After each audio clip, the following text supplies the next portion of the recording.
So, hey guys, welcome back to my channel. This is part 1 of What If Naruto Was Too Into Tsunade, Anko, Tayuya, and more Kunoichi.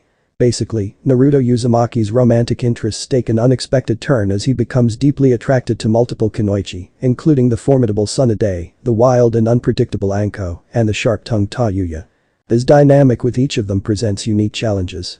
With Tsunade, the gap in experience and authority creates tension. With Anko, Naruto is drawn to her rebellious and dark nature, and Tayuya's sharp attitude stirs something unexpected in him. On 200 likes, the next part will be uploaded. Now put your headset on and enjoy the story. Naruto Uzumaki, Konoha's #1 knucklehead and the world's most unpredictable ninja, was currently on his way to the hospital. He wasn't injured or anything like that, he just needed to find his sensei, Kakashi Hatake. The reason Naruto is looking for Kakashi is simple. Naruto was competing in the Chunin exams, and after 2 parts were finished, he was able to fight in the preliminary round, and he defeated Kiba Inuzuka in a rather unorthodox fashion. All of the competitors were given a month off to prepare for the finals, and he needed help. His opponent was none other than Neji Hyuga. Neji was a prodigy of the Hyuga clan and was slated as the best rookie genin.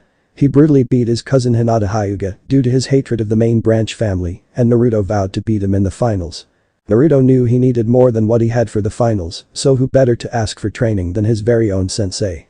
He made it to the hospital and figured he'd go to Sasuke's room, since that's where Kakashi would be. "Hey, where's Sasuke's room?" Naruto asked the receptionist. "I'm sorry, Mr. Sasuke is not allowed to have visitors," the receptionist said. "What? No visitors? Are you kidding me?" Naruto asked. "Sorry, those are the rules," the receptionist said. "Come on lady, just let me go see him," Naruto said. "Naruto, this is a hospital. Keep it down," Kakashi said, walking up to him. "Kakashi-sensei. I am so glad to see you. I need a favor," Naruto said. "Stop right there. I already know what you're going to ask, so I've been looking for someone that can oversee your training for the final round," Kakashi said, and Naruto was not happy. "Why? Why can't you train me, sensei?" Naruto asked. "I have other matters to handle. I don't have the time to trouble myself with you," Kakashi said. "You're going to train Sasuke, aren't you?" Naruto asked. "Don't complain. Listen, I found you an even better teacher than me," Kakashi said. "But you're my sensei. I want you to train me," Naruto said, and he was barely containing his anger. "I can't. I'm busy," Kakashi said. "Yeah, busy training Sasuke like always. Who is this so-called teacher anyway?" Naruto asked. "It's me," Ibisu said, and Naruto turned around, then he completely lost it. "Him? This is who you got to train me? You've got to be kidding me. Of all the guys you could have picked, you pick one of the people who hate me in this village. What the hell would you even teach me?" Naruto yelled. "I'll work on your basics and chakra control," Ibisu said. "That's right, Naruto. In Team 7 you're the one who needs to work on your basic skills. They need the most work. That's what I want you to focus on this time around," Kakashi said. "My basic skills need work. They wouldn't need work if you were a better sensei," Naruto said. "Excuse me?" Kakashi asked. "You heard me. I've been under you for 6 months and all you've taught me was tree walking, and that's only because we were fighting Zabuza on our first C-rank mission. Outside of that you haven't taught me anything, and then you pawn me off on this guy who doesn't even like me. You don't suck as a teacher, you also suck as a person. Those who break the rules are scum, but those who abandon their comrades are worse than scum. You can't even live by your own words. I know you've been teaching Sasuke and Sakura privately. There's no way Sasuke got that strong without some help, and Sakura was worse than me coming out of the academy. She couldn't even break a simple D-rank Genjutsu during our test. Forget it. I'll find somebody to train me myself," Naruto said and stormed out of the hospital. Konoha streets. "Stupid sensei. Pawning me off for training. I don't need him. I'll train myself if I have to," Naruto said. He was so caught up talking to himself that he didn't see the person in front of him until they bumped into each other, making the person fall to the ground. "Ow. Hey, watch it," the person said, and it was female. "Huh? Oh sorry," Naruto said and helped her up, then noticed who it was. "Thank you. Oh, hey. I remember you. You're Naruto, right?" the girl asked. Yeah. You're Temari, right?" Naruto asked. "It's Temari," Temari said. "Oh, right. See ya," Naruto said. "Wait. I need some food. What's a good spot to eat at?" Temari asked. "I'll show you just the place," Naruto said. "Ichirakus." "Hey, old man. I'm here with a new customer," Naruto said. "Ah. Naruto my boy. How's it going?" Tucci asked. "It's good. I've got a new customer. Her name's Temari. Naruto said. What can I get you, Temari? Am asked. I'll have 2 large beef miso ramen. Temari said. Humming right up. Am said. Large? Isn't that a bit much? Naruto asked. What are you saying? Are you calling me fat? Temari asked. And no. It's just that the girls in this village only eat small portions of food to watch their figure. Aren't you worried about losing your figure and getting fat like most girls? Naruto asked. I'm a kunoichi. I can eat as much as I want since I'll just burn the extra calories and weight off as I train. Why are you even checking me out? Focus on yourself and don't worry about me. Temari said rather harshly and Naruto's eyes darkened from sadness. Sorry. I was just curious. I'll see you later, old man, Am. Naruto said and left the ramen shop. What was that? Temari asked, surprised by his change in mood and sudden disappearance. You should apologize. Am said as she gave Temari her food. Why? Temari asked. Naruto wasn't trying to insult you. He doesn't have much experience talking to other people really. He mainly struggles to talk to girls. He was hated by the entire village since the day he was born, so he lacks certain social skills, especially when it comes to girls. Am said. I see him talking to everyone all the time since I've been here. Temari said. He's talking to them, but they aren't really paying attention to him. When he talks and is loud it's a cry for attention. You didn't notice, but he was calm and spoke quietly in here because he's comfortable talking around us and we already acknowledge him. He's a good kid and means well. He's just rough around the edges. Am said. Doesn't he have any friends? Temari asked. Not that I know of. If he's not here eating or out training he's up in his apartment by himself. Am said. What about his parents? Temari asked. His parents died the day he was born. He's an orphan. He was kicked out of the orphanage at about 6 years old and has been living on the streets for 2 years before the Hokage found him and gave him an apartment. Am said and Temari actually started to feel bad. I guess I should go apologize. Temari said. Give him some time. It's best to leave him alone when he gets like this. You won't find him. He's so good at stealth that if he doesn't want to be found then not even the Hokage can find him. Am said. Naruto. Naruto was walking around the forest when he heard the sound of fighting. He went into the trees and saw 2 purple-haired women sparring, and one of them was the same purple-haired Jonin from the second part of the Chunin exams, Anko Mitarashi. He was so into the fight and noticed that they were fighting while standing on water. He remembered Kakashi and Zabuza doing that when they fought. Why are you spying on us? A voice asked behind him and he froze. Oh. I was just walking around the forest and I heard fighting. I came here and saw the 2 of you fighting. Naruto said. I recognize you. You're the loudmouth brat from the Chunin exams. Anko said. Naruto, what are you doing here? The next purple-haired woman asked. How do you know my name? Naruto asked. You don't recognize me without my Anbu mask on, but I've known you since you were a kid. My name is Yugao. Yugao said. Your voice does sound familiar. Anyway, I was just watching you 2 spar. Naruto said. You're lying. You just wanted to see us get all wet and get a peek at our balance through our wet clothes. Anko said. A peek at your what? Naruto asked confused. Our balance. Tits. Watermelon. Humongous boulders on our bodies. Don't you know anything about naughty things? Anko asked. What the hell is that? Naruto asked. Come on. Let me explain some things to you, kid. Anko said as she sat next to him. Oh boy. Yugao said, then they both proceeded to give the talk to Naruto, but Anko was a bit over-descriptive and hands-on for Yugao, but Naruto understood what they were saying. So that's what the women in the brothel houses are doing. I always thought they were doing some kind of intense training. Naruto said. Nope. Anko said. You learn something new every day. I wonder if all watermelon are soft and squishy like yours. Naruto said. They should be. Yugao has some soft and squishy watermelon as well.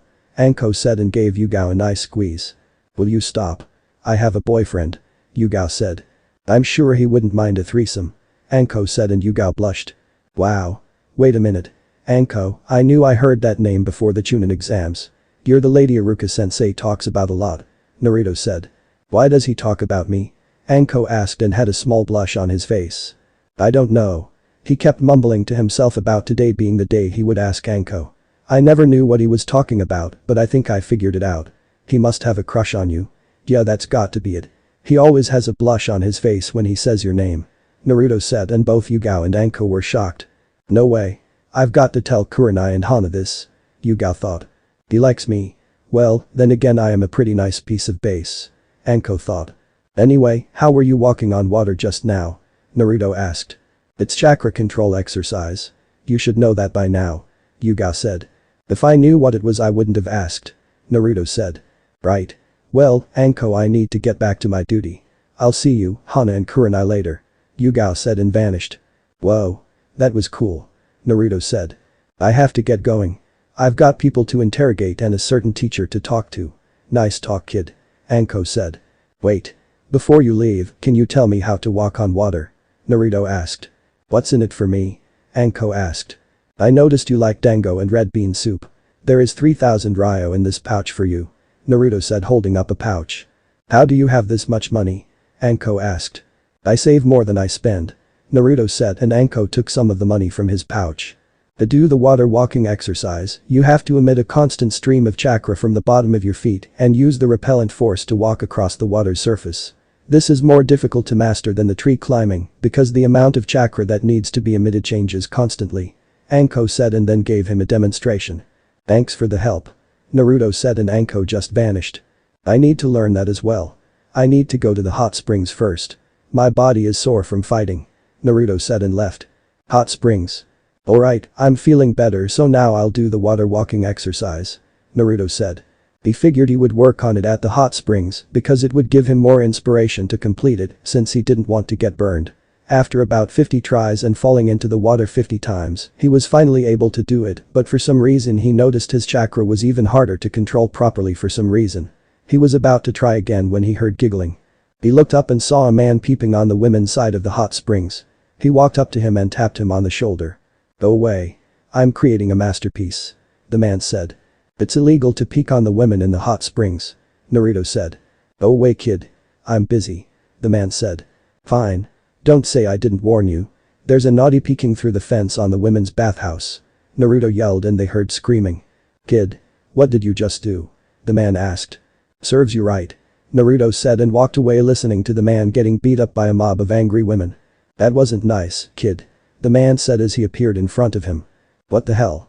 I really need to learn that jutsu. Naruto mumbled. Would you do that? The man asked. Because you're a naughty and you deserved it. Who are you anyway? Naruto asked. I'm glad you asked. The man said and summoned a toad then started to dance. I don't have time for this. Never mind. I need to get back to training for the Chunin exam finals. Naruto said. The Chunin exams? I remember when I took the Chunin exams. Who's your opponent? The man asked. Neji Hyuga. The prodigy of the Hyuga clan. Naruto said. How about I train you? The man asked. What exactly would you train me in? Better yet, what's your name? Naruto asked. I am the one. Theon, the only, gallant Jiraiya 1/3 of the legendary Sannin. As for what I'll train in. Have you ever noticed a second chakra in your body? Jiraiya asked. If you're talking about the Nine Tails chakra, then yes. What else are you going to teach me? Naruto asked. I'll let you sign the Toad contract as well. Jiraiya said. What else? Naruto asked. Geez kid. What do you want to learn? Jiraiya asked. I only planned on training him on using the Nine Tails chakra and giving him the Toad contract. Jiraiya thought. How about some ninjutsu to jutsu and if you can help with my fuinjutsu? Naruto said. You know fuinjutsu? Jiraiya asked. Yeah. I'm only level 5 so it's going a bit slow for me. Naruto said. Level 5 at your age. That's great actually. We'll do all of that if you agree to what I want to teach you. Jiraiya said. Okay, but can we hold off on the contract signing until about a day or two before my training is over with? I have a month. Naruto said. Why wouldn't you want to sign it right away? Why wait to sign the contract? Jiraiya asked. Because what if I'm not worthy enough to sign the contract? I mean I get that it's a huge honor, but from what I've read up on summoning, the boss summons has the right to reject me if I'm not worthy enough. Can't I just build my strength up first before I sign the contract? Naruto asked. He's different from what sensei told me about him. Jiraiya thought. Sure. Meet me here at 4 AM. We'll train from 4 AM until 6 PM this entire month. What do you know so far? Jiraiya asked. Shadow clones, substitution jutsu, transformation jutsu, naughty thingsy jutsu and that's it. Naruto said. That's it? That's all you've learned in what 6 months? Jiraiya asked. I knew all of that besides tree climbing and water walking before I graduated. I learned tree walking during a C-rank turned A-ranked mission and I just found out about water walking a few hours ago. Naruto said. I see. Who is your sensei? Jiraiya asked. Kakashi Haddock. Naruto said.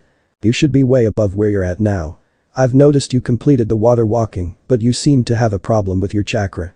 Jiraiya said. I know.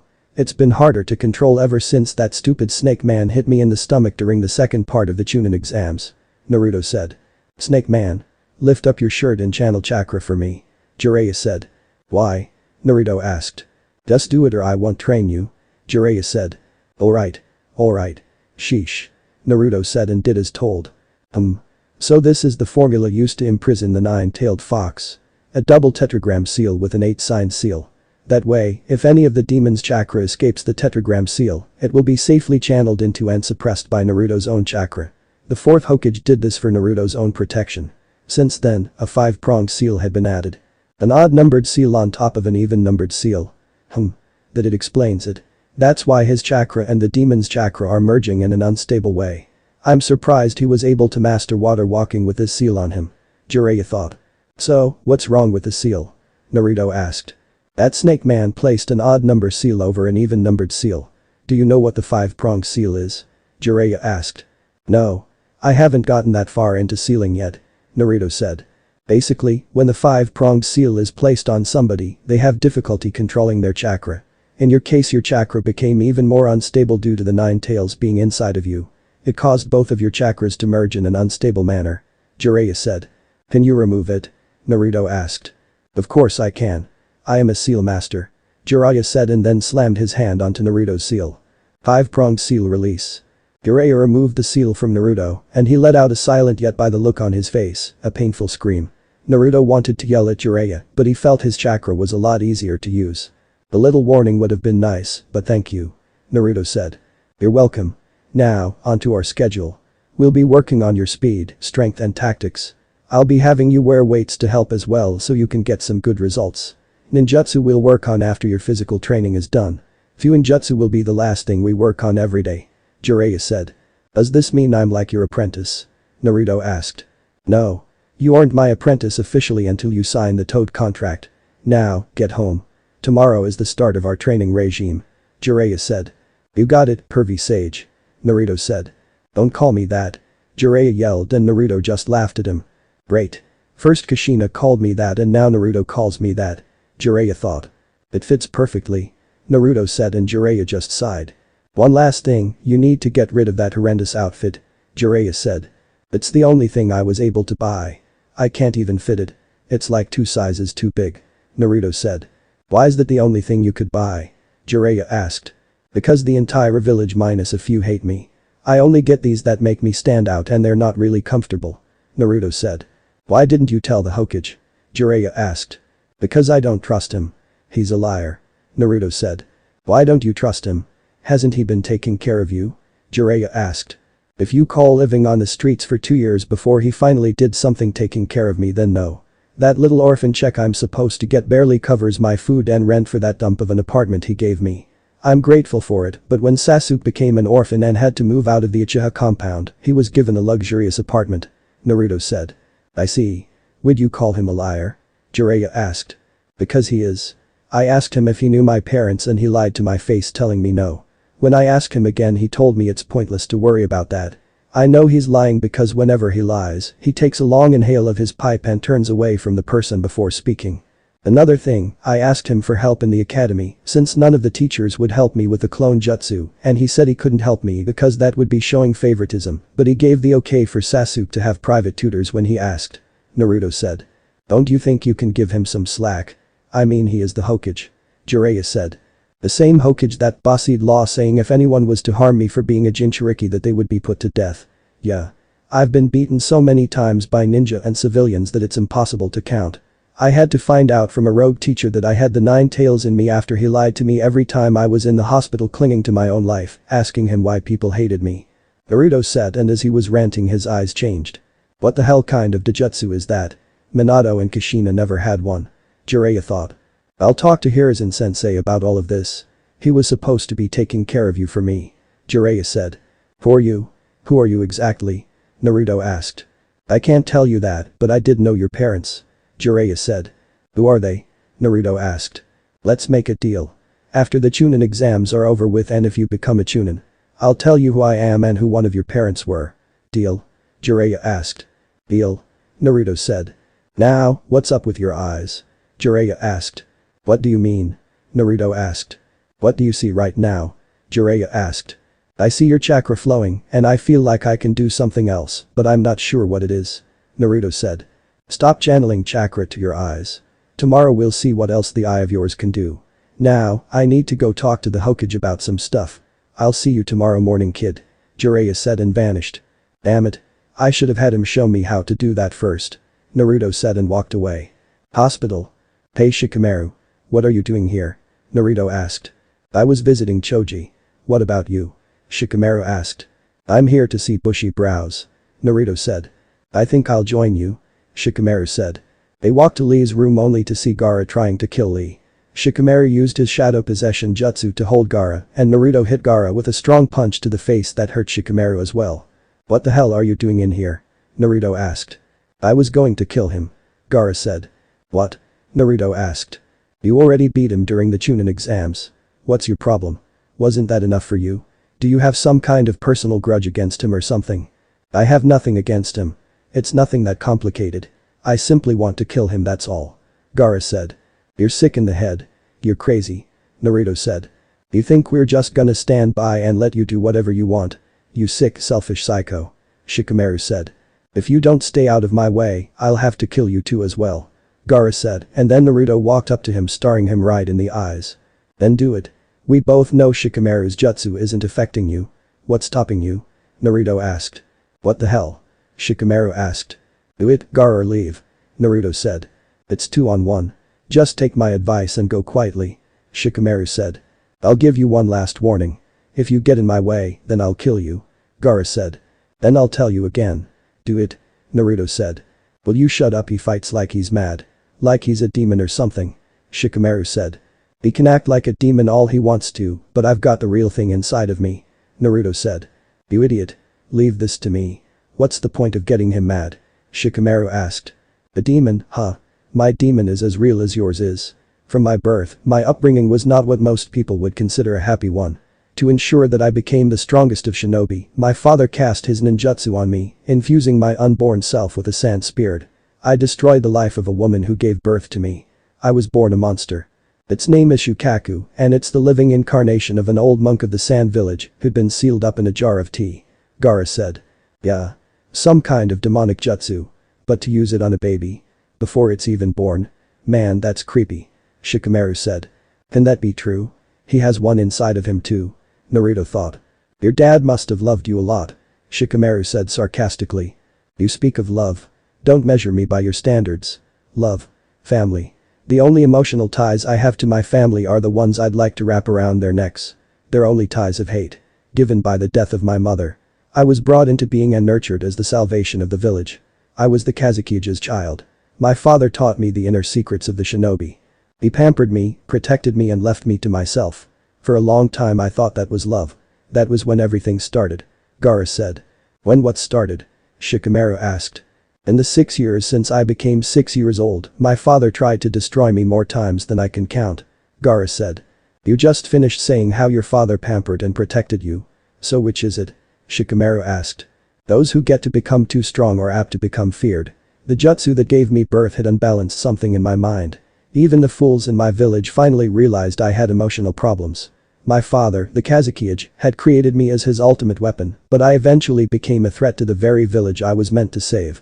By the time I was 6 I became a figure of terror to them. I was a relic of the past that they wished would disappear. So you see, I had failed at the one purpose for which I was given life. What then was left for me in this existence? Why go on living? For a long time, I couldn't find an answer to that. But in order to live, you need a purpose. To exist for no reason is the same as being dead. Gaara said. I know exactly what he means. He's the same as me. Naruto thought. Then in time to answer came to me. To put it simply, my reason for living is in the killing of others. For years I lived in fear of those who were sent to murder me. But now I am at peace. I killed many would-be Basebasanes, and it was while I was doing it that the truth was made clear to me. I live solely for myself. I live only for myself. As it was the death of my mother that first gave me life, now it is the death of others that sustains me, that makes me almost happy to be alive, and there's no end to it, as long as there are still people to kill in this great wide crowded world. I will never disappear. Gaara said, and then his sand came to life around him. Alright. That's enough. Save it for the finals. That's when the final competition begins. You're just wasting it today. Is that what you want? Might Guy asked, and Gaara grabbed his head, forcing his sand to come back into his gourd, then he just walked out. All the same, I will kill you. Just you wait. I'll kill you all. Gaara said. I see. I'll see you guys later. Naruto said. Where are you going? Shikamaru asked. I need to get some sleep. My teacher is meeting me at 4 a.m. to start training for the finals. Naruto said. Isn't Kakashi always late? Shikamaru asked. He's not teaching me. I have somebody else who is the second strongest in the village behind the Hokage. Naruto said. Who would that be? Shikamaru asked. Toads. Naruto said cryptically, and Might Guy widened his eyes. Naruto, is he your teacher? Guy asked. Yeah. Naruto said. Then I look forward to seeing your hot flames of youth in the finals. Guy said and did his nice guy pose. Konoha streets. I guess I have my work cut out for me in the finals. Naruto said. He was walking through the streets of Konoha again, and this time he felt at peace after he got everything off his chest when he talked to Jiraiya. For the first time in his life he actually felt at peace. He decided to stop by the shinobi library to look for a taijutsu style, and found 2 styles that should help him. He left the library, and as he was walking he once again bumped into Temari. Huh? Oh. It's you again. Naruto said as he helped her off the ground. Yeah. It's me. Don't you ever watch where you're walking? Temari asked. I do, but it's a peaceful night and I've got some stuff off my chest with my teacher for the finals, so I just felt at peace. Naruto said. I see. So, what's with the scrolls? Temari asked. For my training. Naruto said. What kind of training? Temari asked. Brutal training. Can I help you with something? I have to meet my sensei at 4 a.m. and it's already 9 p.m. Naruto said. Listen, I'm sorry about what happened earlier at the ramen shop. I didn't mean to come off so harshly to you. I just thought you were being rude on purpose. The girl that works there, AM, told me you don't have much social skills, let alone skills talking to girls. Let's start over. I'm Temari and I like your hair. Temari said, holding out her hand. Oh. I'm Naruto and I like your tits. Naruto said. Why, what? Temari asked with a blush. Your tits. I thought girls liked being complimented on their bodies. Naruto said. We do, but that's not something you say to a girl if you're just meeting her. Temari said. Really? Anko didn't tell me that when she gave me the talk. I'll have to remember that. Naruto said. Wait. You just had the talk today? Temari asked. Yeah. I didn't even know what that was. Anko and Yugao explained everything to me. Anko even went into great detail. I think I have a better understanding of things now. I didn't insult you, did I? Naruto asked, and Temari just sighed. No. If you were another person I would have hit you with my fan, but I know you struggle with interacting socially, so I let it slide. Next time, compliment a girl on her looks or something. Temari said. Right. Well, see ya. Naruto said and started to walk away. Wait. I'm kind of lost. Can you walk me back to the Golden Leaf Hotel? Temari asked and Naruto froze. I'm not allowed in that part of the village. You'll just have to find somebody else to help you. Naruto said. Why not? Temari asked. Because they hate me. Naruto said. Why? Temari asked. I can't talk about it. I'll see you at the finals, Temari. Naruto said and walked away. Yeah. I'll see you at the finals. Temari said and sighed. If only he knew. Temari thought sadly. Next day. Alright, pervy sage. What's first? Naruto asked. Stop calling me that. Anyway, first thing first. I'm going to play some resistance seals on you. Jiraiya said. What are those? Naruto asked. They're like weight seals, but different. They'll make it harder for you to move and won't stunt your growth even more than it already has been stunted. Jiraiya said and placed resistance seals on Naruto's arms, legs and his chest. Hey. What's that supposed to mean? Naruto asked. You're what, 13? You're the size of a 10-year-old. We'll be working on changing your diet and getting you better nutrients. You can't eat ramen every day all day. I know it's not your fault, but I'm going to get you right. Another thing, you are to not release the resistance seals while we are training. You're way behind in training, so I'm going to push you harder than you can imagine. Now, when the library opens I want you to go and get you some taijutsu scrolls you want to learn. Jiraiya said. Already done. I grabbed 2 yesterday, but I want to mix them together to create a single style. Naruto said and gave Jiraiya the scrolls. That's good. Now, to make these even deadlier I'm going to work on your speed quite a bit. As for ninjutsu, I want you to channel chakra into this paper. Jiraiya said and pulled out a piece of paper. Why? Naruto asked. It's chakra paper. It'll tell us what element you have to learn elemental ninjutsu. If your element is fire the paper will burn. Water, the paper will become damp. Earth, the paper will crumble. Wind, the paper will split in half. Lighting will cause the paper to wrinkle. Jiraiya said. Cool. Naruto said as he channeled chakra into the paper. The results were shocking and Jiraiya had his jaw on the ground. The paper split into 4 pieces. One was ripped to shreds. Another became so damp that it deteriorated. One caught on fire and the last one turned to ice. What the hell? Do it again. Jiraiya said and gave Naruto another piece of chakra paper, then got the same results. Is that bad? Naruto asked. No. It's a shocker. Jiraiya said. Sweet. So, when do we get started? Naruto asked. Right now. The first week we'll be working on your speed and taijutsu. Next week is when we will work on everything combined. Jiraiya said. Huh? So that's where I put my old kunai pouch. Naruto said. What? Jiraiya asked. Nothing. My old kunai pouch was under a floorboard in my apartment, but how do I know that? I'm standing right here. Naruto said. Did you leave a shadow clone at home? Jiraiya asked. Yeah. I had some of them clean the apartment for me. Naruto said. I'll tell you the secret to shadow clones. Whenever one of them dispel, the original gets their memories. Tobirama Senju created that jutsu for spying purposes. Jiraiya said. Sweet. Wait, if I can gain their memories, can't we use them for my training? Naruto asked and Jiraiya just looked him. Why the hell didn't I think of that? Okay, make 60 shadow clones. I'll send a shadow clone with each group of 20 to get you started on elemental training. While the clones work on your ninjutsu and fuinjutsu, we'll be sparing every day until the final 2 days of training. I want you to sign the Toad contract still. Jiraiya said. What about the 9 tails chakra? I thought we were gonna work on that as well. Naruto said. I've changed my mind. I'm going to boost your skills first and we'll worry about that some other time. Now, I want you to run 50 laps around the walls of Konoha. After that we'll start on your taijutsu. Jiraiya said. You got it pervy sage. Naruto said and dragged his feet to start running. I hate that name. He's gonna be something special. He may even surpass you Minato quicker than you'd hope if he keeps this up. Jiraiya thought and started looking at the scrolls Naruto had. Muay Thai and Kaiosho Jitsu. He seems to be eager to take Neji on using taijutsu. He should know that fighting a Hyuga in taijutsu is suicide since they can seal off your chakra points. That must be why he has Kaiosho Jitsu in here. He must want to make Neji feel what others feel when they fight a Hyuga. Neji may block off Naruto's chakra points, but he'll still be able to fight.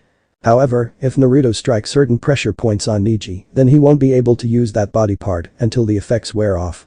Smart plan. Jiraiya said and then a smaller scroll fell out. 7 heavenly breaths. Jiraiya thought and then read it making his eyes go wide. I don't even think Naruto knows he grabbed this scroll. The way this is explained it's almost exactly like the 8 inner gates that Might Guy uses. I heard a kid named Rock Lee can also use the 8 inner gates up to the 5th gate and he's only been a genin for a year. These are tough but easier to use than the 8 inner gates. If Naruto fights this Gaara kid I've heard about, then he'll need something like this to give him a bit of help.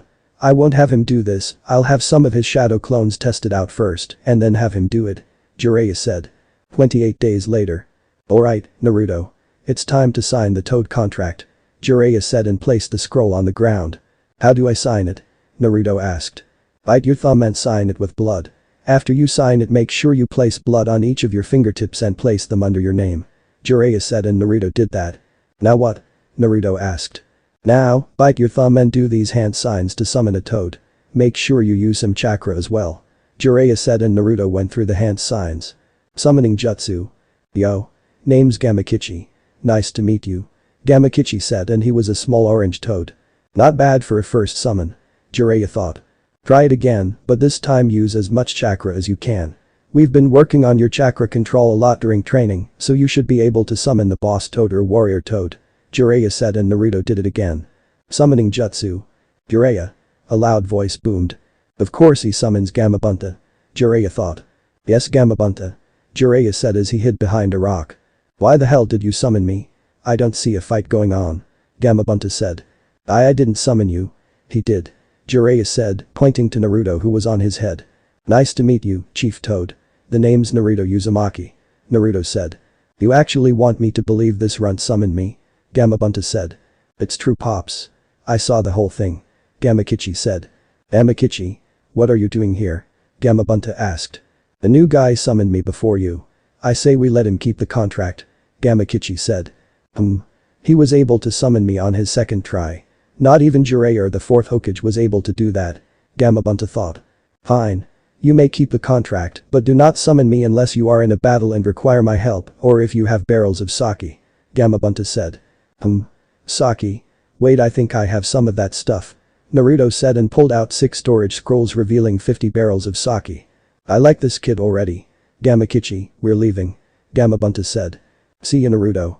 Gamakichi said and they left with the sake. Now what, pervy sage? Naruto asked and Jiraiya just stood there pouting. Let's go over everything you've learned this past month. Jiraiya said. Well, we went through about 50% of both Taijutsu scrolls, but you said my new speed makes up for the incomplete fighting styles. My ninjutsu is good, but I don't know any ice ninjutsu yet. Fuinjutsu I'm halfway through level 6 now. Jinjutsu we found out is useless against me when I have my Taijutsu activated, but without it I can break up to high C rank Jinjutsu. Oh, and you taught me some of those 7 heavenly breath techniques. List of the ninjutsu you've learned. Jiraiya said. Shunshin, fire style. Fireball Jutsu, fire style. Demon Lantern, fire style. Dragon Flame Caterwall, fire style. Firefox, water style. Ripping Torrent, water style. Water Beast, water style. Tri-Water Dragon Jutsu, water style. Water Dragon Jutsu, Shuriken Shadow Clone, Kunai Shadow Clone, wind style. Gale Palm, wind style. Great Breakthrough, wind style. Spiraling Wind Ball. Where would you rank my overall skill? Naruto asked. I'd put you at about mid to high Chunin now overall. Jiraiya said. Where would you put me before we started to train? Naruto asked. Low Genin. I'd say that because of your skill in using the shadow clones. You've come a far way in a month. Now, the next 2 days are for you to do whatever you want. Good job. Jiraiya said. Thanks, pervy sage. Naruto said. Don't call me that. Jiraiya yelled and Naruto just laughed at him. Hey, pervy sage. How fast am I now? I mean these resistant seals must have helped a lot, right? Naruto asked. Well, I'd say that your speed is faster than that Rock Lee kid after he takes off his weights and without the seals activated on you. You were already low Chunin in speed before any progress happened. I'm surprised Kakashi hasn't noticed that. Jiraiya said. That's because he was focused on his most prized student. The one I know for a fact that he wanted the most because of the stupid Sharingan. Naruto said. Kakashi took the easy student. Jiraiya said. What do you mean? Naruto asked. Kakashi took the prodigy of the Klabase because Sasuke is a genius. It's easier to teach Sasuke because you can already tell he has a training background. You on the other hand had no one to train you and knew next to nothing. It would have been difficult for Kakashi to teach you because you don't understand things like Sasuke. To put it simply, Sasuke was the diamond while you were the lump of coal. Which do you think people would prefer? A diamond or a lump of coal? Jiraiya asked. The diamond. Naruto said. Exactly. I'd rather take that lump of coal. I did have a diamond before that needed polishing, but I'd still take a lump of coal. Jiraiya said. Why? It's not worth anything. Naruto said. Not at first it isn't, but if you put that lump of coal under enough pressure and polish it enough, you might just end up with a diamond. Inside every lump of coal there's a diamond waiting to get out. Jiraiya said. So, were you the diamond in your team? Naruto asked. No. I was the lump of coal. I was like you until I met the toads and started to train under them. As you know, Orochimaru was on my team. He was the diamond on my team along with my other teammate. Like you, I also learned through trial and error. Look at me now, I'm one of the legendary Sannin. Jiraiya said. Are you the strongest? Naruto asked. I'd like to say so. As you know, I am a spy master and I do go on missions. I have to make sure my skills are always sharp and on point.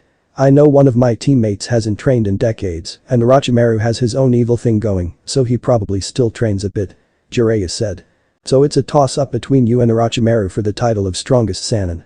Naruto said. I didn't say that. Jiraiya said. Yeah, but you also didn't say either of you were stronger.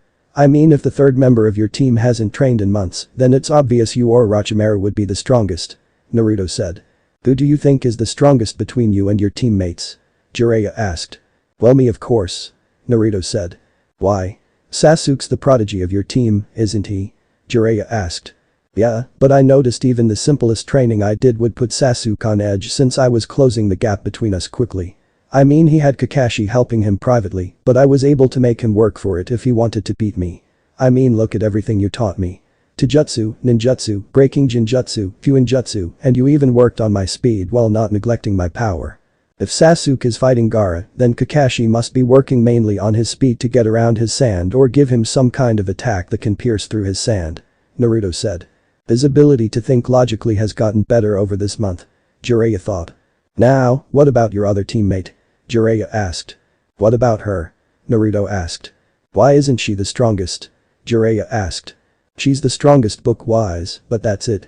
She barely trains, all she does is follow Sasuke around like a lost puppy. She worries more about her overall appearance than her skills, and when she does train she does the bare minimum, then gets an attitude with me if I ask if she wants to train together. Naruto said. If you make Chunin, then what will you do? Jiraiya asked. Train to become Jonin. After that train to become the Hokage. Change the village up a bit because quite honestly it sucks. Naruto said. How does it suck? Jiraiya asked. First off, the academy is basically pointless if we don't do test scenarios. I mean after 4 years all you need is the basic 3 jutsus to graduate, that's stupid. Then on top of that, the red light district needs to be fixed, but nobody is doing it. The orphanages are in horrible condition, and we only have one ninja school, which is stupid because not everyone lives close to the academy. Naruto said. Why didn't you tell the Hokage? Jiraiya asked. He already knows, but he lets the civilian council walk all over him and he claims he's just an old man that can only do so much. Naruto said. You've got some good points. However, the civilian council does have power, you know. Jiraiya said. Last time I checked this was a ninja village. The orphanage I can understand, but why are they meddling in ninja affairs like the academy and missions we get? We both know the civilian council is corrupt, but the old man is just too lazy and scared to do anything about it. Naruto said. How do you know all of this? Jiraiya asked. You'd be amazed at what I can do if I decided to actually get serious about sneaking around. All of the civilian council has made my life a living hell, except for Sakura's mother. I have all this dirt on them and I'm just waiting for the right opportunity to bring it out. I even made it known that there are weak points in the village security. It's almost as if the village is welcoming an attack. I shouldn't be able to sneak into Anbu headquarters, sneak into the Hokage mansion, and I shouldn't be able to access the files room on the civilian council. Naruto said. How the hell weren't you caught? Jiraiya asked. Like I said during training. If I don't want to be found you won't find me. Not even that base orb the Hokage has can't even find me. Naruto said. Sheesh, this village is lucky he isn't an enemy or they'd all be dead by now. Jiraiya thought. Anyway, good luck in the finals. Jiraiya said. You're not staying? Naruto asked. I've got to meet up with some contacts. I should be back in time to see my apprentice win the finals. Jiraiya said. I'm officially your apprentice? Naruto asked. Yup. As soon as you signed the Toad contract, it became official. As a Sannin I have power to choose whoever I want as my apprentice.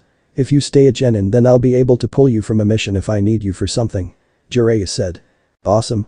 Hey, pervy sage. Am I a diamond or lump of coal? Naruto asked. I've just started putting you under pressure and polishing you. However, there is a speck of something within you. It's up to you on how you go about that. Your drive and ambition will determine if it's a speck of dust or a diamond that is starting to form. Jiraiya said. I guess this is it. Naruto said and Jiraiya placed his hand on Naruto's head. Don't worry. You'll do just fine. Jiraiya said. Thanks, pervy sage. Naruto said. Don't forget to wear the new clothes you got. That horrendous jumpsuit is too small for you now. Jiraiya said and then Jiraiya went up in smoke. 2 days later, Chunin exam finals. The crowd was gathered as all the competitors were in the arena. Well, all except 3. Naruto, Sasuke and Dosu weren't there yet. Sasuke was with Kakashi, so he was more than likely going to be late, but no one has heard from Naruto or Dosu. Look at this. We're missing quite a few people here. Shikamaru thought. Stans. What's going on? Where is everyone? This is about to get started. Ino said. Yeah, what's going on? Sasuke and even Naruto are nowhere to be seen. Sakura thought. Hey, look. Who's that? Ino asked pointing to a competitor. I don't know. Sakura said. Fighting area. Name please. The proctor asked. It's me, Naruto. Naruto said. Sorry, the clothes threw me off. The proctor said. They're pretty sweet, huh? Naruto asked. Yeah, they are. Finally got rid of the orange jumpsuit, huh? Shikamaru asked. Hey, I had to. Naruto said. He now wore a white hoodie that had green trimmings down the side, black shinobi pants and black shinobi sandals. Underneath his hoodie was a red shirt with armor mesh underneath it. His hair grew out a bit and if you looked at him closely, he looked like a certain head on the Hokage monument. Whoa. He sure is cute. Stop that, Temari. You have more important things to worry about. Temari thought, but couldn't stop the small blush appearing on her face. You guys are the heroes of this final competition. The proctor said. Welcome all and our deepest thanks for coming here to the village hidden in the leaves for this year's Chunin selection. We have come to the final completion between the 8 candidates who made it through the preliminaries. We ask that no one leaves until all the matches have been completed. Now, everyone enjoy. Hiruzen said. Oh, there's one more thing before we get started. Look it over. There's been a slight change in the matchups. Now it's set so everyone take one last look at who you'll be facing. The proctor said and held up a piece of paper. I thought I was supposed to fight an extra match. Hey, so that Dosu guy dropped out. Shikamaru thought. Alright, listen up. The terrain is different, but the rules are the same as before. That is that there are no rules. A match continues until one candidate acknowledges defeat or dies. That being said, if I determine that a match is over, I can step in and stop it at any time. No arguments are permitted. These are the opponents for the first match. Naruto Uzumaki and Neji Hyuga. Those two stay. The rest of you can go to the waiting area. The proctor said and everyone left except Neji and Naruto. Stands. Hey Sakura. I know that you're worried about Sasuke, but come on. Don't be such a lump. Aren't you going to at least cheer Naruto on? Ino asked. You're right. Sakura said and put a smile on her face. That's more like it. Not that the poor ring has a hope in hell against Neji. Ino said. He's not that bad. Sakura said. Are you kidding? Not that bad. Is that the best you can do? Ino asked. Who would have believed that little squirt would survive this long? Katetsu asked. Yeah. He's been one lucky kid so far, but his luck's about to run out. He'll never survive this one. Izumo said. I don't know. Look at him. He's grown a lot, he's not the little squirt he was a month ago. He's taller, put on some muscle and looks more mature. Whoever trained him must have put him through the ringer. I can tell he's far ahead of what he used to be. This match is going to be a lot more interesting than people think. Katetsu said. Fighting area. You got anything to say to me? Neji asked. Yeah. You might want to take me serious from the start if you hope to have any chance at winning. Naruto said and everyone noticed his voice was a bit deeper, then Neji activated his Byakugan. He has the look. He's calmer now, more sure of himself. Neji thought and then got into his fighting stance as did Naruto. So much the better for me. I can't wait to see the look of despair on your face when you learn that your foolish vow is impossible to keep. Neji said. The Byakugan. The prized Dojutsu of the Hyuga clan. I'm honored. However, I wonder which Dojutsu is better. Yours or mine? Naruto asked and activated his Dojutsu, shocking everyone. Page stands. What? Hiruzen yelled. I've never seen a Dojutsu like that before. Care to explain, Lord Third? The fake fourth Kazekage asked. I've never seen something like that before either. Hiruzen said and focused on Naruto. I must see more of that Dojutsu. I'll have to delay the invasion. Orochimaru thought and discreetly did a hand signal to somebody in the stands who nodded. Fighting area. Alright. Let the first match begin. The proctor said. Neji and Naruto had a brief stare down before Naruto sprang into action.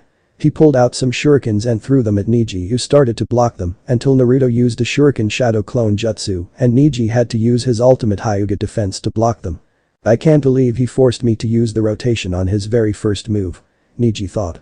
Now that we got that out of the way, how about we get started? Naruto asked. How did you know about my rotation? Neji asked. When I don't want to be seen, you won't see me even with those eyes of yours. Naruto said. It does not matter, you're still fated to lose to me. Neji said. Yup, and you're still fated to be the Hyuga main branch's bitch. Naruto said and rushed in at Neji. You really are an idiot if you intend to take me on in a Taijutsu fight. Neji said. Naruto appeared in front of Neji and they began a Taijutsu fight. Neji was using his gentle fist and Naruto was using a combination of his two fighting styles. The crowd was cheering loud because of the high-speed action and the shinobi in the stands were surprised that Naruto was able to go toe-to-toe with a Hyuga prodigy in Taijutsu. Every time Neji would strike Naruto, he would get hit twice by Naruto. The speed at which Naruto was fighting threw Neji off a bit, but he was no stranger when it came to speed. What Neji didn't know was that Naruto's Taijutsu allowed him to see Neji's chakra network, so he was able to counter some of the blows to his chakra points by adding more chakra to them to keep them from closing. Stance. I can't believe it. Kurenai said. I know. To think this used to be the dead last.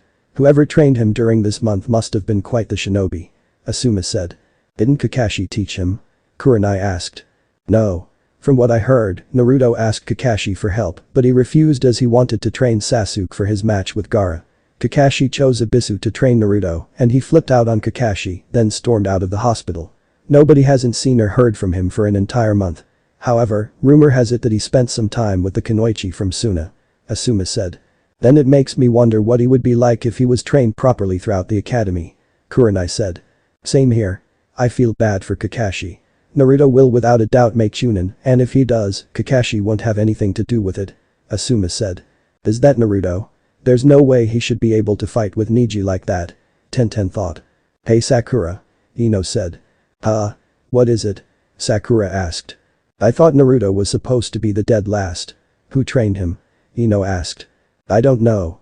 I haven't seen him for the entire month. He hasn't even been to Ichiraku's. Sakura said. He's obviously been training and eating better. He's grown a couple inches and is probably as tall as Neji now. That and look at the muscle he put on. I wonder if I should snatch him up before somebody else does. Ino said and Hinata gasped. Ino, do you even hear yourself? Sakura asked. I'm just kidding. Sasuke is the guy for me. Naruto belongs to Hinata. Ino said making Hinata blush. Fighting area. I can't believe he's able to match me in Taijutsu. However, his arms are done for. Neji thought as the separated and both were covered in bruises. You may have gotten stronger, but you're still no match for me. The gentle fist blocks the chakra points wherever I strike. Looks like you can't use the chakra in your arms for ninjutsu. Neji said. See, that's where you're wrong. I can easily reopen my chakra points. You on the other hand may want to examine your body a bit closer. Naruto said. The couple of bruises mean nothing. Neji said. Even with the infamous Byakugan you still can't see clearly. Naruto said. What is that supposed to mean? Neji asked. The bruises on your body are in specific points on your body. They aren't just random spots I hit. Well, you were able to close off my chakra points, I was able to strike your pressure points. Your arms don't really work that great right now. You may have hit me half of the times you actually thought you did. Your attacks became slower and weaker as we fought. While I can reopen my chakra points, you have to get a medic or somebody that knows the body to help you out. Naruto said. What? That's impossible. How could I fall for something so simple? Neji thought as he tried to move his arms, but they wouldn't move. Surrender now, or stand there helplessly as this dead last embarrasses you even more. I haven't even begun to fight seriously. You came into this fight filled with arrogance. Expecting an easy win. I came here with a plan and a counter to your taijutsu. I trained every day from before the sun rose to when the sun went down this past month. What will it be? Will you forfeit or will I have to ember-base the Hyuga clan even more? Naruto asked and walked up to him putting a kunai to Neji. I forfeit. Neji said reluctantly. Winner? Naruto Uzumaki. Genma said and the crowd was stunned. Neji, why do you hate Hinata? She's a nice girl and wouldn't hurt a fly. Naruto said. Because of the caged bird seal. Neji said and it all made sense. Neji, all seals can be broken. I let you in on a secret I've learned. Hiashi Hyuga was against your father being given up during the whole Kumo incident. Talk to him and he'll explain things. The clan head isn't the problem in your clan, it's the council. Hiashi has the power to abolish the caged bird seal. I'm sure Hinata would like her cousin back in her life. Naruto said and tapped Neji on his pressure points. What did you do? Neji asked as he was able to move his arms again. I undid the damage to your pressure points. Naruto said. How did you change so quickly in a month? Neji asked. I'm a lump of coal being put under pressure. Naruto said and walked away leaving Neji confused. Stance. Whoa. He just took down Neji without a problem. Tenten said. It's like he's a completely different person. Sakura said as she watched Naruto go up to the fighters area. Did we miss Neji's match? Rock Lee asked as he arrived with Might Guy. Yeah. It's over. Tenten said. Then Neji must be really strong if he was able to take out Naruto so quickly. Although it looks like Naruto gave him some problems. Might Guy said. No. Neji lost. Tenten said. What? Lee said. It's true. Naruto outclassed him and came in with a plan to counter Neji and his gentle fist. He blocked off the pressure points in Neji's arms. Neji had to forfeit due to his arms being useless. Tenten said. It doesn't make sense. Naruto shouldn't be this good after a month. Ino said. Given who trained him, this isn't much of a surprise. Might Guy said. Who trained him? Sakura asked. It's not my place to tell. However, just know that if Naruto defeated Neji as easy as you said, then we haven't even seen what he can really do. Guy said. Fighter's area. Geez, Naruto.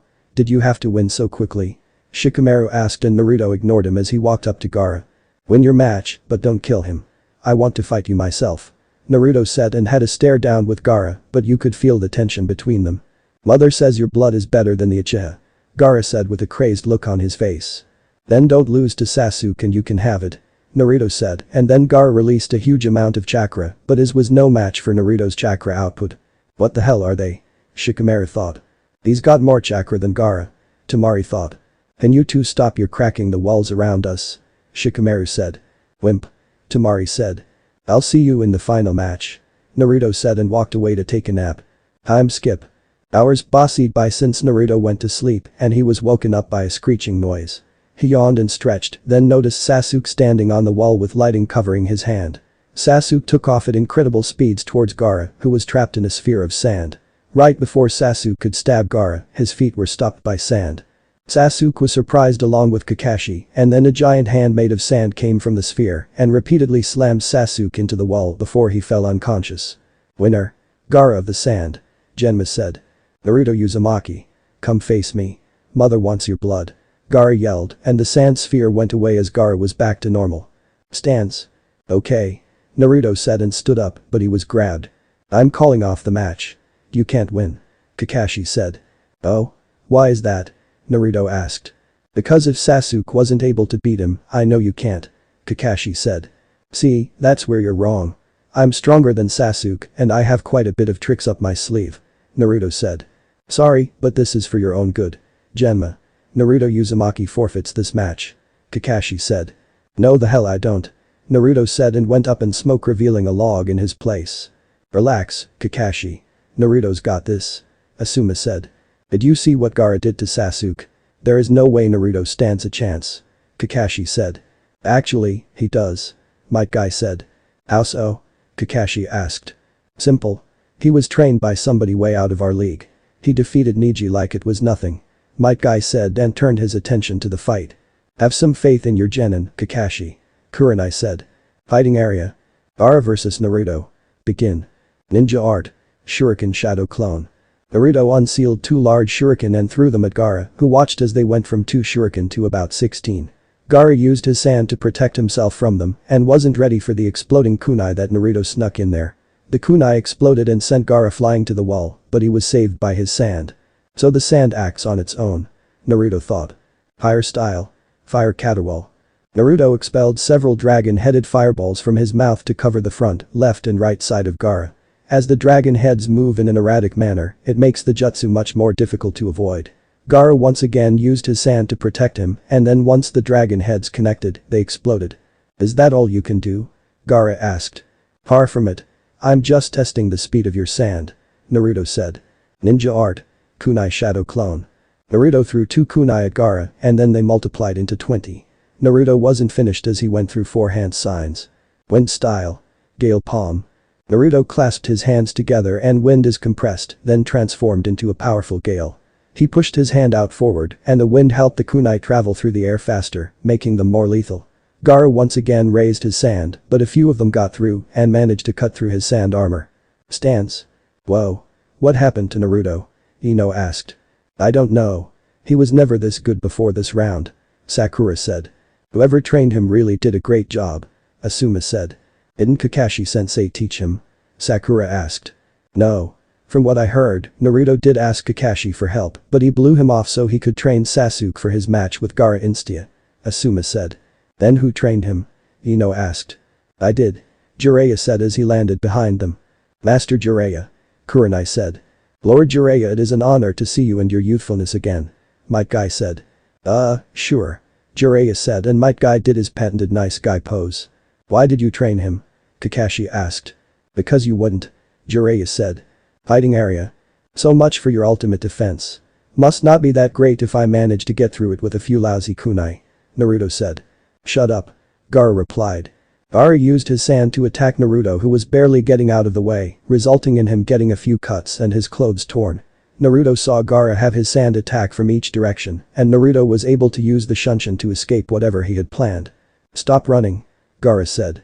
Gaara then started to transform, and Naruto quickly deactivated his resistance seals. The gourd on Gaara's back slowly broke down and began to cover his body, covering his arms and then his face, distorting it and giving it Shukaku's features such as the yellow eye and markings. He even grows his one tail from the gourd, which itself functions like a normal tail. I see you're getting serious. Naruto said and activated his Dojutsu. Stance. This is why I said to call off the match. I don't know what you're trying to prove, Master Jiraiya, but Naruto isn't ready for this kind of opponent. Kakashi said. How would you know? You never trained him. He's perfectly fine. He hasn't even used the skill he knows will work. Jiraiya said. What skill is that? Might Guy asked. Let's just say that this match will be somewhat similar to Lee's match. Only difference is the winner. Jiraiya said. He knows the 8 inner gates. Might Guy said. No. He knows something similar though. Jiraiya said. Lord Jiraiya, are you telling me he knows how to use that technique? Might Guy asked. Yes, but only the first 2 activations. Jiraiya said. I see. Might Guy said. What does he know? Kakashi asked. You'll have to wait and see. Jiraiya said. Can you Atlas tell us about his Dojutsu and what it does? Asuma asked. As far as we know so far, when it's activated Genjutsu doesn't work on him and he can see chakra pathways. We're still trying to figure it out. Jiraiya said. Then I think if he has a Dojutsu he should be placed under my care. I am training Sasuke in using the Sharingan after all. Kakashi said. No. The Sharingan and his Dojutsu are completely different. He's probably not going to want your help anyway. You had 6 months and did nothing with him. Jiraiya said. You said Genjutsu doesn't work on him. I'm the Genjutsu mistress. Do you think some of my Genjutsu will work? Kurenai asked. I doubt it. Unlike the Sharingan, it's impossible to place him under a Genjutsu while his Dojutsu is activated. A Sharingan user can be placed under a Genjutsu, but they'll easily be able to break out of it and counter it. With Naruto's Dojutsu it's impossible to place him under it. I don't know if he can cast Genjutsu with his eyes though. Jiraiya said. Then the loser is still inferior to me. Sasuke said arrogantly. Yet he's lasting longer against Gaara than you did. Jiraiya said. Fighting area. Time to die Uzumaki. Gaara yelled. Sand shuriken. Gaara swung his sand-covered arm at Naruto and sent shurikens made from sand towards him at a rapid pace. Naruto pulled out some kunai and started to deflect as many as possible, but he was eventually overtaken by the amount and was cut up severely. Yes. I can smell your blood from over here. Gaara yelled. Shukaku's arm. After gathering a large amount of sand, Gaara formed it into a replica of Shukaku's arm and used it to grab Naruto, then slammed him into the wall repeatedly. Naruto was lucky enough to cover his body in a layer of chakra, so the damage was significantly lessened from Gaara's basalt. After a few seconds of slamming Naruto into the wall, Gaara released Naruto and watched him fall to the ground. Don't tell me you've given up already. Make me feel alive Naruto Uzumaki. Gaara yelled. Water style. Triple water dragon jutsu. Naruto quickly went through hand signs and formed 3 dragons made of water from the air and launched them at Gaara who used his sand to protect him. Naruto didn't stop there because he went through more hand signs. Water style. Ripping torrent. Naruto created water that spirals in the palm of his hand and fired it at a high speed towards Gaara, who once again used his sand to protect him. The collision sent water and sand everywhere in the fighting area. I wish I knew a lightning jutsu right now. Naruto thought. Naruto threw 2 exploding kunai at Gaara and watched as they landed right in front of him. Gaara tried to use his sand to protect him, but to his horror it was moving too slow and he was hit with the explosion. If it weren't for him being transformed he most likely would have died. The smoke cleared after Naruto used the wind style. Great breakthrough and Gaara was standing there badly burned with a horrified look on his face. Mother. My sand. It failed to protect me. Gaara said. Of course it did. The sand is too heavy to move at the speed it usually does. That's why I used water ninjutsu on you. That sand is useless right now. Naruto said with a smirk. Damn you Uzumaki. Gaara yelled. Gaara allowed the sand to cover his entire upper body, with only his feet remaining uncovered. While his facial features still remain slightly human, both his eyes resemble Shukaku's with the same markings around its body. Naruto noticed that the kanji remained on Gaara's head. Stance. What the hell is that? Ino asked. Seems like Naruto is really pushing Gaara to his limits. Jiraiya said. Do you still think he can handle it? Kurenai asked. Absolutely. Naruto has the best chance at beating Gaara even without my training, and you 4 know why. Jiraiya said. Can he use it? Asuma asked. Probably. He said during training that he's used it quite a few times, but only when he's overcome with rage. However, he shouldn't have to use it. He wanted me to train him so he wouldn't have to rely on it all the time. Jiraiya said. I see. You wouldn't mind if I trained him sometime, would you? He's the only other person I know in Konoha that has a wind chakra nature. Asuma said. It's up to him. Although I'll recommend him to you since I'm not an expert on wind chakra nature, since it's so rare. Jiraiya said. Does he know any wind jutsu other than the one he just used? Asuma asked. He knows a few of them, but I don't think they're as strong as they should be.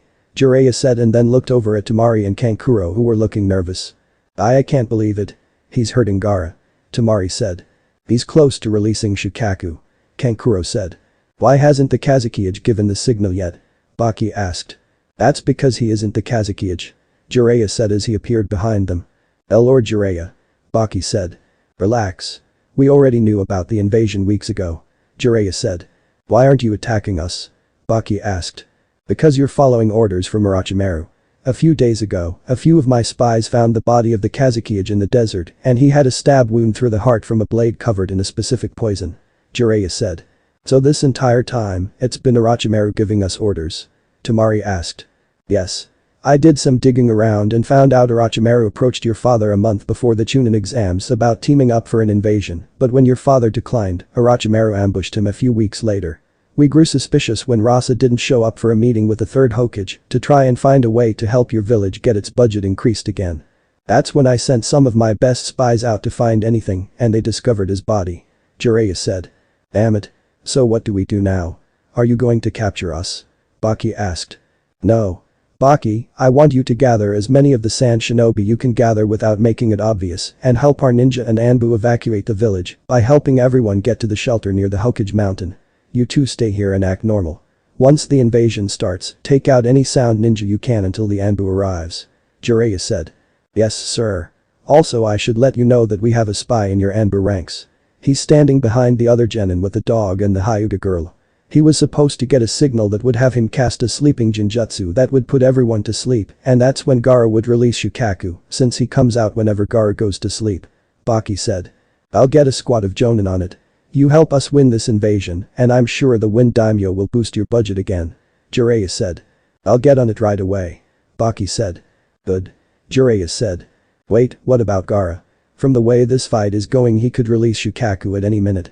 Kankuro said. He's right. After this transformation is when Shukaku can fully manifest. Temari said. Don't worry. Naruto will handle Gaara. I did prepare him for this after all. Jiraiya said and vanished. Are we really gonna leave a genin to stop Shukaku? Kankuro asked. So far he's proven he can handle it. If things get bad you two help him from a distance. Baki said and walked away. Fighting area. Stop running away from me Uzumaki. Gaara yelled as he was trying to grab Naruto with his extended sand arms. Fine. Naruto said and then vanished from sight. Oh. Where are? Gaara was cut off from a kunai exploding right in front of him. Gaara was suddenly punched from behind and the man he was just flying around like a human pinball before he finally crashed to the ground. That's not enough to keep him down. Naruto thought. Very interesting Uzumaki. Show me more. Make me feel alive. Gaara yelled. You asked for it. Naruto said and then looked up at Jiraiya who nodded. Stance. Master Jiraiya, why did he look up at you? Kurenai asked. Because he's ready to let loose. Jiraiya said. Is he finally about to use it? Might Guy asked. Yes. Jiraiya said. Lee, Tenten, Neji. I want you all to pay close attention to what Naruto is about to do. Might Guy said. What is he about to do? Neji asked. Something similar to what Lee did against Gaara. Jiraiya said. A technique that is similar to the 8 inner gates. Might Guy said. What's it called? Tenten asked. Fighting area. I hope you don't regret this, Gaara. Naruto said. 7 heavenly breaths. First activation. The first activation caused Naruto's eyes to turn completely white and his body gave off a yellow aura, though it seemed that it was starting to take after the color of Naruto's chakra. This first breath allows Naruto to push towards his body's natural limits, since the bolstered fortitude from the technique lessens pain and reduces fear of self-harm. Second activation. The second activation caused Naruto's body to expand slightly, his muscles becoming distinctly more prominent. In this stage, Naruto will also begin to recover faster as the activation stimulates the body's natural healing above the normal rate. Add in the healing ability he gets from the 9 tails, he's basically indestructible. Third activation. The third activation caused Naruto's skin to turn red, much like when the Gate of Life is opened. In this stage Naruto can begin to push beyond the body's natural limits in lesser amounts, as the further bolstered natural recovery can largely null the damage that would otherwise occur. Before Gaara could yell again, Naruto vanished and destroyed the ground where he was previously standing. All Gaara felt was pain on his chin and noticed he was up in the air, then he was knocked down to the ground. Lunar barrage. Once Gaara stood up, Naruto punched Gaara in the gut and released a pulse of chakra from his fist to increase the power of the punch. Upon inflicting the punch, Naruto took advantage of the Gaara's dazed state by following up with a fury of rapid untraceable punches. The punches that make up the barrage are not random, but are carefully thought out. Each one has the purpose of conditioning Gaara into reacting a certain way and forced him to leave himself open for another type of punch. This is why Gaara found it difficult to escape. Naruto ended the combo with a very powerful punch to Gaara's stomach, inflicting a lot of damage and sending rocketing back at very high speed, crashing into the wall. Stance. Holy shit. Tenten whispered. That was the most youthful thing I have ever seen in my life. Lee said. Why couldn't I copy his movements? Sasuke thought. Kakashi, I want that technique. Sasuke said. I can't teach you something I know nothing about, Sasuke. Kakashi said. Then I demand that this old fool teaches it to me along with everything he knows. Sasuke said. Kid, I'd watch what you're saying if I were you. Asuma said. He's one of the legendary Sannin and is possibly the strongest shinobi in the village. Kurenai said. Doesn't matter. I will be waiting for him to show up at training ground 7. Sasuke said arrogantly. Kid, I'm not teaching you. You may have all the skills, but you're not worth my time. I will never take on a student who is arrogant and thinks everything should be handed to him just because his family died. Jiraiya said. Watch your mouth. Sasuke yelled and went to attack Jiraiya, but before he took one step he was laying on the ground underneath a medium-sized toad. That's your only warning. Jiraiya said. Master Jiraiya. Why did you pick to train Naruto? I mean he had no skills or anything other than the shadow clone jutsu. Sakura said. Because he's a lump of coal. Jiraiya said. What does that mean? Sakura asked. Which would you rather have, a lump of coal or a diamond? Jiraiya asked. The diamond of course. Sakura said. Yeah. Anybody with a brain would take the diamond over some lame piece of coal. Ino said. True, but what if that lump of coal turns out to be an even better diamond than the one you picked out? Jiraiya asked. I don't get it. Ino said. Don't worry, not many people do. Like I told Naruto, I would take that lump of coal and turn it into a diamond. Lee for instance is also a lump of coal. Like Naruto he is also being put under pressure and polished. Jiraiya said. Fighting area. That should keep you quiet for a while. Naruto said as he deactivated the 7 heavenly breaths and once the smoke cleared, Gaara was back to normal barely conscious. Winner. Naruto Uzumaki. Genma announced. Mother. You didn't protect me. You promised you'd always protect me. Gaara yelled. After Gaara was finished yelling, he released a huge amount of chakra, so Naruto gave him a chakra-enhanced kick, sending him flying out of the stadium. Temari and Kankuro nodded at each other before quickly leaving, giving chase to Gaara to try and stop him from releasing Shukaku. Before anybody could enjoy the moment completely, an explosion was heard from up near the cage booth, and then Sound Ninja started to attack. A purple barrier was formed around the roof, and nobody could get inside of it. We're under attack. Ino said. All of you go and help the civilians get to safety. Do not attack any Sand Ninja. They are on our side. Move out. Jiraiya said. I'm going after Gaara. Sasuke said and then ran off. Damn it. Kakashi, what the hell have you been teaching him? He's more arrogant than before. Jiraiya said and took out some Sound Ninja that tried to attack him. He'll be fine. Plus, Naruto is probably going to go after Gaara as well. Kakashi said. You don't get it, do you? Gaara is about to unleash the full might of Shukaku, and you simply don't care that your student ran off. Jiraiya said. They'll be fine, Lord Jiraiya. Kakashi said. Change of plans kids. Sakura, Shino, Shikamaru go after Sasuke and bring him back. The rest of you help the civilians get to safety. Jiraiya said. I'll send Pakin with you to track Sasuke's scent. Kakashi said. Gaara, you need to calm down and fight it. You can't release Shukaku. Temari said and Gaara just groaned in response. It's no use. He's not responding. This is bad, Temari. We can't let him release Shukaku. The Leaf Village will think we're attacking. Kankuro said. I know. Gaara, you have to listen to me. You can't let Shukaku control you. Temari said and they had to jump out of the way from a kunai. For someone in such a rush, you three sure are slow. Drop the redeed and I'll let you leave alive. Sasuke said. What the hell are you doing? We're on your side, dumbass. Temari said. Yeah you idiot. Go fight the Sound Ninja that are attacking the village. Kankuro said. I could care less about that village. If they can't defend themselves from a couple of sound ninja then they deserve to die. I'm here for a rematch and I'll take you both on if I have to. Sasuke said. Go ahead, Temari. I'll handle him. Kankuro said. No Kankuro. Temari said. Listen, Temari. We need to get Gaara as far away from the village as possible. That's our main objective. I can handle him. Kankuro said. Be careful. Temari said and leapt away with Gaara. Don't think so. Sasuke said and went to jump after her, but Kankuro appeared in front of him. You have to get through me. Kankuro said and kicked him away. Chunin Exam Stadium. What's up with that barrier? Naruto asked as he dodged a kunai strike from a sound ninja and kicked him away. Naruto, I need you to help evacuate the civilians and get them to safety. Kakashi said. I need to go and stop Gaara. Naruto said. No. Sasuke can handle it. Kakashi said. If you think Sasuke can handle a Jinchuriki that's unstable, then you're more of an idiot than I thought. Naruto said and kicked a sound ninja away. That's an order. Kakashi said. No. Naruto, go after Gaara. We've already sent a team after him. You should be able to catch up to them. Make sure Sasuke gets back to the village and if you have to, use force.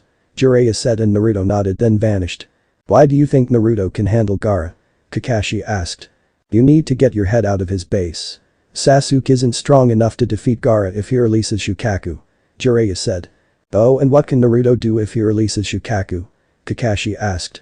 Naruto can summon the boss toad. Now, I'm going to the barrier to help the Hokage. Take out as many sound ninja you can and then meet up with the Anbu commander for further instructions. Jiraiya said and walked away. Naruto. Naruto was running through the forest dodging any sound ninja and took them out with ease. He was surprised at how easy it was to take them out and figured Orochimaru must not care about his ninja at all if they're that weak. After a while of fighting and rushing towards Gaara, Naruto came across Kankuro who was sitting by a tree in pain. Kankuro, what happened? Naruto asked. It's Sasuke. I tried to stall him and when I had him beat, he had these weird markings on his body and completely destroyed me. Kankuro said. Can you move? Naruto asked. I'll need some help. He's going after Gaara. Temari's trying to calm Gaara down and if Sasuke manages to get to him then he'll release Shukaku and we're not strong enough to stop him. Kankuro said as Naruto helped him up. Don't worry. If Shukaku is released I can handle him. As for Temari I think she should be able to hold Sasuke off until we get there. Actually, there was a search party sent after him, did you see them? Naruto asked. Yeah. I told them to go ahead. Kankuro said as they were jumping through the trees. Who was it? Naruto asked. The useless pink-haired girl, the lazy bum and the creepy bug boy. Kankuro said and Naruto snickered at that. Sakura, Shino and Shikamaru. Not a bad team, but they could have sent more. Naruto said. Wait. There's Temari. Kankuro said, pointing to Temari laying on a tree branch and they landed next to her, causing her to point a kunai at them. Relax, Temari. It's just us. Naruto said and she lowered the kunai. Sasuke got me. I had him and then he used a fire jutsu against my wind, then used some kind of jutsu that had marks on his face and completely caught me off guard. Temari said. Yeah. That thing caught me off guard as well. Kankuro said. The others went ahead. Temari said. Then I'm going. Naruto said. Naruto, please don't hurt Gaara. It's not his fault. Temari said. I know. It's your father's fault and whoever put the seal on him. Naruto said. What do you mean? I get it's my father's fault, but how is it the fault of somebody who put the seal on him? Kankuro asked. Because Gaara's seal is horrible. I know a bit about sealing and Pervy Sage taught me one that will work. After I get a chance to defeat Gaara, I'll fix his seal. He'll still have his instant sand defense, but he won't be unstable and will actually be able to sleep. Naruto said. I don't know. How can we be sure you know what you're doing? Kankuro asked. It's either that or I let him run on a rampage and possibly get you two killed. Naruto said. Do it. Temari said. Temari. Kankuro said. No Kankuro. If this is Gaara's chance at being normal again and no longer being labeled a killing machine, then I'll take it. Temari said. Fine. If you mess this up then I'll come after you. Kankuro said. I'll keep that in mind. Naruto said and vanished. Let's heal up before we go. Temari said and Kankuro nodded. You like him, don't you? Kankuro asked. Who? Temari asked. Naruto. Kankuro said. Not in the way you're thinking. He's a good friend. He showed me around the village a few times. I can't date him or anything, it wouldn't work out. Temari said. Are you going to tell him? Kankuro asked. I don't think I need to. He probably already knows that and feels the same way. Besides, that Hyuga girl has her eyes on him. Temari said. The quiet one. Huh. Never would have guessed. Kankuro said. Naruto. Naruto was quickly jumping through the trees trying to get to Gaara quickly and stop him from transforming. He heard the sound of Sasuke's Chidori and then heard an explosion. He channeled chakra into his legs to increase his speed, and when he made it to the area where Gaara and Sasuke were fighting, Gaara was already in his second stage, and Sasuke was pretty much defeated. Naruto saw the same marks on his body Kankuro and Temari told him about. Gaara launched himself at Sasuke preparing to end him, and Naruto jumped in and gave him a chakra-enhanced kick to the face. Naruto. Sakura exclaimed. Man, am I glad to see you. Shikamaru said. Grab Sasuke and leave. Naruto said. No way. We're taking him on together. Sakura said, and then Gaara yelled, causing everyone to look on in shock as he finally released Shukaku. Like I said. Take Sasuke and go back to the village. I can handle him. Naruto said. Naruto, there is no way you can handle that thing alone. Yeah, you've gotten stronger over this month and can possibly say that you're the strongest genin in the village, but this is on a completely different level. We should wait for a Jonin squad to show up. Shikamaru said. Just leave. I can handle this. Naruto said, then bit him thumb and went through hand signs. Summoning jutsu. You again. What is it this time, kid? Gamabunta asked. Rescue team. Is that a giant toad? Sakura asked. It is.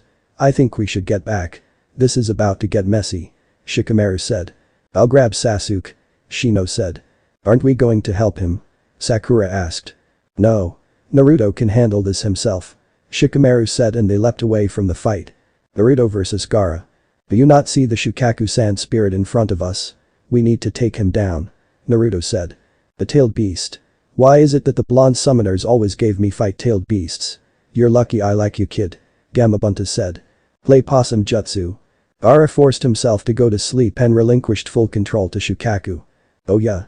I'm finally free, baby. Here we go. I hope you're ready to die. Let's do this. Shukaku yelled. Get ready, Chief Toad. Naruto said. I'm way ahead of you. Gamabunta said. Wind style. Drilling air bullets. Shukaku fired multiple bullets of highly compressed air at Gamabunta, who leapt into the air to dodge them. Shukaku didn't let up and continued shooting his jutsu at Gamabunta, who had no choice but to counter. Water style. Liquid bullets. Gamabunta fired multiple bullets of water from his mouth and they collided into the air bullets from Shukaku, resulting in an explosion of water. Gamabunta pulled out his sword and when he was close enough, he cut the arm off of Shukaku, making him yell out in pain. Kid, we need to wake up the boy on Shukaku's head. It's the only way to defeat him. Gamabunta said. I don't think that's possible. The sand defense is instantly and now that Shukaku's in charge right now, it's even faster than me at top speed. Naruto said. Well, I can't keep running around all day. If I wanted to do that, I would have stayed behind and chased the tadpoles back at home. Gamabunta said. We'll figure something out. Just keep. What the hell is that? Naruto asked, pointing to Shukaku's purple sphere in front of its mouth. That is something we do not want to get hit by. Hang on tight. Gamabunta said. Tailed beast bomb. Shukaku fired his jutsu at Naruto, but missed because Gamabunta leapt high up in the air. The tailed beast bomb kept going until it exploded and destroyed a mountain that was far away from the fighting, but everyone near the fight felt the shockwave from it. Holy crap. Naruto said. This is dangerous. We need to stop him now. Any ideas? Gamabunta asked. Pervy Sage said that you can use oil. Think you can give me some? Naruto asked. I like your style, kid. Gamabunta said. Toad oil bullet. Higher style. Flame bullet. Toad flame bullet. Naruto combined his jutsu with Gamabunta's oil and created a huge flame that sent Shukaku flying backwards. Naruto went through hand signs and used the water style. Ripping torrent jutsu on Shukaku's legs, making them turn into a mud-like substance. Shukaku was about to use a tailed beast bomb again, but Naruto activated his Dojutsu and did something unexpected. Shukaku suddenly stopped in his tracks and seemed paralyzed. Naruto didn't know what happened, but took advantage of the situation. Chief Toad. Throw me at him. We can use this moment to wake him up. Naruto said. Are you crazy? Who am I kidding? I'll do it. Gamabunta said and threw Naruto at Gaara. Wakey wakey. Naruto said. Naruto headbutts Gaara, forcing him to wake up, and then Shukaku's body starts to crack before it eventually crumbles away. Naruto and Gaara both fell to the ground, but Naruto managed to catch Gaara mid-air and they landed safely. And no. Stay back. Gaara said with fear in his eyes. Relax. I'm not gonna hurt you. I want to help you. Naruto said. Leave me alone. Gaara said and willed his sand to attack, but nothing happened. Listen, me and you are alike. The pain of suffering at the hands of the village you grew up in. The angry stares and cold looks. You're not alone. I have one inside of me as well. Naruto said and showed Gaara his seal as Temari and Kankuro landed next to them. Did you fix him yet? Temari asked. Not yet. I'm about to. Gaara, I'm gonna fix your seal so you can sleep and not have to live the angry looks and cold stares anymore. Naruto said. Gaara nodded after looking at him for a few seconds. Naruto looked at his seal and instantly frowned when he saw it. The seal wasn't even something you use to contain something like a tailed beast. Naruto went through a few hand signs before he placed his hand on Gaara's seal. Gaara grunted in pain, which was new to him, so he tried to fight Naruto off of him, but Temari and Kankuro held him down. After 10 minutes Gaara's old seal was destroyed and a new one took place. Naruto placed a 6-symbol seal on Gaara, with the middle part of the seal being the lock to the seal where everything connects. It wasn't as strong as Naruto's seal, but it was perfect for holding Shukaku. That should do it. Naruto said and sat down to catch his breath. That's it. I was expecting something more flashy. Kankuro said. It wasn't that difficult. Like I said, Pervy Sage taught me this seal, and we practiced it every day for the past few weeks until I got it right 10 times in a row. The previous seal was horrible, and whoever did it should be ashamed of themselves. Naruto said. What makes you say that? Temari asked. It was basically like putting Shukaku into a storage scroll. Naruto said. That would never work. Temari said. Exactly. Gaara must have some serious willpower if he was able to force Shukaku to stay in the seal while he was awake as well. Naruto said. So is it safe for him to sleep now? Temari asked. Look at him. Naruto said, and when they did Gaara was completely out. He looks so peaceful. Temari said. Yeah. It's almost as if he was never a rampaging psychopath. Kankuro said. Shut up. Temari yelled and bashed him over the head with her fan. I feel bad for whoever dates her in the future. Naruto thought. Naruto. Shikamaru said and landed next to him. What's up? Naruto asked. Is it finished? Shikamaru asked. Yeah. It's finished. Naruto said. How did you stop that thing? Shikamaru asked. Yeah. I was wondering the same thing. Temari said. I honestly don't know. I'll have to talk to Pervy Sage about it. Naruto said. Nobody move. A voice yelled and they looked to see Sasuke running at them with his Chidori activated. Wind style. Gale wind jutsu. Temari swung her giant fan and created a huge amount of air that crashed into Sasuke and sent him back into a tree while cancelling out his Chidori. Nice. Naruto said and Temari grinned. Thanks. Temari said. Listen, we should really get back to the village and help. Shikamaru said. Right. You grab Sasuke and head back. You two should take Gaara and head home. I'll let your sensei know what's going on. Naruto said. Why do I have to grab Sasuke? Shikamaru asked. I'm sorry. I didn't realize you fought a gigantic demon on top of a gigantic toad and fixed a seal. Naruto said sarcastically. Come on you big baby. Just do it. Temari teased and Shikamaru groaned. This is such a drag. Shikamaru said and grabbed Sasuke before leaving. Naruto.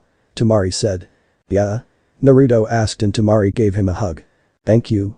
Temari said and Naruto lightly hugged her back. You're welcome. Now, get out of here.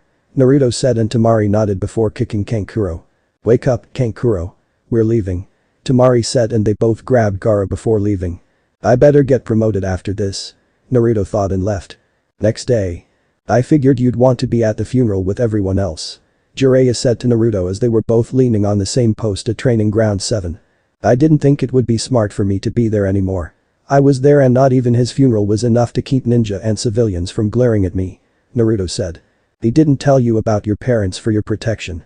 They were both well-known ninja who helped in our victory during the Third Shinobi War. He didn't want you to accidentally slip up and say it to the wrong person and then you get captured by their enemies. Jiraiya said. Then he should have just told me that. Instead he decided to blatantly lie to my face and then tell me it's pointless to worry about that. Leaving me on the streets for 2 years and then showing favoritism while I have to struggle to get by. It sucks that he died, but for some reason I'm finding it hard to feel anything towards it. Naruto said. Don't beat yourself up over it.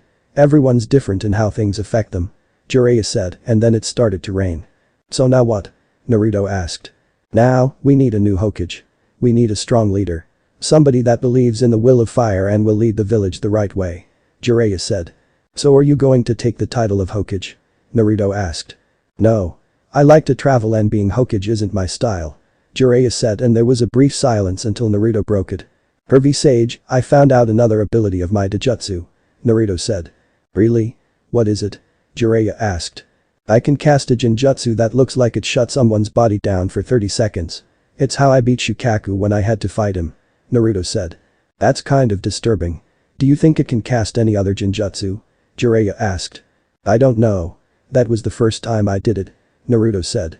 We'll have to work on that then. For now, I'll give you 2 days to rest up. Not many genin can say that they managed to beat a tailed beast. Jiraiya said. I guess you're right. Naruto said, and then the rain stopped. However, I need answers. How exactly were you able to figure out the first 3 activations for the 7 heavenly breath so quickly? I thought you only were able to use 2 of them. Jiraiya said. I never slept when you sent me home. I used my shadow clones while I meditated and had them practice every night until they had them done. Compared to the 8 inner gates, it focuses on gathering oxygen into your lungs. I had my shadow clones hold their breath underwater for as long as they could, and then we tried the techniques. I didn't try any of the activations until a shadow clone was able to do it without any problems. Naruto said. We'll take a break from those for now. Since you're on a break, I'd recommend talking to Asuma in regards to your wind chakra nature. He's one of the 2, now 3 wind users in Konoha. He can help you so your attacks are as powerful as they should be. Jiraiya said. Who's the other wind user? Naruto asked. Somebody you need to stay away from. I'll tell you more about him some other time. Jiraiya said. Okay. I guess I'll see you in 2 days. Naruto said. Another thing you should know since you're my apprentice is that when I say a specific time frame, it may not be exact. I could be called away for something important from my research. Jiraiya said. Yeah. Your research for your stupid books. Naruto said. My books aren't stupid. Anyway, I'm also Konoha's spy master. I report to the Hokage and nobody else. Sometimes I'll be gone for a few days to a few years. I've been out of the village for years until I met you at the hot springs. Jiraiya said. I thought you were just some lousy naughty. For somebody that is a spy master, you sure do get caught and beat a lot. Naruto said. Shut up. I was only caught because of you. Jiraiya said. Whatever you say. Naruto said. Listen, try to relax for a few days before you start training again. You may have the 9 tails to heal you, but rest also helps. Go hang out with your friends or something. Jiraiya said, pointing to Sakura, who was waiting for him. I doubt I can call anybody in this village my friend. Naruto said. You've known them for years, right? You should be friends with them by now. Jiraiya said. Well, I'm not. The only person I think I can call a friend is Temari, and she's from another village, but I'll see what I can do. Naruto said. That's the spirit. Jiraiya said and vanished as Sakura walked up to him. Yes, Sakura? Naruto asked. Why weren't you at the funeral? Sakura asked. I was. I left early. Naruto said. Konohamaru was looking for you. He was a mess. Sakura said. I'll talk to him next time I see him. Naruto said. Listen, later on everyone is going to meet up for some food at Yakiniku-Q. I just wanted to see if you wanted to come. Sakura said. I can't. Naruto said, and Sakura got angry as usual. Why not?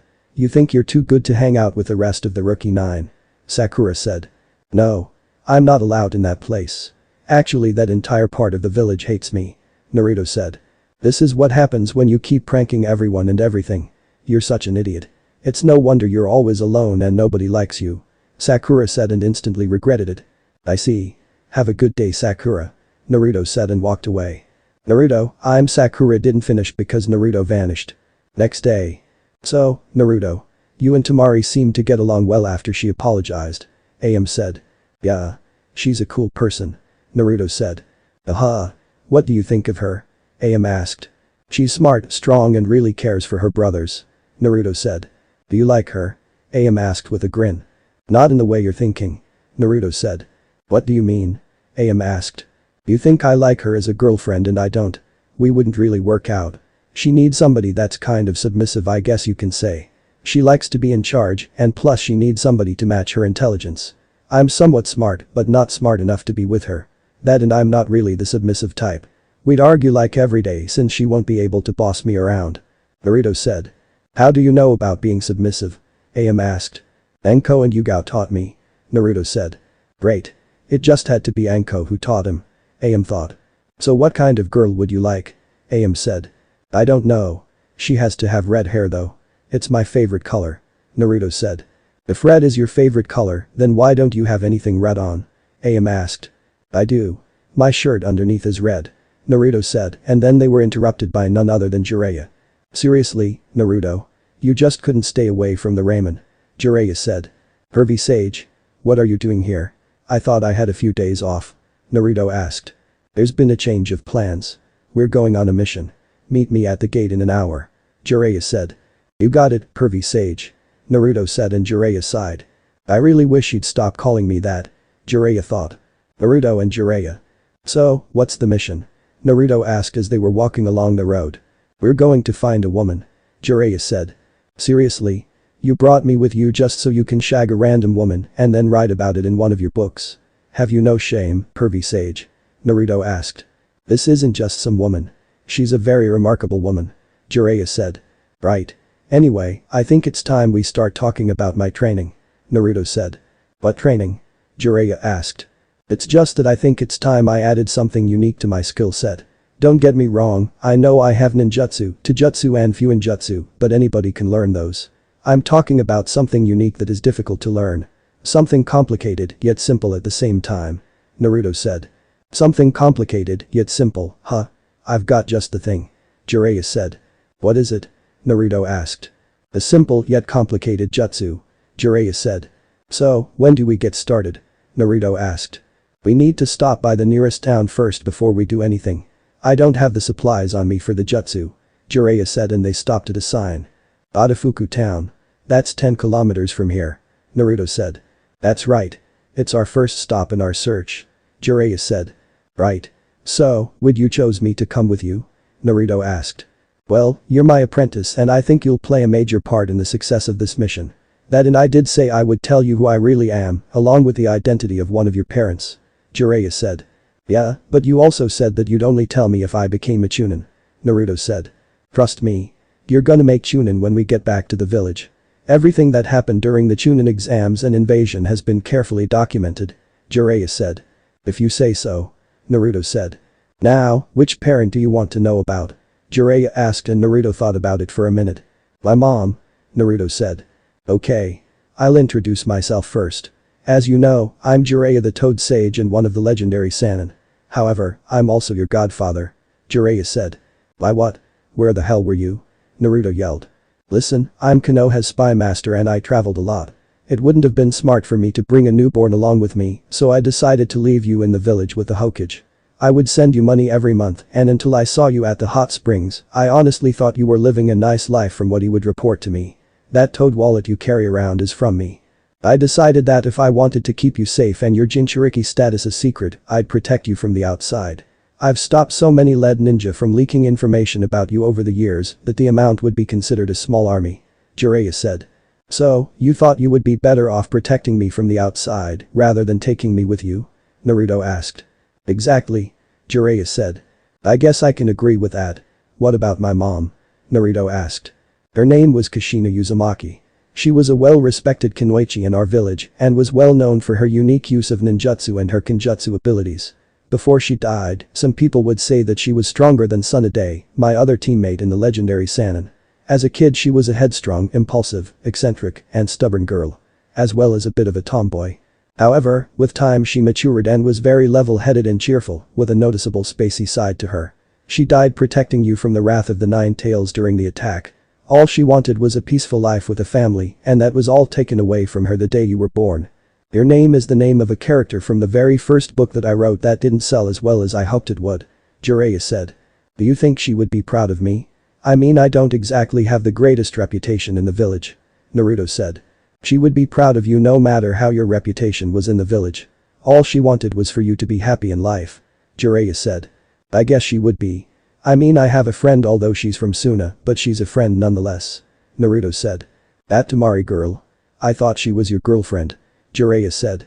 No. We wouldn't work out. Plus, my girlfriend needs to have red hair. It's my favorite color. Naruto said. He's more like Minato and he doesn't even know it. Jiraiya thought as they arrived in Adafuku town and found a hotel. I see. Now, we'll be staying for the night. Jiraiya said. Why? Naruto asked. Because I want to check around and see if anybody has seen the person we're looking for. Jiraiya said and Naruto felt a small pulse of chakra. Well, what is her name? What does she like to do? Naruto asked. She's my other teammate, Tsunade. She likes to drink and gamble a lot. She's earned the nickname the legendary sucker for her terrible luck. Jiraiya said. Then we should head over to Tenzaku town. It says here that it's the biggest gambling town in Fire Country. Naruto said as he was reading a brochure. I guess we can do that, but are you sure you can make it? It's quite the distance away from us. It's an extra day of travel, but if we travel non-stop as fast as we can, then we can make it there in a few hours. Jiraiya said. I can make it. Naruto said. First, we need to stop for supplies to teach you that jutsu. Jiraiya said and they walked away from the hotel. You felt it too, didn't you? Naruto quietly asked. Yeah. Somebody cast a genjutsu close by. Jiraiya said and they made it to a carnival game, but Naruto accidentally bumped into somebody spilling a drink on his coat. Watch it. Look what you did, you little punk. A bald-head guy said. Huh? Naruto asked. You stained the leader's brand new designer suit. You're paying for that. 100,000 ryo and you better pay up now. The bald-head man said. What? You're telling that suit cost 100,000 ryo? Naruto asked. That seems like a little bit of a stretch. You expect us to believe that monkey suit cost 100,000 ryo? Jiraiya said. You looking for trouble, old man? You better shut the hell up if you know what's good for you. The leader said. The boss used to be a Chunin from Iwagakure, the legendary dark ninja, feared by all. The bald guy said. Oh? The legendary what now? Jiraiya asked. You're asking for it. Just keep pushing me and I'll kick your base. The leader said. Naruto, this is perfect timing. I'll show you the jutsu I'm gonna teach you while we're on our little mission. Watch carefully. Jiraiya said and formed a spiraling ball of chakra in his hand. Enough of this. The leader said and charged at Jiraiya only to have the jutsu shoved into his chest and sent crashing into the game they were at. That was awesome. Naruto said. I was holding back. You guys are hardly worth the trouble. Jiraiya said and took the guy's wallet, then paid for the damages and bought all of the balloons filled with water, as well as the rubber balls. What the hell kind of jutsu was that? Naruto thought. Naruto, let's get going. It's time to leave and time for you to train. Jiraiya said. Alright. Naruto said and when they were far enough from Atafuku town, Jiraiya tossed him a water balloon. Here. Take this. Jiraiya said. What's this for? Naruto asked. The first step in the jutsu I'm teaching you. Jiraiya said and popped the balloon in his hand. Whoa. How did you do that? Naruto asked. In the water balloon exercise, you learn to create a stream of chakra. In other words, spinning. First, gather the chakra in your hand like you would during the tree climbing exercise. Then release a steady stream of it using the water walking exercise and finally use the chakra to push and churn the water in the balloon. Jiraiya said. So I have to spin the water inside of the balloon until it pops. Naruto said and started to spin the water in the balloon. Yeah. Now, let's get going. We've got to be in Tenzaku before nightfall so we can get a hotel to stay in. Jiraiya said. Wait. Can you give me one more demonstration? Naruto asked. Sure, but this is the last one you get. Jiraiya said and popped another water balloon. I get it now. When I spin the water in the balloon I'm only doing it in one direction. When you spin the water it's going in multiple directions that makes it seem to bubble inside before it eventually pops. Naruto said. He caught on faster than I thought. Jiraiya thought. Exactly. Now you will have more difficulty since you have to concentrate while we're traveling at high speeds. Jiraiya said. That's okay with me. Just means the end result will be even better. Naruto said. Glad you understand. Now, let's go. Jiraiya said and they started to run towards Tenzaku town. Tenzaku town. After running for nearly 8 hours, Naruto and Jiraiya finally arrived at Tenzaku town. Along the way Naruto finally managed to pop the balloon after 2 hours of trying, and Jiraiya made him practice it until he was able to do it in an instant.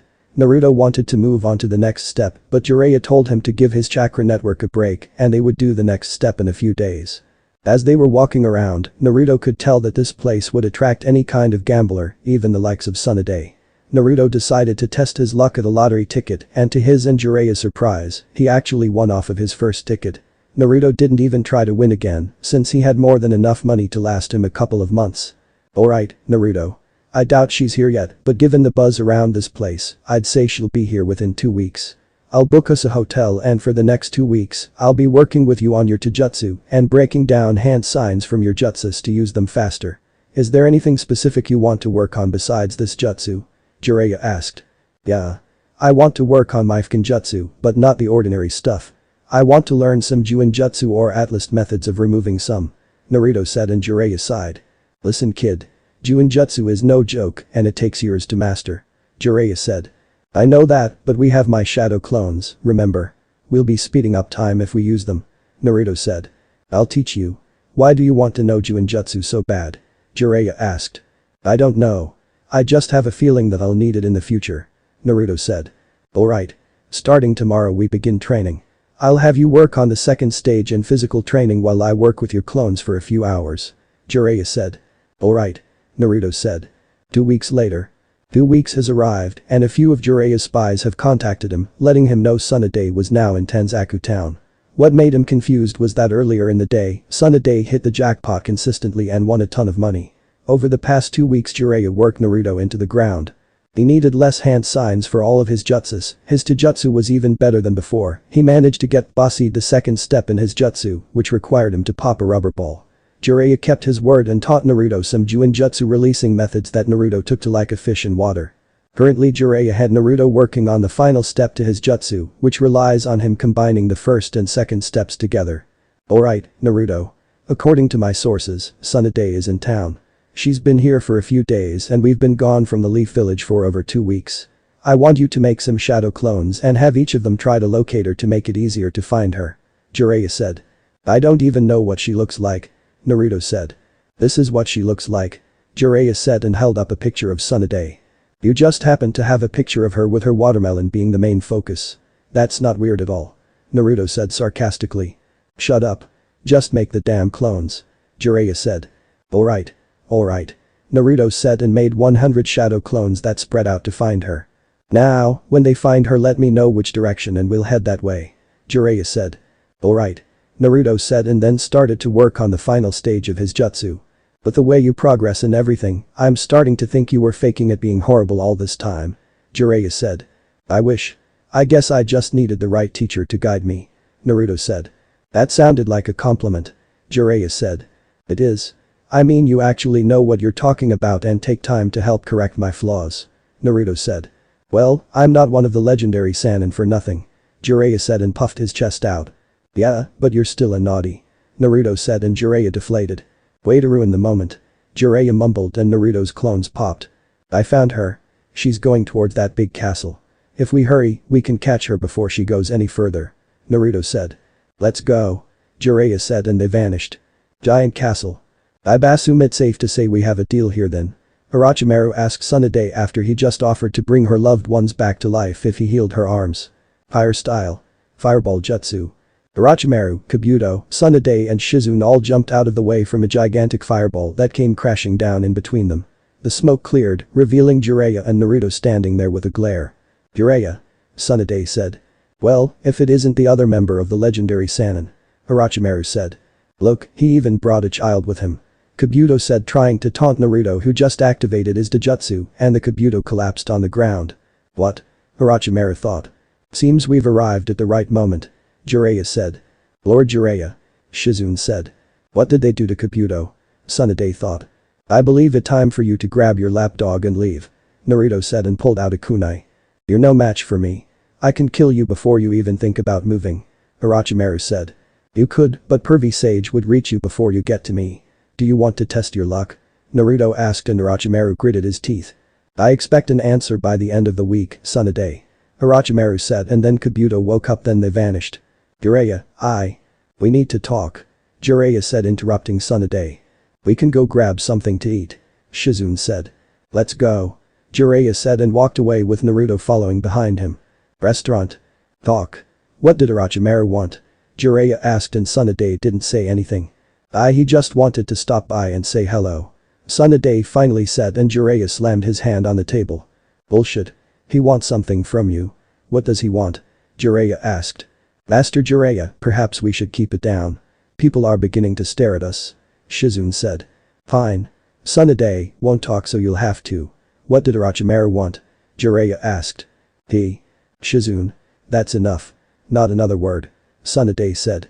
This is a waste of my time. To think you'd betray the village your grandfather built for a traitor like Orochimaru. I thought you were better than this, Tsunade. You truly disappointed me. Jiraiya said and Tsunade was actually hurt by his words. You wouldn't understand. Tsunade said. It doesn't matter. If you go through with whatever he wants your help with, then I'll kill both of you myself. Jiraiya said and Tsunade flinched. Just leave. Tsunade said. Fine. To think the village actually wanted somebody like you to become Hokage and lead us. You're a shell of yourself now. What happened to the women I loved growing up? It's time to train, kid. Jiraiya said. Who's he? Shizune asked. My new apprentice. Jiraiya said. Oh. In that case. I'm Shizune, Lady Tsunade's apprentice. Nice to meet you. Shizune said. Naruto. Nice to meet you. Naruto said, staring at Tsunade. Those can't be real. Naruto thought. What are you looking at, kid? Jiraiya asked. Are those real? Naruto asked, pointing to Tsunade's balance, and Jiraiya choked on his food. Excuse me? Tsunade asked. Are they real? I mean, they're so big. Your back must hurt a lot from walking around with those things. How about a neck massage? Naruto asked as he went behind Tsunade. Naruto. I don't think you should do that. Jiraiya said. Come on, pervy sage. Anko told me this works for her and she's got some soft big ones as well. Naruto said. How do you know? Jiraiya asked. She let me feel them after she gave me the talk. Naruto said, and Jiraiya couldn't help it, so he pulled out his notepad, scribbling something down, giggling. Oh wow. This feels amazing. Tsunade said. You're really tense in your neck and shoulder area. You should get massage more frequently. Naruto said and started to work on the knots in her shoulders. Oh. That's the spot. Tsunade said. What the hell? How's he doing that? I can't even place a finger on Tsunade before she beats me up and he's giving her massage. Jiraiya thought. Even from how tense you are, you seem to be under a lot of stress. Naruto said, and Tsunade sighed. That's an understatement. Tsunade said and flinched when Naruto started to work on another knot in her shoulders. What's got you so stressed out? Naruto asked. This deal with Orochimaru. He wants me to heal his arms, and in exchange he said he'll bring my brother and boyfriend back to life. I don't know what to do. On one hand, I don't want to help him, I'd rather kill him. On the other hand, there's a chance that I'll be able to see my loved ones again. Tsunade said, and then her eyes went wide as she saw a smirk on Jiraiya's face. Nice work, kid. Jiraiya said. Son of a bitch. Tsunade said as Naruto sat back down. Thanks, pervy sage. Naruto said. I really wish you wouldn't call me that. Jiraiya said. How did you do that? Shizune asked. I grew up on the streets for 2 years. I learned how to manipulate people and get answers in non-violent ways. That and Anko helped me out with some tips just in case I ever had a seduction mission. Anyway, she had quite a few drinks of the strongest sake available and I waited for the right moment to strike. A cloudy mind and a nice massage works a lot apparently. You should really get a massage more often. Your large balance are hurting your shoulders.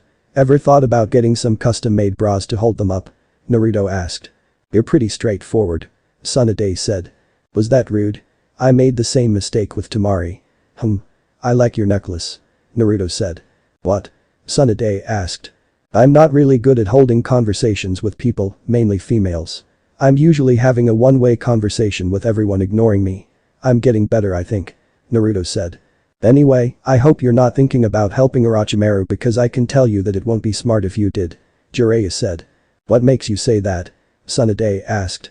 Well, the jutsu he wants to use is the forbidden jutsu your uncle created. He'll bring them back to life, but they'll only be a reanimation. He's already brought back Hashirama and Tobirama to fight Sensei when he invaded during the Chunin exams. Jiraiya said. I heard about that. Nice job using Gamabunta to take out the one-tailed beast. I see you haven't lost a step. Tsunade said with a small smile. I didn't summon Gamabunta. I was still trying to help Sensei, but the barrier Orochimaru's lackeys used was stronger than I thought. Naruto was the one who summoned Gamabunta and defeated the One-Tails. Jiraiya said. Him? Seriously? How? He's just a kid. Tsunade said. Can I show her? Naruto asked. Yeah. Jiraiya said and Naruto activated his Dojutsu. The Hishigan. Tsunade whispered. The what? Naruto asked. Let's talk somewhere else. Tsunade said and they left. Jiraiya Hotel. So what's the Hishigan? Jiraiya asked. It's a Dojutsu that was rare amongst the Uzumaki clan. My grandmother, Mito Uzumaki, told me once that not many Uzumaki can use this Dojutsu because they never go through enough emotional trauma. The fact that you awakened it tells me you've had a hard life growing up. Tsunade said. That's an understatement. Naruto mumbled. So what exactly does it do? So far all we know is that he can see chakra pathways, he's immune to Jinjutsu when it's activated and can cast a Jinjutsu that shuts the body down for 30 seconds. It's how he defeated Shukaku. Jiraiya said. Another thing is that whoever has the Hishigan will be able to use the Ice Kekkei Jinkai. You can cast Jinjutsu with them like the Sharingan, but only one person has been able to do that and that was Ashina Uzumaki, the clan head. That genjutsu that shuts down the body isn't a genjutsu per se. It's a hidden ability that temporarily disrupts a person's brainwaves and shuts the body down. Tsunade said. Whoa. Naruto said. Is that everything?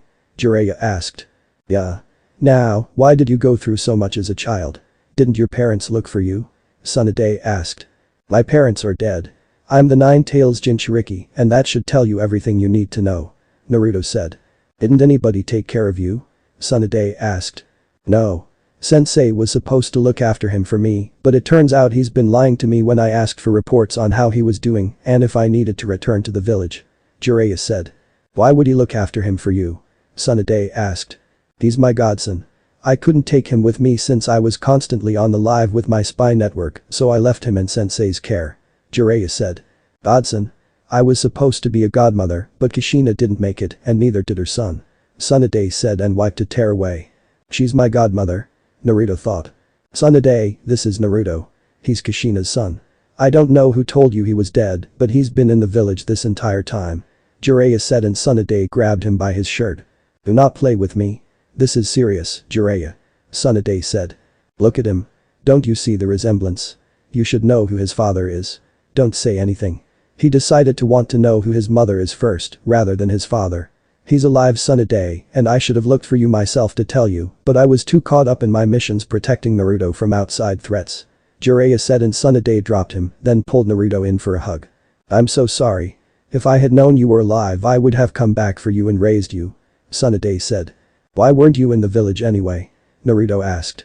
I left the village after the second Shinobi War, after my brother and boyfriend at the time died. I came back occasionally and met your mother a few times and even allowed her to sign the slug contract if she wanted to contact me. That's how I found out about you. I was on my way back to the village when an Anbu with a gorilla mask told me Kushina and her son died in the Nine-Tails attack. I've been gone ever since and I've just been drinking my sorrows away. Tsunade said. Then come back to the village. I don't have a mom in my life and we need a Hokage. You'd be perfect for both. Naruto said. I don't know if I can do that. I haven't been in the village in years. I'm an alcoholic and I'm in serious debt. I'm the last person you should want as the Hokage. Jiraiya should take the seat. Tsunade said. His first order would be for women to walk around topless. Do you really want him to have the seat? Naruto asked. Listen, Naruto. I'm just not cut out for the job. Tsunade said. How about a bet? Naruto asked and Tsunade of course fell for it. I'm listening. Tsunade said. Hervey Sage is teaching me a jutsu. If I can't have it complete in 3 days then I'll give you my toad wallet that's filled with money. If I do get the jutsu finished in 3 days, then you have to come back to Konoha and become Hokage. Naruto said. You're on. I'll even throw in my grandfather's necklace. Tsunade said. Hervey Sage, I'll see you in 3 days. Naruto said and walked out with Shizune following him leaving the two Sannin alone. You know he's gonna win that bet. Jiraiya said. I know. I was going to come back regardless to be close to him. I wanted to talk to you alone. Tsunade said. About what?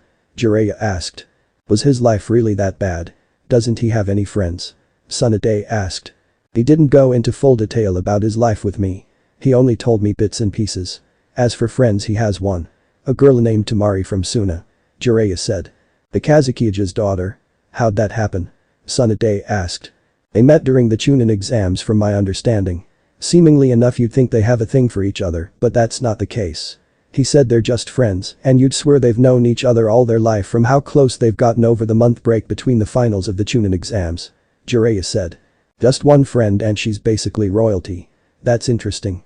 Doesn't he have any other friends? Tsunade asked. No. He realized that nobody was really his friend and they never paid attention to him when he would talk to them. He's never actually held a conversation, which is why he thought he was being rude when mentioning your balance and quickly apologized, then complimented you on your jewelry. It's a work in progress, but I think he's getting the hang of it. Jiraiya said. What's he like? Tsunade asked. He's a combination of Minato and Kushina. Of course he has the Uzumaki temper, but I think Minato's calm-like attitude balances him out. He can figure stuff out quickly, but he just needs a little push in the right direction. The jutsu he's learning is the Rasengan and he's nearly completed it. It hasn't even been a month yet. Jiraiya said, and then there was a silence between them until Tsunade spoke up. Why didn't we ever work out? Tsunade asked. You rejected me pretty bad on a day I was just checking up on you. I know you were going through some things after losing Dan and Nawaki, but I was only there as a friend that you needed. Jiraiya said. I know and I'm sorry. It's just I knew you were jealous that I started dating Dan and I thought you were probably going to talk bad about him. I know you aren't that kind of person, but I wasn't thinking straight. Tsunade said. That's why I decided to give you your space after that day. Jiraiya said. You haven't spoken to me in 2 decades. I thought you hated me. Tsunade said. I didn't hate you. I hated what you said to me and how you showed no remorse for it. I decided to focus on my spy network and then Naruto was born so I had to work even harder. Jiraiya said. Does the village really want me to become Hokage? Tsunade asked. They were going to give me the hat but I turned it down and recommended you. Jiraiya said. Then if this is a mission of that caliber, then would you bring Naruto along? Tsunade asked. The elders wanted to send Anbu with me and they'd slow me down. He's my apprentice and I wanted to train him some more and get him out of the village. That and I figured it was time you two met. Jiraiya said. Naruto and Shizune. Naruto, can I talk to you? Shizune asked. Sure. Naruto said. You need to call off the net with Lady Tsunade. Shizune said. Why? Naruto asked. Because that necklace is cursed. Every time she gave it to somebody, they ended up dying. Shizune said. Listen, she's the one who offered the necklace. I just wanted her to come back to the village to become Hokage and finally have some kind of family. Naruto said. I understand that, but you shouldn't take the necklace. It can kill you. It's bad luck. Shizune said. I have a giant fox sealed into my gut and I've already had Leaf Ninja try to kill me. A little more bad luck won't hurt me. Naruto said. Leaf Ninja? Shizune asked. I've already said too much. I need to start training and win this bet. Naruto said. Don't say I didn't warn you. Shizune said and left. You can come out now. Naruto said and 2 figures walked out wearing black cloaks with red clouds. Not bad. He was able to sense our presence. He's more interesting than I thought, Itachi. A blue shark-looking man said. Indeed he is, kiss him. Naruto, we would like for you to come with us. You have something that we need. Itachi said. He must be talking about the 9 tails. Naruto thought. He might try to run. Allow me to cut off his legs. Kisame said and pulled a giant sword off his back. What if I were to decline this invitation? Naruto asked. It would not be wise for you to do that. Itachi said and activated his Sharingan. So, you must be Sasuke's brother. Naruto said. He is. He's already dealt with that nuisance and now we're about to deal with one more. Make this interesting for me. Since I can't kill you, create some of those shadow clones you're known for and allow me to kill them. Kisame said with a grin. How about no? Now, leave me alone. I have something to do. Naruto said and turned around only for Kisame to appear in front of him. I warned you. Kisame said and raised his sword to attack, but Naruto activated his Hishigan and Kisame collapsed. What was that? Itachi thought and kicked Naruto away. Would you like to join him? Naruto asked. You placed him in a Jinjutsu, but there's no foreign chakra in his body. Itachi said. That's because he's not in a Jinjutsu. He's temporarily dead. Naruto said and Jiraiya landed in front of him. Itachi Uchiha. Jiraiya said. Jiraiya of the legendary Sannin. We will meet again, Naruto. Itachi said and grabbed Kisame before vanishing. You alright kid? Jiraiya asked. Yeah. I'm okay. All he did was kick me away when Kisame fell to the ground. Naruto said. That Jutsu saves your life and bought me some time. Let's head back. You can start training tomorrow. Jiraiya said. What about my bet? I'll only have 2 days left instead of 3. Naruto said. Trust me kid. With your luck and Tsunade's terrible luck, you'll win this bet. Jiraiya said. I guess you're right. Naruto said. They left the area and went back to the hotel to rest up for the night. Naruto made sure he had everything he needed to complete the Rasengan and win the bet. That wasn't the only thing on his mind. He wanted to know why Kisame and Itachi were really after him and how they would deal with Orochimaru in a few days. 2 days have passed since Naruto and Jiraiya found Tsunade, and to Naruto it was fun. He bonded with Tsunade over the past 2 days, and they were instantly like mother and son. She told him how to talk to women better with the help of Jiraiya and Shizune.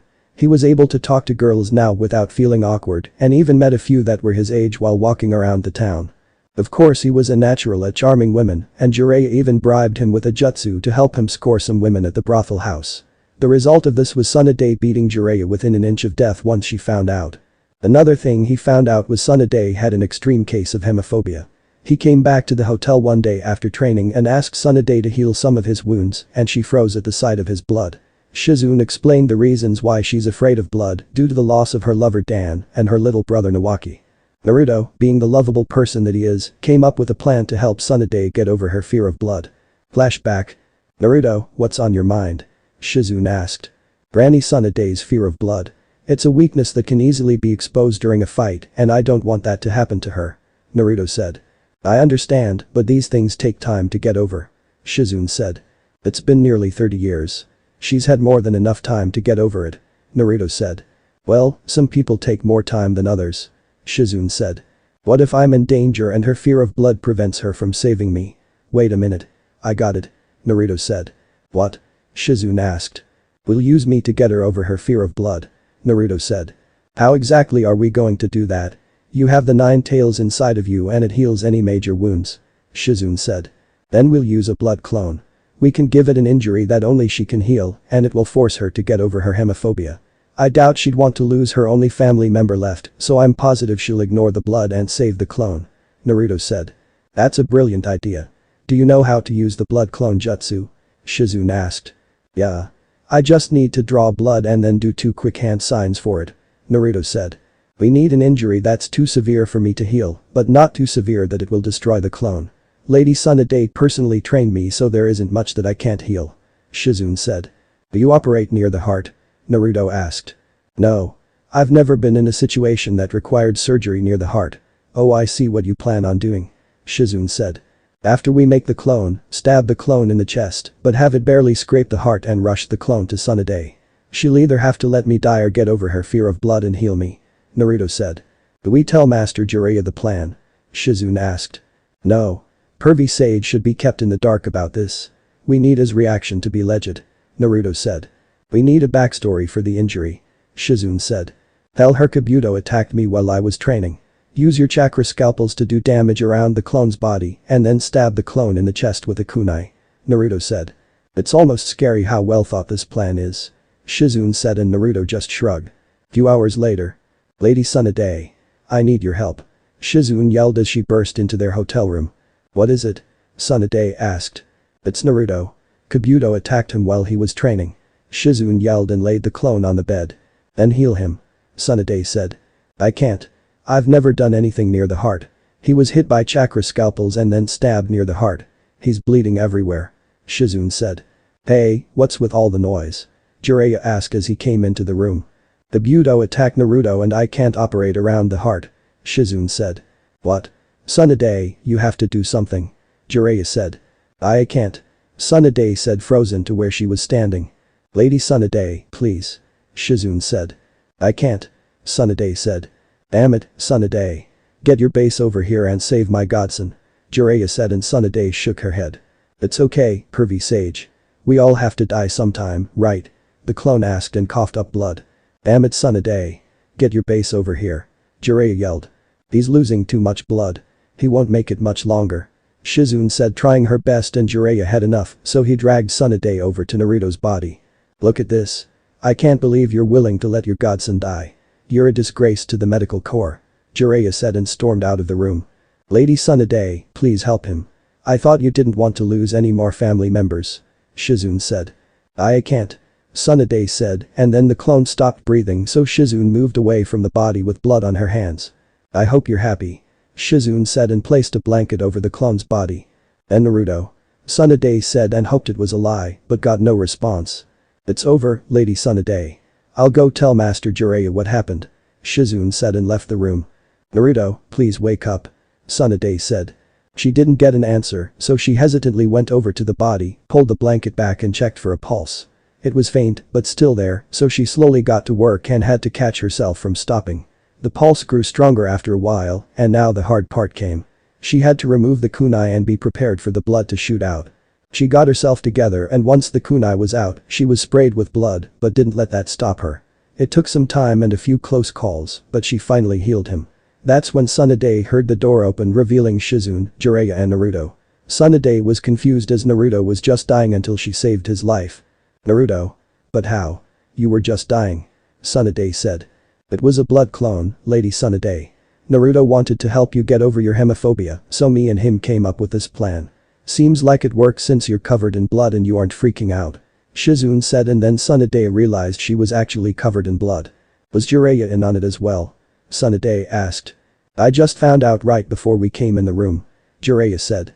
By the look of it, Lady Tsunade, you aren't scared of blood anymore. You're covered in it and you aren't panicking. Shizune said, and then Tsunade realized that Shizune was telling the truth. Wait, so Kabuto didn't attack you? Tsunade asked. Nope. Him and Orochimaru are most likely hiding until you give them your answer. Now, it's time to train. Naruto said. Oh yeah. You still have to master the Rasengan. Jiraiya said. I've got a few clones working on that. This training is for Granny Tsunade. Naruto said, and Tsunade's eye twitched. Will it kill him to stop calling me that? Tsunade thought. Train her for what? Shizune asked. The fight. It's clear that she's rusty, and since she's family I don't want anything happening to her. We can have a fight between the two of us. Naruto said. You do realize she's one of the legendary Sannin, right? Jiraiya asked. One of the legendary Sannin who hasn't trained since before I was born. I should be able to get her back in shape. I mean, of course she's stronger than me, but I should be able to handle it due to my stamina and her current lack of training. Naruto said. Alright, Naruto. If you want to fight, then I accept. First, get out so I can get this blood off of me. Tsunade said. Yeah, Naruto. You're too young to see this. Jiraiya said and started to giggle perversely. Oh, but it's okay for you to have a picture of her with her watermelon basically popping out of her shirt all the time. What are you gonna do with the picture, pervy sage? Gonna rub one out later with it? Naruto asked. What picture? Tsunade said and glared at Jiraiya, who was sweating bullets. This one. Naruto said and took the picture from Jiraiya as he tried to get rid of it. Oh my. Shizune said as she looked at it. See, your nipples are basically showing. This is what he showed me to track you down since I didn't know what you looked like. Naruto said. Shizune, take Naruto to the forest to prepare. Me and Jiraiya need to have a talk. Tsunade said sweetly and started to crack her knuckles. Yes ma'am. Shizune said and quickly left with Naruto. So, you were peeping on me again, huh? You remember what happened last time, don't you? Tsunade asked sweetly and Jiraiya quickly nodded. Please, have mercy. Jiraiya said. I'm all out of mercy. Tsunade yelled and Jiraiya could be heard screaming for miles. Flashback end. The result of Naruto training with Tsunade was him of course losing, but it was fun. Shizune decided to join in and use her medical knowledge to fight Tsunade since Kabuto was there as well. Jiraiya watched on, covered in lumps and bruises, since Tsunade only gave him the bare minimum treatment to recover. Tsunade had to admit that Naruto was pretty good for his age and couldn't believe that he only got like this after a month of training. However, Tsunade surprised Jiraiya and Naruto when she used the famous wood style to restrain Naruto after he accidentally started to use the Nine Tails chakra during the fight and started going on a rampage. When Jiraiya asked about it, she simply told him that she's always been able to do it since she was a kid, and that was another reason she was around Hashirama so much. She was trained a bit to use wood style by Hashirama himself once he found out that she had it, but she kept it a secret.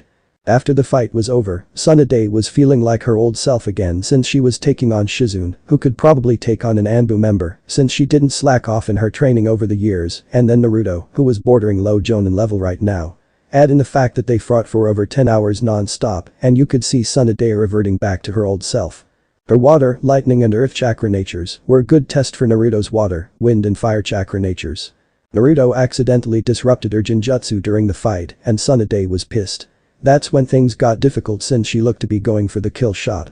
Naruto didn't understand and neither did Jiraiya since she looked the same except with bags under eyes and one gray hair. Shizune was also confused since Tsunade told her she looked like a wrinkly old prune underneath her Jinjutsu, but she clearly didn't.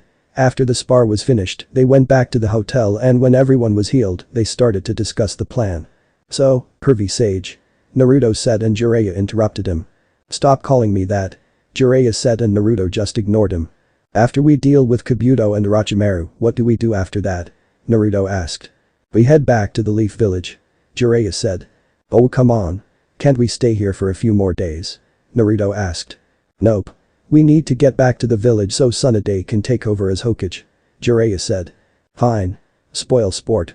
Naruto said and pouted, which made Shizune giggle. Aw come on, pervy sage. Can't we stay a bit longer? Tsunade asked and Jiraiya's eye started to twitch. No. Jiraiya said. Fine. I heard the next town was opening a brand new hot springs for women only. I guess we'll be missing that as well. Tsunade said and smirked as Jiraiya froze in place. Now for the final piece. Naruto thought and looked at Tsunade, who nodded. I heard they have a contest for one lucky guy to also share the hot springs with them. It's only for one day. Can you imagine the women there? All naked and wet. It's too bad we're headed straight to Konoha after this. Looks like that book of yours won't have any good scenes in it. Naruto said, and Jiraiya looked at them with blood coming from his nose. Well, I suppose we could stop for a day or two. There's no harm in that. I'm going to the bar. Jiraiya said and quickly left. He's gonna be so disappointed. Tsunade said. Why? I thought he was a naughty and would love this. Shizune said. It is a new hot spring for women only, but it's for elderly women with saggy skin and watermelon that touch their knees. Naruto said, and Shizune finally got it. Oh. I see. Then why do you want to stop at the next town? Shizune asked. Because Granny Tsunade is going to pay off her debts with the money she won at the gambling machines. Naruto said, and Tsunade sighed. Will you not call me that, please? Tsunade asked. Call you what, Granny Tsunade? Naruto asked, and she sighed again. Never mind. Listen, I'll start off attacking Kabuto, and once we get to an open space, the three of you are to appear. Both of you will take on Kabuto, and I'll handle Orochimaru. Jiraiya probably won't be in any shape to fight tomorrow, or he will barely be healthy enough, so after you're done with Kabuto, help me out. I'm still a bit rusty. Tsunade said. Good. I want to get Orochimaru back for what he did to me in the Chunin exams. Naruto said. That's easier said than done. Shizune said. I know. Naruto said. Let's call it a day. Tsunade said. Next day. Well, what's your answer? Orochimaru asked. Hurry up. Lord Orochimaru doesn't have all day. Kabuto said. I'm not healing your arms. I'd rather kill you. Tsunade said, and Orochimaru chuckled. Kabuto, take care of this for me. Orochimaru said. Before Kabuto could move, they had to jump out of the way as Tsunade came crashing down on them with her leg high up in the air and then destroyed the ground where they were standing. Come on, Orochimaru. Tsunade said. It's amazing that after all these years of knowing each other, we've never actually met in combat. Orochimaru said. That's right. Tsunade said, running at them. Don't get your hopes up. You still have to go through me. Kabuto said. It'll be a pleasure killing you both right now. Tsunade said, and destroyed the wall they were standing on, forcing them to jump away. She hasn't lost any of her strength. I won't go well for you if she ever connects.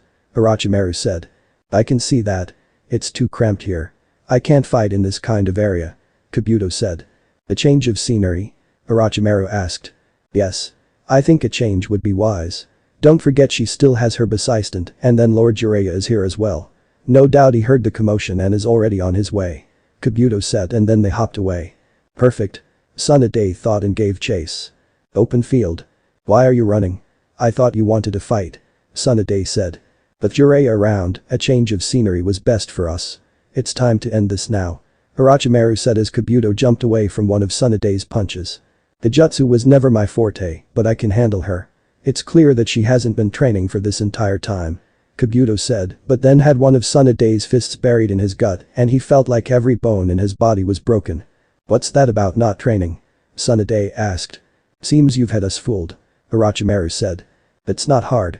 Tsunade said, and Kabuto healed himself before trying to attack her with his chakra scalpels, but Tsunade easily avoided him. Damn it. She's toying with me and it looks like she's not even trying right now.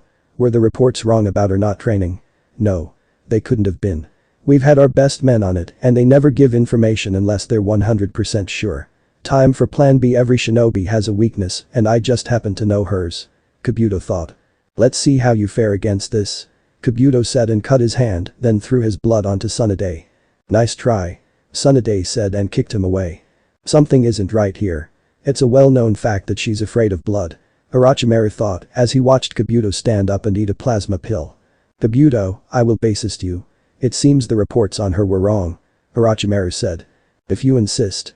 Even without your arm she's no match for us. Kabuto said, and then a puff of smoke happened. Well, it sure took you all long enough. Tsunade said. Lame pervy sage. We had to go look for him and we found him drunk at a bar. He's barely able to fight properly. Naruto said. I'm fine, Naruto. Jiraiya said. Lady Tsunade, are you alright? There's blood on you. Shizune said. It's not my blood. You two can take on Kabuto. Me and Jiraiya can handle Orochimaru. Tsunade said. Isn't this interesting? All three of the legendary Sannin together again. Who would have thought a day like this would happen? Orochimaru said. The Nine-Tails Jinchuriki will be a problem. I can't kill him because then they'll come after me and I'd rather not deal with that organization again. However, his Dojutsu interests me. I'll have to figure out a way to get that boy on my side. Orochimaru thought. Well, I guess I can handle Kabuto. Naruto said. I wouldn't underestimate me if I were you, Naruto. I'm as strong as Kakashi. Kabuto said. Yeah. Congratulations. Are we gonna fight or not? Naruto asked. Naruto, follow my lead. I'm the strongest between the two of us and I have experience. Plus, I can tell he specializes in medical ninjutsu, so I should be able to counteract him. Shizune said. Didn't you tell me that medical ninjas are supposed to hang in the back during a fight? Maybe I should take the lead on this one. Naruto said. No. Shizune is right. She should lead because he can use chakra scalpels to fight and so can't she. They'll cancel each other out. Tsunade said. Fine. Lead the way. Naruto said. Naruto and Shizune vs Kabuto. Kabuto immediately summoned a snake to bassist Orochimaru in his fight and then activated his chakra scalpels. Shizune activated her own chakra scalpels and attacked Kabuto. It was clear from the start that Shizune was better at close quarters combat, but Kabuto was no slouch. He managed to cut the tendons in her right leg, but she also cut the muscle tissue in his arms. Shizune ducked when Kabuto swiped at her head and kicked him in the gut with her good leg, and before Kabuto could cut another tendon in her leg, Naruto used the great breakthrough and sent Kabuto flying backwards into a boulder. Thanks for the save. I just need a few minutes to recover. Shizune said. I can handle him from here. I've seen how he fights. Naruto said. You shouldn't take him lightly. Shizune said. I won't. Naruto said. Naruto Uzumaki. I hope you don't think you can beat me. Kabuto said arrogantly. Anyone can lose on any given day. Naruto said.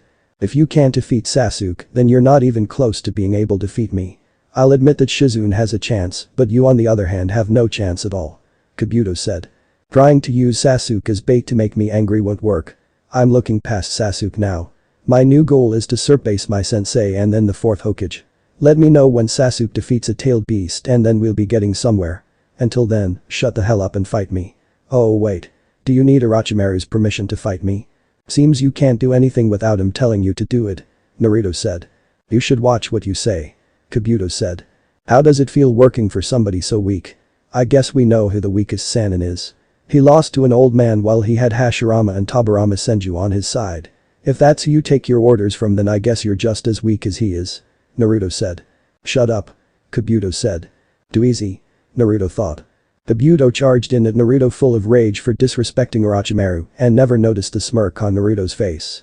Kabuto started swinging wildly with his chakra scalpels activated and each time he swung, it would go right through Naruto. However, every time Naruto attacked it managed to connect and that just enraged Kabuto even more. What he didn't know was that Naruto was using the Shunshin at incredible speeds, creating after images of himself, but they were all able to attack him. I've had enough. Kabuto yelled. He was about to attack, but then Shizune used her poison mist on him, but Kabuto held his breath as the poison surrounded him so he wouldn't breath it in.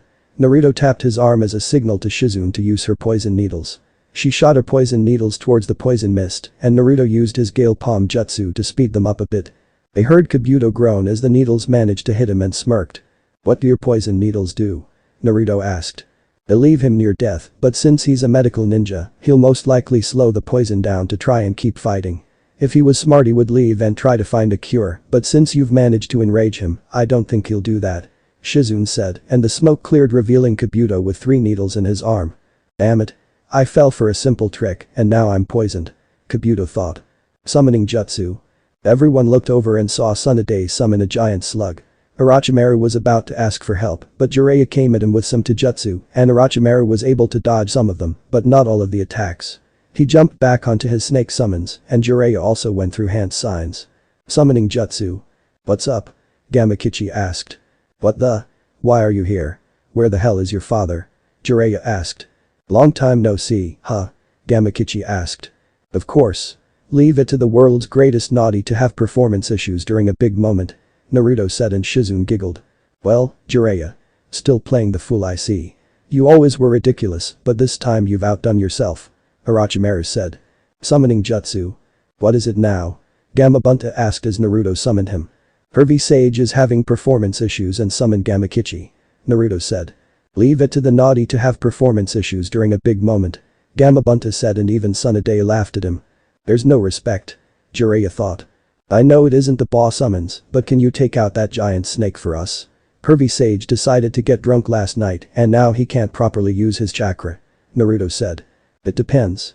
Will there be more barrels of sake as payment for wasting my time on such a weak summons? Gamabunta asked. You'll have to wait until we get back to the village, but yeah, I can get you some. Naruto said. I knew I'd like you, kid. Gamakichi, head back home. Gamabunta said. Sure thing, Pops. Gamakichi said and left. Kabuto. Summon Manda. Now. Orochimaru said. I'm on it. Kabuto said and Orochimaru noticed he could barely stand. What happened to him? Orochimaru thought. Rasengan. Everyone looked at Naruto, who appeared in front of Kabuto and shoved a Rasengan into his gut, making him yell out in pain as the jutsu grinded into his stomach. Before Kabuto was launched away, he activated his chakra scalpel and cut Naruto's heart muscles. Kabuto was out cold and nearly dead, as was Naruto. Tsunade quickly rushed to his side and started to heal him before he could die. Orochimaru took this time to grab Kabuto and quickly left. Come on, Naruto. Stay with me. Tsunade said as she was healing him, and then a hand grabbed her necklace. I win, Granny Tsunade. Naruto said with a weak smile and bossied out. Naruto. Tsunade said. Don't worry, Lady Tsunade. He's fine. Shizune said. Let's get him back to the hotel. Tsunade said. What about Orochimaru and Kabuto? Shizune asked. They're gone already. Jiraiya said. Konoha 3 days later. So, Granny Tsunade. What are you going to do now? Naruto asked as they were walking through the village under a henge so she wouldn't be recognized. Well, I have to meet with the village elders before I'm officially announced as Hokage, and then I'm headed over to the hospital. Tsunade said. Why are you going there? Naruto asked. That Rock Lee kid you told me about is still in the hospital, and I want to see if I can properly heal him while saving his ninja career. Plus Kakashi and your teammate Sasuke are in the hospital as well. Tsunade said. Oh yeah. I forgot about them. Why am I escorting you around the village? I thought the Hokage would have an assistant or Anbu with them. Naruto said. I can't spend some time with my godson.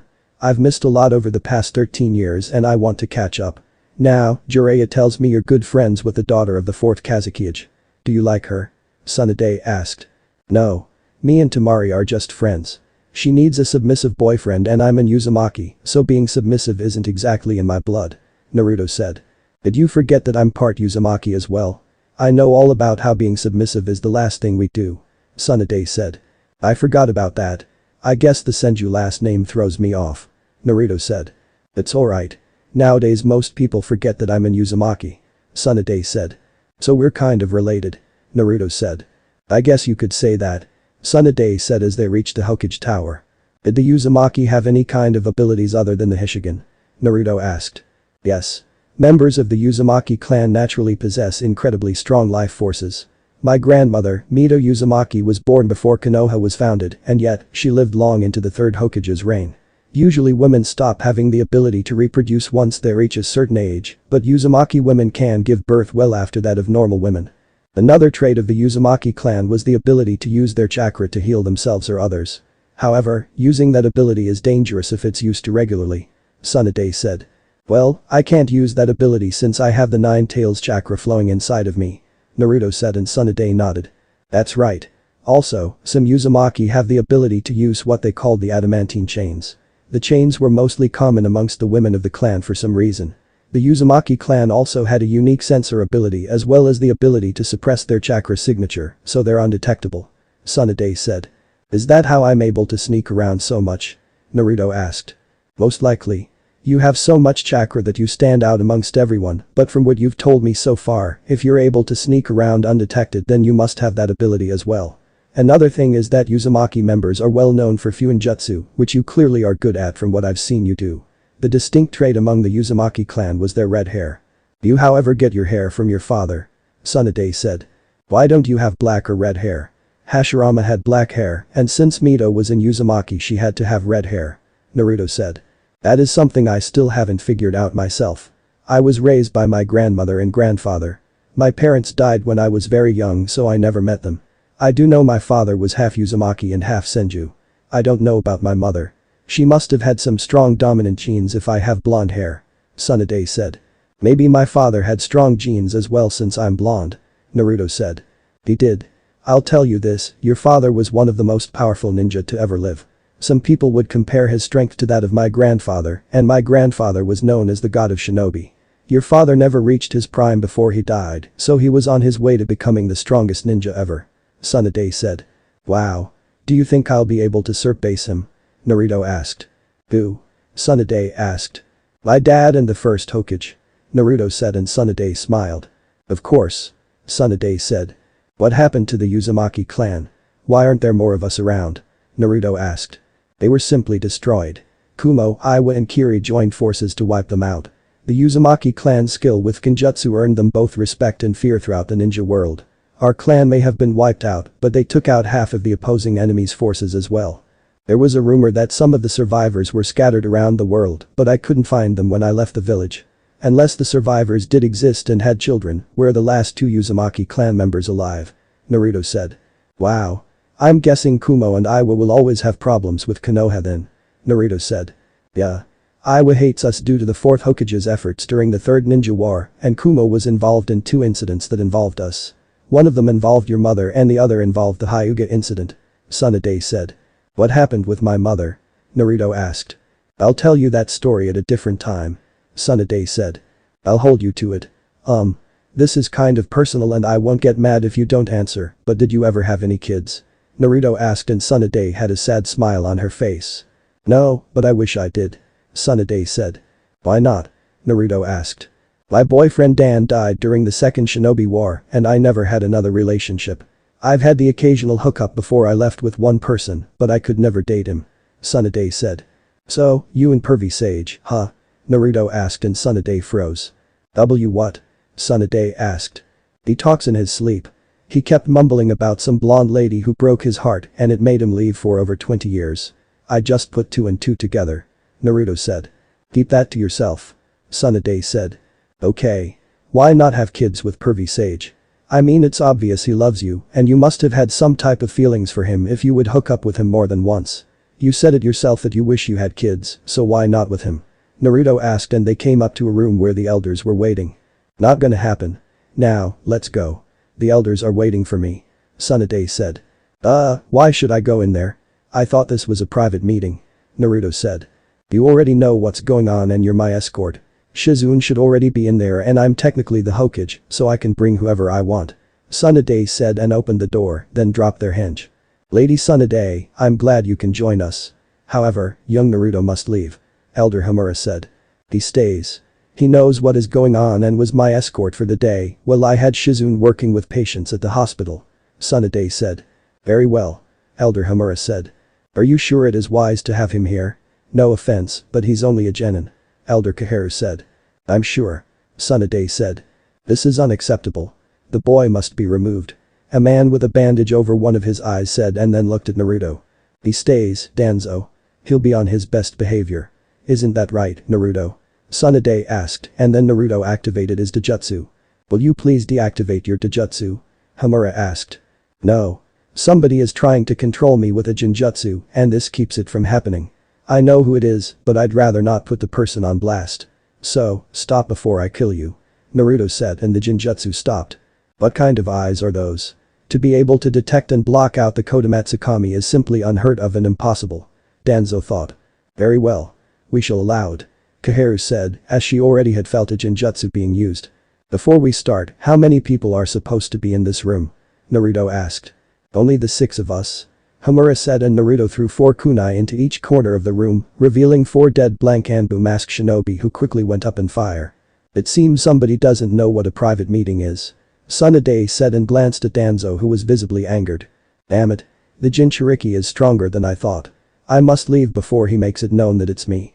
Danzo thought and stood up. Where are you going, Danzo? We still have a meeting to get started. Kaheru said. I must seek out my personal doctor. My missing eye is bothering me. Danzo said and left the room. Now, may we get started? Tsunade asked. Yes. Listen carefully, Tsunade. We must send word to the feudal lord that the 5th Hokage has officially arrived in the village. All the preparations must begin at once for the coronation ceremony. Kaheru said.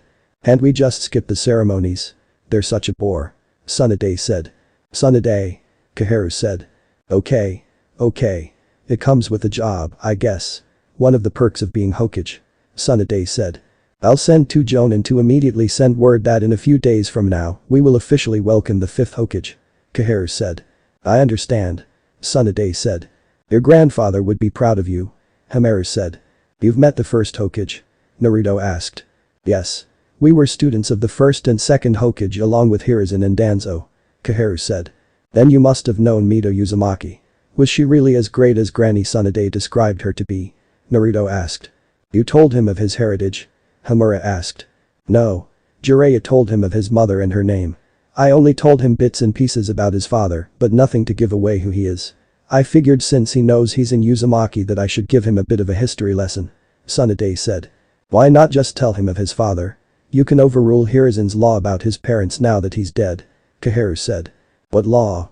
Naruto asked. He placed a secret law backed by the civilian council that would prohibit anybody from adopting you and telling you of your lineage. Homura said. Yes. Quite a bit of people wanted to adopt you and they had nothing but good intentions. I believe Mikoto Uchiha, who was one of your mother's friends, wanted to adopt you.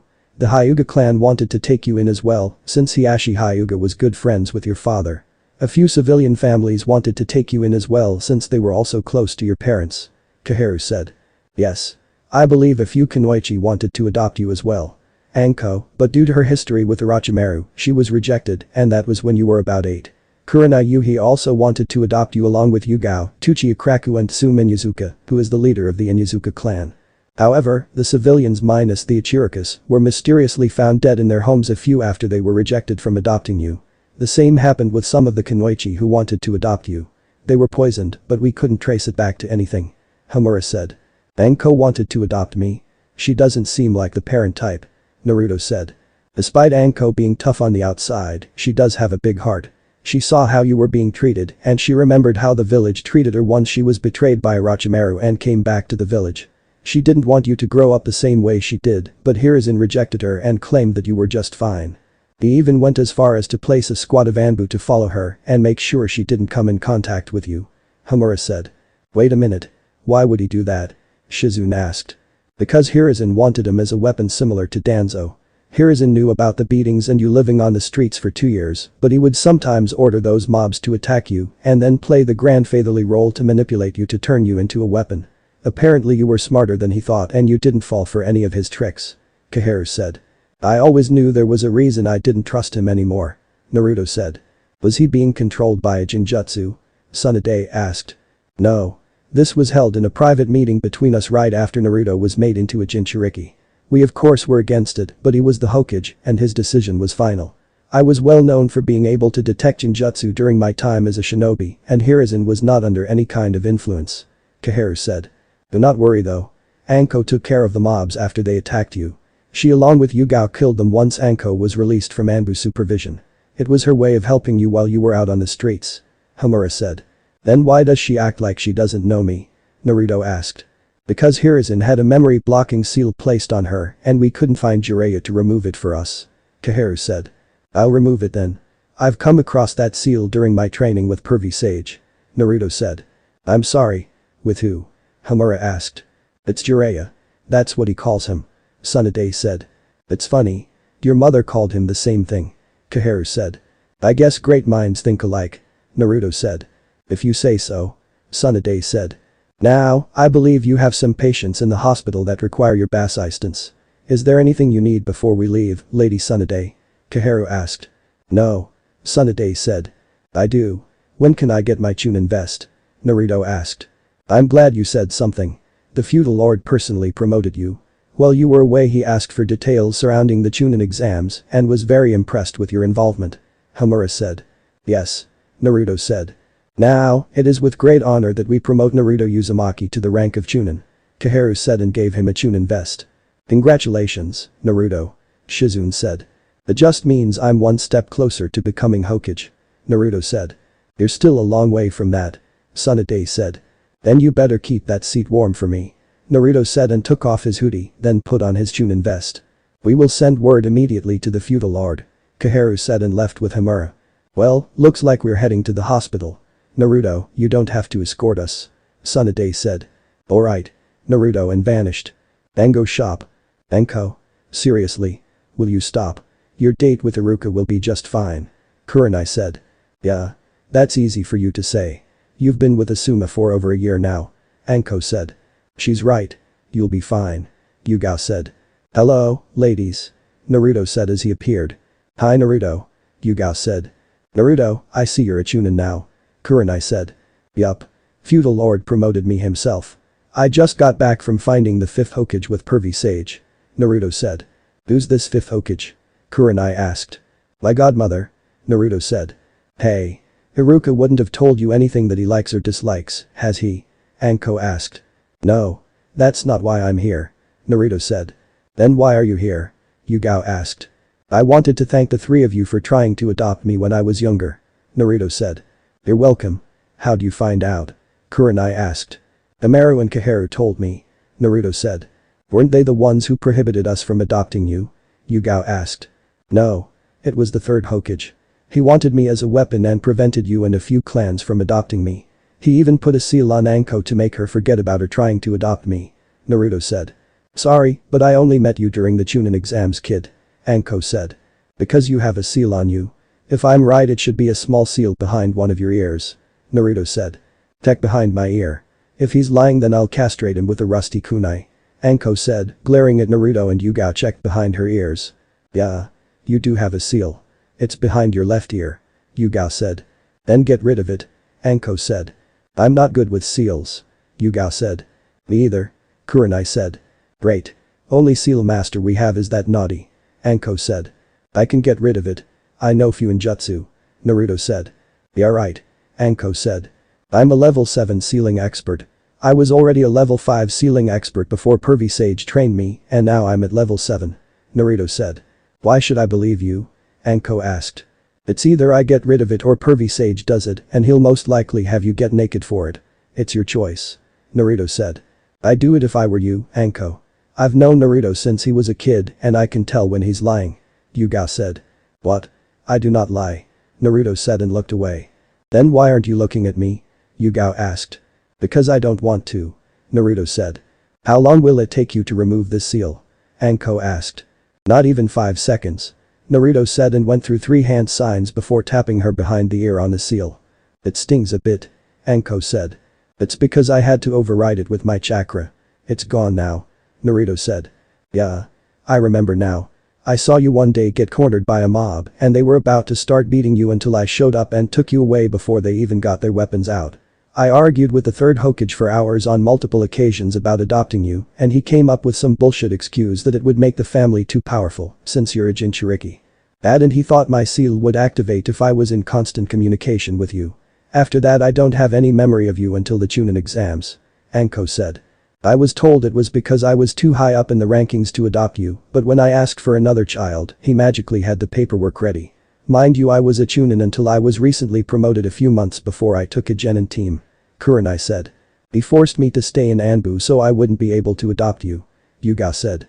You 3 aren't the only people who tried to adopt me. Naruto said. Who else tried to adopt you? Kurenai asked. Uchi Ichiraku, Hiashi Hyuga, Tsumin Yazuka, Makoto Uchiha, some Kunoichi and a few civilian families that my parents were friends with and knew about me. He had the civilians and other Kunoichi killed a few weeks after they were all rejected from adopting me. They were poisoned. Naruto said. Then why not poison the rest of us? Kurenai asked. You're the Jinjutsu mistress, so you probably have good sensor ability and would have trapped whoever was sent to poison you in a Jinjutsu. Anko is basically immune to poisons because her past with Orochimaru and Yugao was in the Anbu. Tsumin Yazuka would have smelled the poison. Hiashi Hyuga, from what I know, doesn't take any food or drink that wasn't prepared by the Hyuga servants, and Makoto Uchiha must have been high in the Uchiha clan in order for him to not get rid of her. Naruto said. Makoto was the clan head's wife and she's Sasuke's mother. Yugao said. Then it's a good thing I wasn't adopted by her. Naruto said and they laughed. So, what are you going to do now? Kurenai asked. Take a few days off. After that, I'll start to train and take some missions. Naruto said. Speaking of training, I want to test my Jinjutsu on you. Master Jiraiya said you can't be placed under a Jinjutsu while your Dojutsu is active and I want to try it out. Kurenai said. It's true. Well, my Dojutsu is active, I can't be placed under a Jinjutsu. You can help me though. I'm only able to break out of Jinjutsu up to C rank. Anything higher and I can't do it. Naruto said. Sure. Just find me when I'm not with my team. Kurenai said. Ever thought about learning Kinjutsu? Yugao asked. Yeah, but every time I go look for a sword, none of them seem right for me. Even the custom-made swords don't feel right in my hands. I just decided to stick with kunai. Naruto said. Do you know who your mom is? Yugao asked. Yeah. Kushina Uzumaki. Why? Naruto asked. Because after the Nine Tails attack, I found her sword and kept it so I could give it to you one day. Maybe I can teach you some kenjutsu moves. Yugao said. I'm more of a torturing type of person, so if you need any tips just stop by the T&I building or find me in the Forest of Death. Anko said. Okay. I'll see you all later. Naruto said and walked away. It's honestly surprising how much he looks like Lord Fourth and he hasn't figured it out yet. Anko said. Give him some time. He'll figure it out. Kurenai said. Do you think he'd want us to adopt him now? Yugao asked. I doubt it.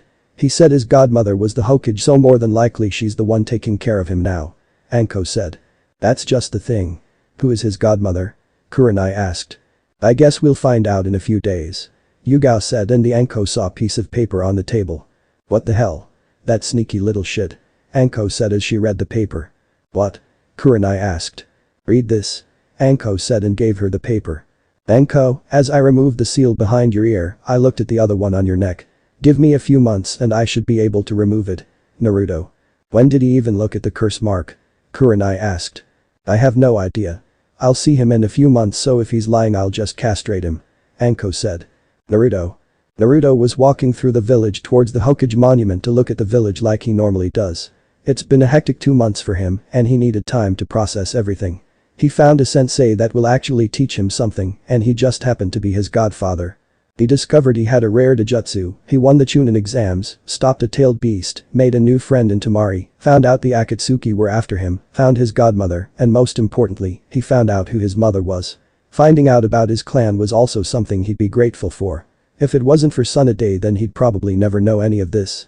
He was thinking so much that he failed to see the crowd of ninja and civilians surrounding him until he had to dodge a kick. The hell? Naruto said. Demons come. A random jonin said. I don't know why he's still alive. Another jonin said. Let's do what we used to do when he was a kid. A civilian said. This time we'll make sure he dies. A chunin said. You know, I think it's time for me to start fighting back. Years of torture and abuse, for what? Something I had no control over. People fear what they do not understand and it makes them act out. If you remove the 9 tails from me and I survive, what does that make me? Am I still the 9 tails or am I a human? What makes my life so invaluable compared to yours? Naruto asked. You're a demon. That's what. A civilian said. A demon, am I? The third Hokage is dead. Do you know what that means? Naruto asked. Do tell us, demon scum. A jonin said. It means that I can fight back without any repercussions. It means I will no longer take the abuse I've suffered at the hands of you baseholes.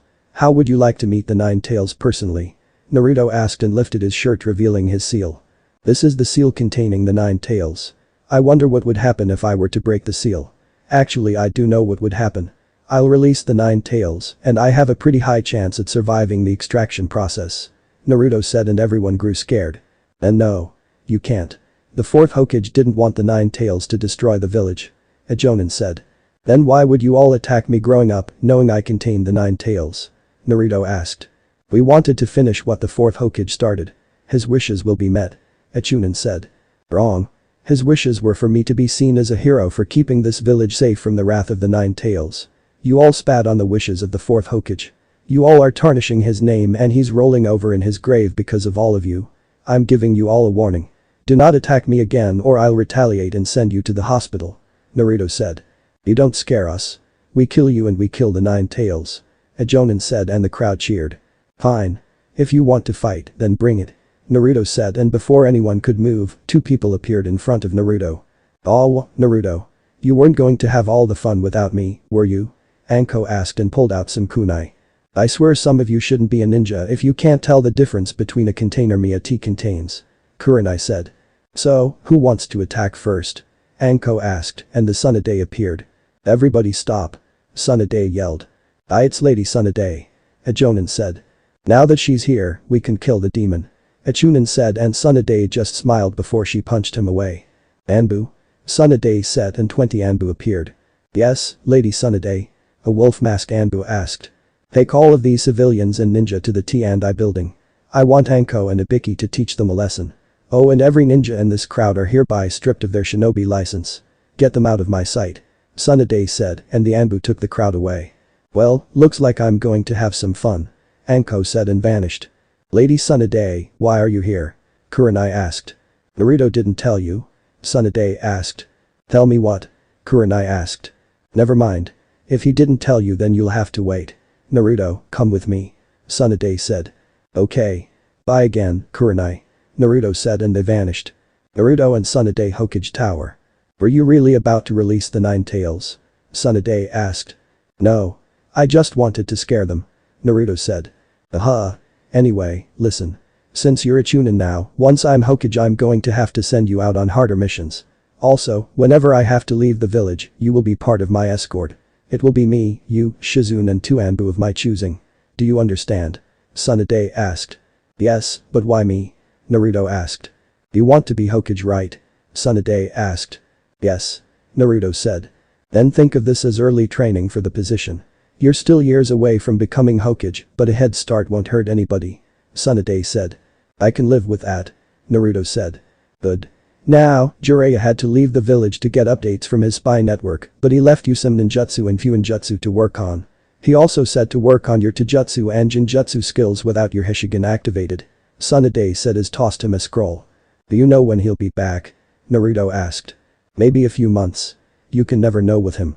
Tsunade said. I guess you're right. Do you know if Asuma is in the village? Naruto asked. Yeah. He's either with his team now or just lounging around the village. Why? Tsunade asked. I need some tips on my wind manipulation. Naruto said.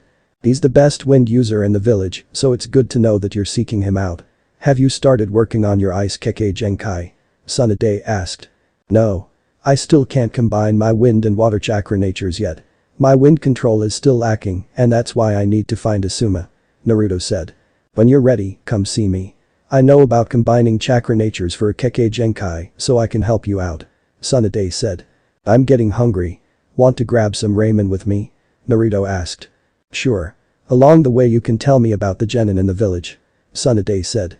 They left the Hokage Tower and headed towards Ichiraku's while just talking. Naruto asked her questions about her life, and in return he told her more about his. Needless to say, Tsunade was not happy with how the village treated her godson throughout his life and almost went on a rampage. She was disappointed when Naruto told her about the current genin. The most disappointing was Sakura and Ino since they were basically fangirls. Civilians and ninja in the street were shocked that Tsunade was back in the village, but that all changed when they saw her walking with Naruto. Some glared at him, and one was even bold enough to throw a brick at Naruto, which was easily avoided. Tsunade saw who did it and punched him so hard that he flew through at least 5 buildings before he finally hit the ground.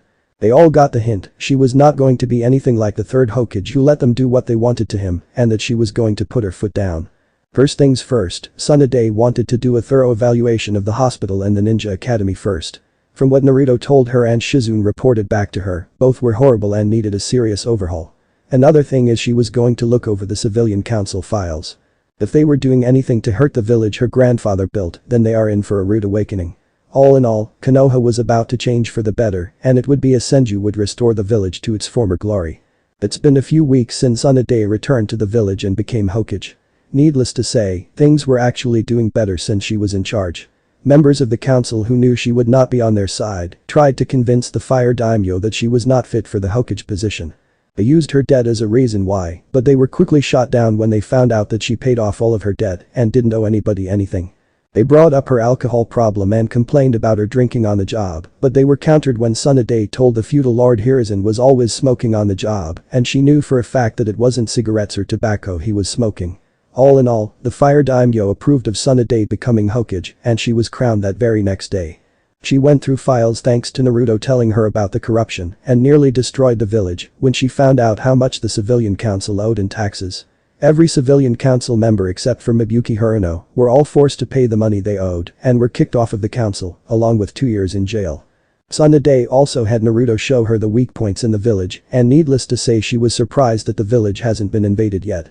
She gave Naruto an A-rank mission that he could do whenever, and all he had to do was prank places with holes in the security until it's basically impossible for him to get through. Tsunade also discovered how terrible the ninja academy was and fired every teacher except for Iruka, who was the best teacher they had. She replaced all of the teachers with retired shinobi who wanted the job, and the spots were quickly filled. The new ninja academy was now a more practical academy that focused on test simulations and a more hands-on approach rather than the majority of the years being theoretical. The hospital was another big thing on her list. It was horrible, to be blunt. Every doctor had to demonstrate what they had to do, with Shizune being the one to make sure they were doing it right. She also got new medical supplies since the ones they had were outdated. The medicine was also being taken from the hospital, so Tsunade had a Chunin watching the medicine room and report back to her at the end of each shift about who went in there and what they needed. Before the person could enter, they had to sign on a sheet of paper what they needed, how much they needed and what the patient needed it for. Tsunade promised Naruto that she would fix the red light district since that was the only place he was really treated normally, but she told him that it would take time since she has other things to deal with. When asked what she had in mind, Tsunade told him that she would have to hire people to build new orphanages, a ninja school and a hospital in the red light district. Needless to say that Naruto was ecstatic. The landlord to his apartment building that hated him changed the locks on his apartment while he was out on a mission and missed rent, but it was illegal if a ninja was out on a mission to kick them out for late rent. Naruto decided to be petty and get back at the landlord for years of abuse he suffered. Naruto went straight to Tsunade and asked to buy his apartment complex, since only him and the landlord lived there. The building was surprisingly cheap and well within Naruto's budget. Once the purchase was complete, Naruto went to the landlord and kicked him out of the apartment. The reasons listed were years of abuse, letting people steal his stuff, constantly changing his locks, failure to keep the building up to code, and smoking in a non-smoking building.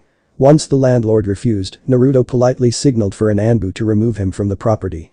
Naruto spent the last few weeks having shadow clones fix the apartment, and he even expanded his apartment, adding an extra room, a bigger bathroom and better appliances. After the building was finished, he gave rooms to homeless people in the red light district and even the women at the brothel houses. He didn't have them pay rent since they looked out for him as much as possible when he was living on the streets and he wouldn't budge. All they had to worry about was their food and everything else. Naruto bought the homeless people their food, but they told him they'd pay him back as soon as they got back on their feet, but Naruto waved them off. Missions were a big problem for Tsunade, mainly the D-rank missions. She changed the rules up and the civilians were not happy. Only the elderly and disabled were allowed to ask for a mission such as dog walking, fence painting, building a fence, grocery shopping, help with their gardening and mail delivery. If you were not elderly or disabled, you had to pay triple the amounts for the D-rank mission. Speaking of missions, Naruto was given a lot of back pay once Shizune discovered he was getting paid significantly less than Sasuke and Sakura when he did D-rank missions during his time on Team 7. The Fire Daimyo was impressed that Tsunade managed to get all of that done in a few weeks and even asked if she would like his position, which she declined with zero hesitation. The Leaf Village was up on the rise and other villages sent spies to find out what was going on, but they were easily captured and sent back in a stasis scroll with a note saying not to do it again. Tsunade was also wary of Danzo since he hadn't been seen since the meeting she had with the elders, but she was prepared for anything. Naruto over the past few weeks trained a lot and even went on missions with other Chunin and sometimes Jonin. Of course none of them liked him due to his Jinchuriki status, but after he had to constantly save them on a mission, some of them changed their views about him. The only missions he was sent on were bandit camp eliminations and a parcel delivery to another village. He finally caught up with Asuma one time when they were in the same mission, and Asuma gave him some tips on strengthening his wind chakra nature. Naruto was able to split a leaf easily, but Asuma told him to use his wind chakra to cut a rock in half and then try to cut a waterfall. The result of this was Naruto being able to cut a rock in half, but he was making slow progress on the waterfall part.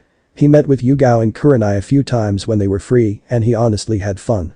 Kurenai did help him with his Jinjutsu and even tested her skills against him with his Hishigan activated and was honestly surprised none of her Jinjutsu worked on him. She really thought it was a joke since the Sharingan is able to fall under Jinjutsu, but it could easily counter it. She mistakenly told him that she tried to put Itachi Uchiha under a Jinjutsu and he just gave a blank look. He wanted to laugh at her, but then realized she could put him in an S-rank Jinjutsu, so he chose to laugh at her once he got home. Yugao also trained him a bit when she could and even gave him his mother's sword.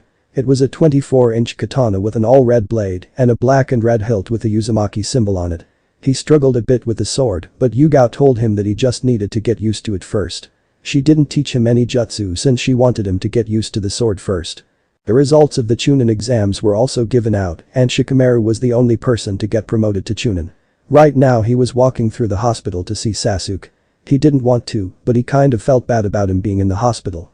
"Hey Sakura," Naruto said as he saw her about to enter Sasuke's room. "Naruto, where have you been?" Sakura asked. "I've been out in missions," Naruto said. "How's that possible? You weren't with us on our last mission. We honestly could have used the extra help. If you were there, Sasuke wouldn't be in the hospital," Sakura said. "I thought he was in here from when he ran into his brother," Naruto said. No. He was released from that incident. He was hurt after we ran into a rogue ninja on our last mission. Sasuke won the fight after he kicked the guy off of the cliff, but he was badly injured. Sakura said. I see. Naruto said, and they entered the room. Hey Sasuke. Look, I brought you some apples. You do like them, right? I wonder where I put that knife I had before. Sakura said and started to look around for the knife. Naruto helped her find the knife, and this caused them to start bickering between one another. As all of this was going on, Sasuke was too busy thinking about all the strength Naruto had acquired in a short amount of time. The 7 heavenly breaths, multiple chakra natures and jutsu to go along with them, the Dojutsu and summoning jutsu. He also remembered how Naruto easily defeated Gaara twice in the same day, but he was barely able to scratch him. He even thought back to when Itachi told him he's not interested in him when they fought and how he was after Naruto instead. He was brought out of his thoughts when Sakura offered him an apple slice that she peeled for him and he slapped it out of her hand. Naruto noticed Sasuke glaring at him and knew what it was about, but he decided to play dumb. What are you glaring at me for? She's the one who offered you the apple. Naruto said. I want you to fight me. Fight me right now. Sasuke said. We're in a hospital and you just got patched up. A fight with me should be the last thing you want. Naruto said. Shut up and fight me. Sasuke said and activated his Sharingan. Oh? The Sharingan. Trying to intimidate me, are you? Sorry, but I'd rather not beat up a cripple. Maybe when you're healed up we can fight and I'll humble you. Naruto said and Sasuke got in his face. You said you wanted to fight me, right? Well, now you've got your chance. Sasuke said. That was before. I'm looking past you now. I want to fight your brother. He's much stronger than me and you combined. You don't even pique my interest. I will be the one to fight Itachi, do you understand me? Fight me. Sasuke said. No. Naruto said and turned to leave, but Sasuke threw the knife at Naruto's head and it was easily caught. If you're in such a rush to get your base kicked, then fine. Where are we gonna do this? Naruto asked. Follow me. Sasuke said. Rooftop. Last chance, Sasuke. You can still go back inside to avoid suffering humiliation. Naruto said. An idiot like you has no business acting all high and mighty. Sasuke said. High and mighty? I think you've got me confused with yourself. You're the one who was handed everything you wanted ever since your family was killed. I'm as humble as you can get. I went from sleeping on the streets and in the forest for 2 years to becoming a Chunin. You are the most high and mighty person in this village and you act like that just because you're from the Uchiha clan. Naruto said. This village wouldn't be around if it weren't for the Uchiha clan. We're the most powerful clan ever. A clanless loser like you wouldn't know anything about that. Sasuke said. The most powerful clan ever and yet they were wiped out in a single night by one person. Clanless. I'll tell you something about my clan. They were wiped out before I was born and it took Kumo, Iwa and Kiri to wipe us out and yet their forces were reduced to less than half. Naruto said. Let's just do this. Sasuke said. Put on your headband and we will. I'll wait. Naruto said. Not to worry. I don't need that thing. There's no reason to put it on because you won't even be able to scratch my forehead. Sasuke said. Yet you have your Sharingan activated. If you were so sure that this would be as easy as you say, then you wouldn't have your Sharingan activated. Naruto said. You honestly think we're equals? Sasuke asked. No. You're beneath me and it's eating you up inside knowing that the loser and dead last has surpassed you quite easily. Naruto said. Enough talk. Sasuke said. Sasuke ran at Naruto and threw a punch at Naruto, but it was easily blocked. Naruto threw a feint right hook at Sasuke which he knew his Sharingan would follow, and once Sasuke went to block the punch, Naruto kicked his legs from underneath him and kicked Sasuke into the fence that was on the roof. Sasuke quickly recovered and went for a spinning back kick, but Naruto caught it and swung him around. Sasuke planted his hands on the ground and twisted his body, then kicked Naruto into the air. Once Naruto landed, Sasuke came running at him with a barrage of punches and kicks that were all avoided. Naruto decided to use an old trick he hasn't used since he started training with Jiraiya and created a sea of shadow clones. Sasuke managed to take out a few of the shadow clones until he was overwhelmed and they started to punch and kick him all over the roof. Sasuke jumped in the air and after a few hand signs, he used a fireball jutsu and burned everything on the roof to get rid of the sea of shadow clones. He saw Naruto standing there unharmed and he created the Chidori in his hand as he was falling out of the air. Naruto just stood there and waited for him to get closer before he created the Rasengan in his hand. Sakura came running at them begging them to stop and once their jutsus nearly collided, Kakashi came in and threw both of them away with ease. The sound of metal being pierced was heard and the sound of metal exploding followed by water was heard as well. What are you two doing up here? That was a bit too far for a simple sparring match. Kakashi said. Naruto mastering the Rasengan already? How can he use that jutsu? Kakashi thought. Sasuke tore his hand out of the water container, and water came pouring out at a rapid pace, while Naruto's only had a small little stream like a water fountain which made him smirk. What were you thinking? Were you going to kill Naruto, Sasuke? What are you doing, giving yourself over to a sense of superiority? The size of the Chidori, there wasn't one to be aimed at a comrade of the same village as you. Why such infantile behavior? Kakashi asked, and it was Naruto who decided to respond. It's because I was once the dead last, and now he's beneath me. That and his brother kicked his base after he foolishly left the village without permission. Naruto said, and Sasuke yelled, trying to attack Naruto, but Naruto just kicked him off of the roof. That was uncalled for, Naruto. Kakashi said. He's your genin. You should have focused on fixing his attitude instead of personally training him every day. Naruto said. We'll talk about this later. We have a team meeting tomorrow anyway about your attendance. Kakashi said. That's because I'm not on Team 7 anymore. I was promoted to Chunin after I came back from my mission with Pervy Sage. Naruto said and walked away. I'm assuming it was you who taught him the Rasengan. Don't you think he's a little too young to be handling that jutsu? After all, he could have killed Sasuke had something gone wrong. I know you want to protect him from the Akatsuki, but to think you would teach him that jutsu. Kakashi said. You're one to talk. Teaching an unstable genin the Chidori knowing he's a flight risk and is shrouded in darkness. A bit hypocritical, don't you think? It's obviously bad blood between them, but where did it come from? Jiraiya asked. Their relationship is like the one between you and Orochimaru in the past. Kakashi said. No. This is different. With me and Orochimaru it was always a one-sided rivalry. This one seems to be more about Sasuke being jealous that Naruto is able to close the gap between them with the slightest training and then surpass him when he's trained seriously. Naruto was seeking validation of his strength from everyone including Sasuke, but now that he's surpassed him, Sasuke can't stand the fact that the roles are reversed. Naruto is looking past him now and he's aiming to surpass you and eventually me. They both have something driving them on. Naruto wants to become Hokage and Sasuke's drive is his hatred for Itachi. Jiraiya said. Right. I'll leave Naruto to you and I'll deal with Sasuke myself. Kakashi said. Naruto was walking through the village streets thinking about the fight. He really didn't want to fight Sasuke, and it was proven since he didn't even put half the power into that Rasengan. The old him would have bragged about knowing an awesome jutsu that Sasuke didn't know, but he's different now. As he was walking, he noticed Jiraiya leaning up against a wooden fence waiting for him, and he just sighed. Did Kakashi send you to yell at me? Naruto asked. No, but we need to talk. The Rasengan isn't a move you use against a comrade in the village. Jiraiya said. I know. Honestly, I didn't want to use it against him. I don't know if you were there or not, but I didn't make the Rasengan until the very last second and it wasn't even at half its strength. Naruto said. Then why did you agree to fight him in the first place? Jiraiya asked. I wasn't going to fight him. I told him to heal up first and then walked away, but he threw a knife at the back of my head and that's what made me fight him. He got what he wanted and got his base kicked in the process. Naruto said. Now that you've beaten him, what's next? Jiraiya asked.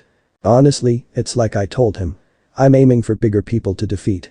I mean the Akatsuki is after me and Orochimaru is still around. They're the ones I need to beat and not worry about some schoolyard rivalry. Naruto said. Then that means you'll have to start training extra hard. Since you've got control over your wind and water chakra natures now, you should start working on your ice Kekkei Genkai. Jiraiya said. I still haven't cut the waterfall yet and I can't get to the waterfall without Granny Tsunade being around since the only waterfall in the village is on the Hokage training grounds. Naruto said. Then you should have her take you there. Now that I think about it, since she can use the you-know-what, maybe you should ask her to help you with your Kekkei Genkai. Jiraiya said. She already said she'd help me with it, but I've been out on missions a lot so I haven't had time to try it out. Naruto said. I see. Well, I'll be out of the village for a few days, so use this time to train and rest up. I might bring you along on a mission with me when I get back, so you need to be prepared. Jiraiya said. You got it, Pervy Sage. Naruto said and vanished. Stop calling me that.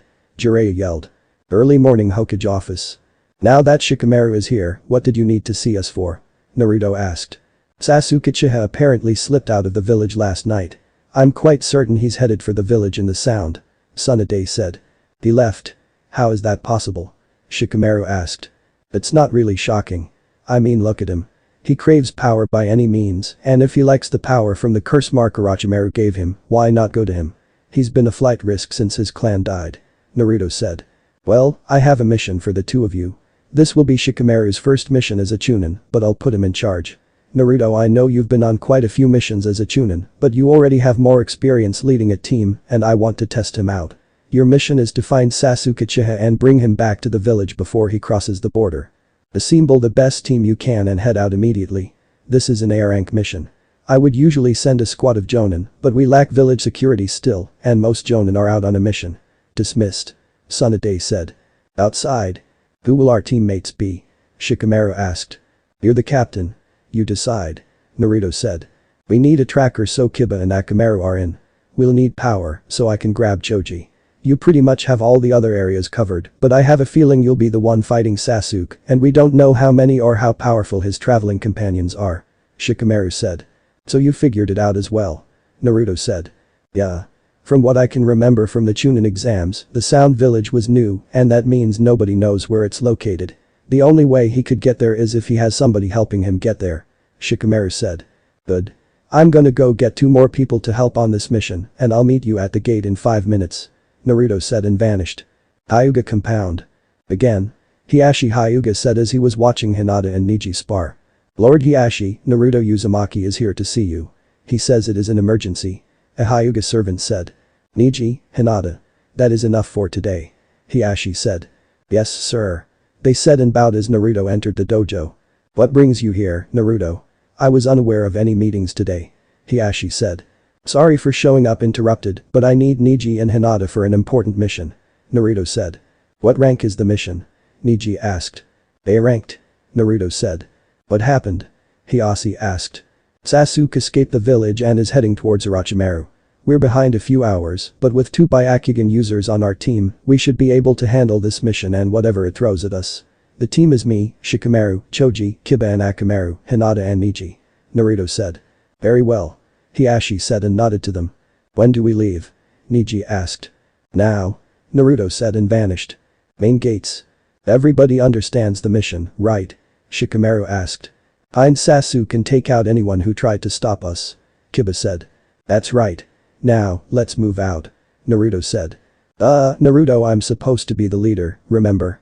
Shikamaru asked. What's up with you acting like the boss, Naruto? Taking orders from somebody as lazy and unmotivated as Shikamaru doesn't sit well with me either, but still. Kiba said. None of you get to decide who's the leader. Shikamaru is the only one of us who is a Chunin. That means the elders of the village clearly believe he's got what it takes to be the leader. Choji said. I was promoted by the feudal lord himself, and I've already been on missions as a leader. Now, we need to hurry up and move. Naruto said. We need a plan just in case they try to ambush us. Neji said. That's why I brought you and Hinata along. Your Byakugan along with hers and Kiba and Akamaru's nose tracking ability should give us time to prepare for an ambush. Naruto said. This is the formation. Kiba will be in the front since he's tracking Sasuke's scent. Choji and I will be on the left and right sides. Naruto, you'll bring up the rear while Neji and Hinata are in the middle, with their Byakugan active keeping an eye of any kind of ambush. Move out. Shikamaru said and they were about to leave when Sakura came running up to them. Wait. Naruto, please bring Sasuke back home. I tried to stop him last night, but it wasn't enough. Sakura said. That is the mission so I already have to do that. Naruto said. Let's go. Shikamaru said as they left. Few hours later. As the retrieval team were on their way to grab Sasuke, they were unaware that the group Sasuke was with had to stop to prep him for something, so they were surprised when they caught up to them quicker than they thought. Eventually they had to split off and fight the enemy as there were 4 of them. Choji broke off to fight a guy named Jirobu, who seemed to be the powerhouse of the group. Kiba and Akamaru stopped to fight Seiken. Neji and Hinata broke off to fight somebody named Kidomaru, who was basically a human spider fighting at long range, giving him the advantage. Now, Naruto and Shikamaru were standing face to face with the final member holding the barrel containing Sasuke. So, your friends introduced themselves. What's your name? Naruto asked. Why the hell should I tell you? The girl asked. It's common courtesy. I'd like to know the name of the opponent I'm going to defeat. Naruto said. Please. You don't stand a chance against me, but I'll humor your base. The name is Tayuya. Tayuya said. Tayuya is a fair-skinned girl with a slender build. She has brown eyes that are accentuated by her eyelashes extending into the corners of her eyes. Tayuya's most distinctive feature in Naruto's opinion was her long, untamed red hair that fell past her shoulders with long parted bangs, framing either side of her face and one between her eyes. Nice to meet you, I guess. Now, I'd hate to hit such a pretty girl like yourself, so would you kindly hand over that giant barrel and let us leave? Naruto asked. F hell you. I'm not handing over shit. You Konoha tree hellers aren't getting a damn thing from me. Tayuya said. I hope you have plan B. Shikamaru said. I do. We fight her, but you'll have to handle her on your own. Naruto said. What? Why? Shikamaru asked. Because there's another person coming and he's a lot stronger than her. Naruto said, and sure enough somebody else landed. What are you doing here, Kimimaro? Tayuya asked. Kimimaro has pale skin, vivid green eyes, angular facial features, 2 scarlet dots on his forehead and shoulder-length white hair, which he wore divided down the middle on his head, with 2 separate partings on either side of his face. You were taking too long, Tayuya. What happened to the other 3? Kimimaro asked. Would you come here? Your body shouldn't be able to function right now. Tayuya said. I'm not moving with the flesh anymore. It's mental power. Kimimaro said. Now you're cheating death. Tayuya said. I understand a little now, that feeling of being information that has escaped from the prison of the flesh. The feeling of experiencing a taste of Lord Orochimaru's dream. This vessel is an important piece of his dream. It has the flesh that Lord Orochimaru truly desires, but you guys were a bit too late. Kimimaro said. Great. Another freak to deal with. I can tell he's not an ordinary opponent. Shikamaru thought. I really don't have time for this. Naruto said. He leapt at Kimimaro, aiming a punch at his face, but Tayuya appeared in front of him and tried to punch him in the face. Naruto caught her fist quite easily, which shocked her, and then he kneed her in the stomach, cracking a few ribs before throwing her into a nearby tree, making a loud noise when she fell through a couple of branches. Kimimaro grabbed a barrel and landed next to Tayuya as she stood up. The only reason I won't kill you right now is because you have a mission to complete, and my mission is to deliver that to Lord Orochimaru. Kimimaro said. Didn't you say it was too late for that? Tayuya asked. I told you that's the body Lord Orochimaru truly desires. Kimimaro said. The next vessel, huh? Tayuya asked. Exactly, and this is the only thing I can do at the present time. I leave those 2 pieces of garbage to you. Kimimaro said and left with the barrel. Damn it. People just love to make my missions harder than they need to be. Naruto said. Come on already, hellers. Tayuya said. Go ahead. I can handle her. Shikamaru said, and Naruto nodded, then vanished. He's fast. Tayuya thought and looked around for him. Don't worry. It's just the 2 of us now. Shikamaru said. You seem pretty confident that you can beat me. Don't need your boyfriend to fight your battles for you. After I'm done with you, I'll be going after him next. Tayuya said. You won't stand a chance against him. He didn't even try when he blocked your punch and kicked you away. I could tell you put quite the amount of power in that punch. Shikamaru said. What's his name? Tayuya asked. Naruto. Shikamaru said. He's right. Orochimaru told us about him and to be careful. He was able to knock Kabuto out once and then nearly killed him. Tayuya thought. I'll be sure to leave his body next yours. Tayuya said and pulled out a flute. Naruto. I'm getting really tired of chasing after somebody I don't even like. Just leave the barrel and you can keep the rest of whatever health you have left. Naruto said as he landed in front of Kimimaro. You foolishly came alone. How do you want me to kill you? Kimimaro asked. I don't know. How about you fight me and see for yourself? Naruto asked. It's bad to underestimate your opponent. Kimimaro said. I'm not underestimating you. I can already tell you're powerful. What does Orochimaru want Sasuke for anyway? Naruto asked. Lord Orochimaru has already obtained his immortality jutsu. However, a long period of time is necessary to get every jutsu and obtain everything in the world. Just because he is immortal doesn't mean his flesh is being maintained forever. Before his body decays, a strong new flesh will be made into a vessel for his soul. Kimimaro said. So, he basically wants Sasuke for his body is what you're telling me? Naruto said. Yes. That's right. Kimimaro said. The fact that I'm the only one who thinks something is wrong with this is weird. Naruto thought. I suppose it's time to get serious. Kimimaro said and created a weapon made from bone. Bones? I see. You possess the dead bone pulse Kekkei Genkai. Naruto said. Very observant. Kimimaro said. I must be careful. Kabuto warned me about him and how he was able to best him on 2 separate occasions. That and he was able to defeat a tailed beast at its full power. I can easily tell he has a lot more power and skill than his partner fighting Tayuya right now. In order to defeat him, I may have to use my curse mark. Kimimaro thought. Kimimaro rushed at Naruto with his bone weapon, and Naruto just dodged every swipe and stab move Kimimaro threw at him. Naruto pulled out some kunai and channeled fire chakra into one of them, while the other was coated in wind chakra. Naruto and Kimimaro started to trade blows at a rapid pace that would be too fast for anybody not used to high speeds. When they separated, Naruto had a few cuts and bruises, while Kimimaro was covered in what appeared to be scorch marks. Kimimaro was surprised that Naruto was able to do damage to him. He was told Naruto was good, but he didn't think Naruto would do this much damage to him and not this early into the fight. Your body twitched. Naruto said. What was that? Kimimaro asked. You twitched. That means you're nervous.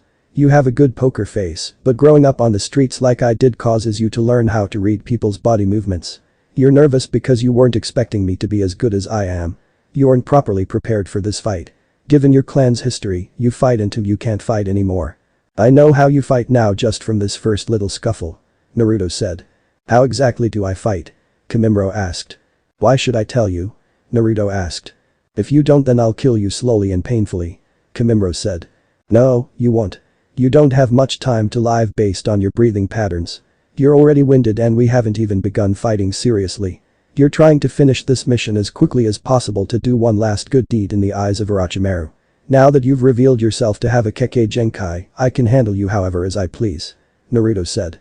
Kimimaro rushed at Naruto with new speeds, but Naruto ducked and gave him a quick uppercut, followed by a few quick punches around his body.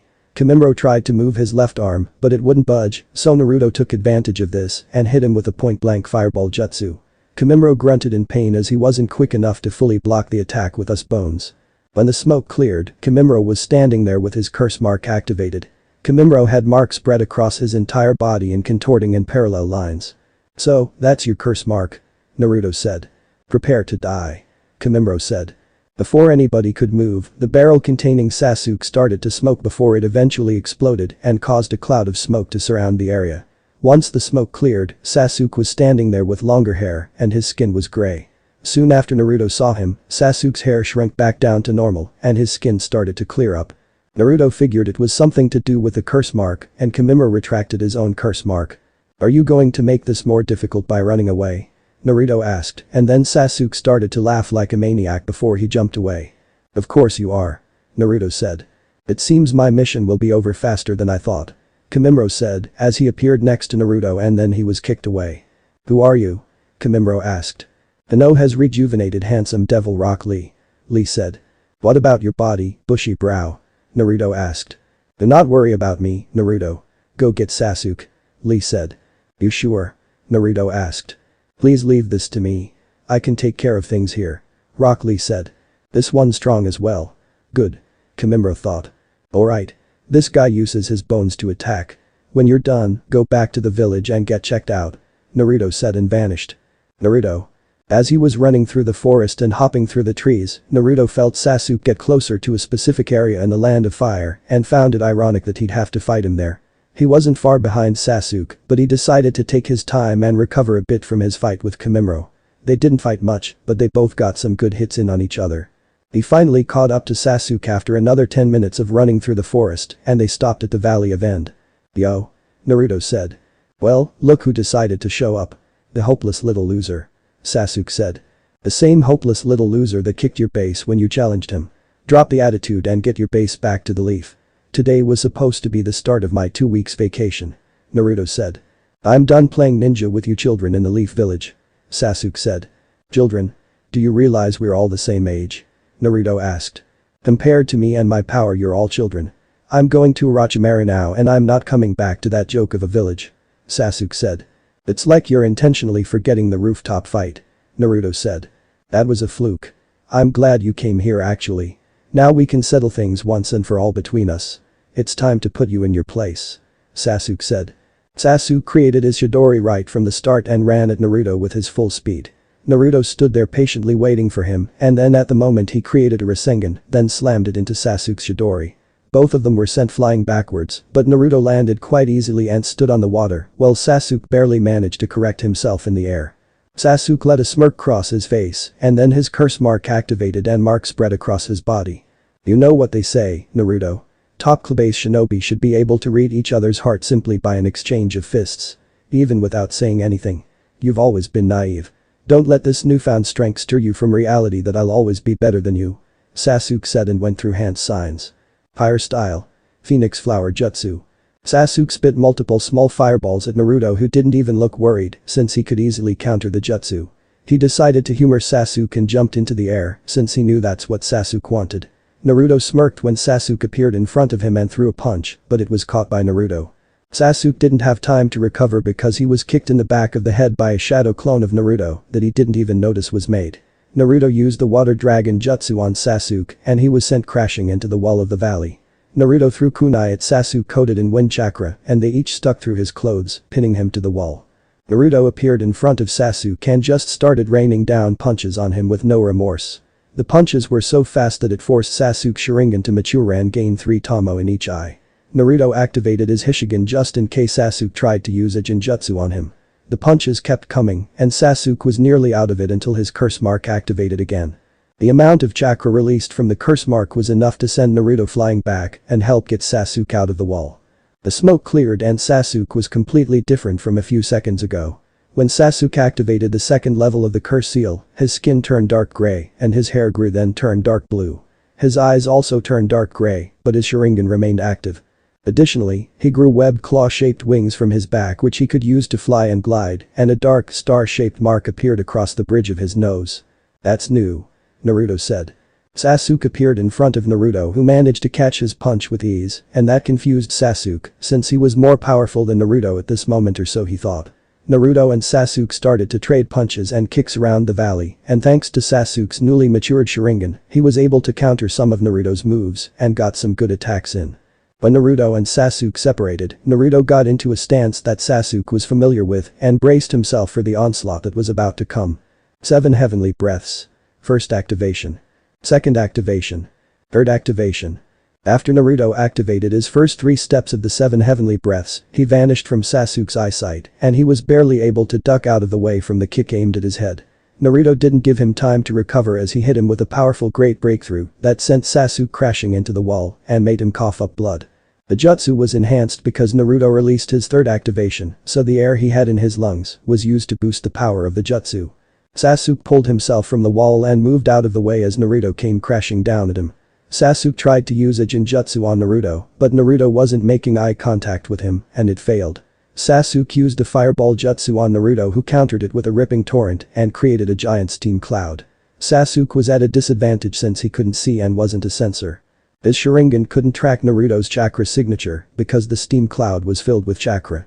Sasuke tried to fly out of the steam cloud, but his foot was grabbed and he was slammed down to the ground. He felt a fist hit him in the gut and then a heel to the gut which broke a couple of ribs. He tried his hardest to locate Naruto, but he was well hidden. Sasuke went to fly again, but when he landed on the ground, the wings in his back were severely damaged. Rising Moon Barrage. Naruto kicked Sasuke up into the air, but not high enough for him to leave the steam cloud. Naruto then used powerful kicks and punches on Sasuke to keep him dazed. The fury of strikes ended with a bone-crushing axe kick that knocked Sasuke back onto the ground. As Sasuke was laying on the ground dazed and in pain, Naruto jumped high into the air and prepared to finish off his attack. Naruto gathered wind chakra around his fist as he was falling toward Sasuke and hit him with a powerful whirlwind fist. The blow was powerful enough to create a giant crater and knock Sasuke out of his second stage of the curse mark as well as blow away the steam cloud. Naruto looked at Sasuke who was unconscious but still breathing and released the 2 remaining activations he had. He fell down on both knees and was breathing heavily. He still needed to work on his Rising Moon Barrage since he only used it once and it wasn't while he was using the 7 heavenly breaths technique. He finally stood up and when he went to grab Sasuke, somebody kicked him away into the wall. "Sorry Naruto. Orochimaru needs Sasuke for something important," Kabuto said and grabbed Sasuke then vanished. "Son of a bitch," Naruto said and pulled himself out of the wall. "Naruto," a voice said and when he looked up it was Kakashi. "Yeah?" Naruto asked. "What happened? Where's Sasuke at?" Kakashi asked. "Let him beat and when I went to grab him, Kabuto showed up and kicked me into the wall before he grabbed Sasuke then left," Naruto said. "We can track him. He couldn't have gotten that far," Kakashi said. Kabuto was able to avoid a squad of Jonin sent to grab him during the Chunin exam finals and I heard he even escaped you at the hospital. He's long gone by now and we'd be heading into unknown territory. Let's just head back so I can give my report," Naruto said. Tsunade's office. "So you failed, huh?" Tsunade asked. "Yeah," Naruto said. "What happened?" Tsunade asked. "I fought Sasuke at the Valley of End and when I was about to grab him to bring him back, Kabuto showed up. He kicked me into the wall, grabbed Sasuke and quickly left," Naruto said. "Kakashi tells me you refused to go after them, why?" Tsunade asked. The Budo is slippery. That and I would have been heading into unknown territory blind. It was best that I came back to the village and reported to you," Naruto said. "Alright. I'll give you your 2 weeks vacation you put in for. I haven't heard from Jiraiya yet, so you can just rest or train until your vacation is over," Tsunade said. "Thanks. How's everyone else doing?" Naruto asked. Doji had a heart attack from the food pills he took during the fight he had, but he's stable now. Kiba had a stab wound, and Akamaru is being treated by the Inuzuka clan. Neji suffered a severe wound close to the heart and severe chakra exhaustion, but he's in recovery. Hinata suffered a dislocated shoulder, some torn ligaments and the same wound as Neji, but hers was through the stomach.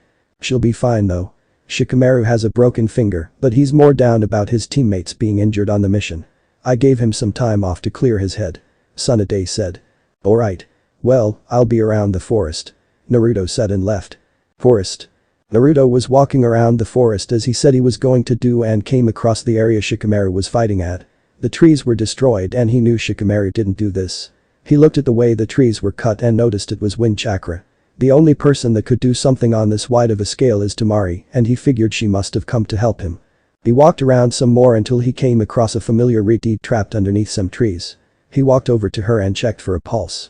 She was still alive, so he decided to help her out. He created some shadow clones, and they channeled wind chakra into the trees to cut them. Halfway through the process, Tayuya woke up and screamed. "What the hell are you doing?" Tayuya yelled. "I'm saving your life," Naruto said and kept moving the trees.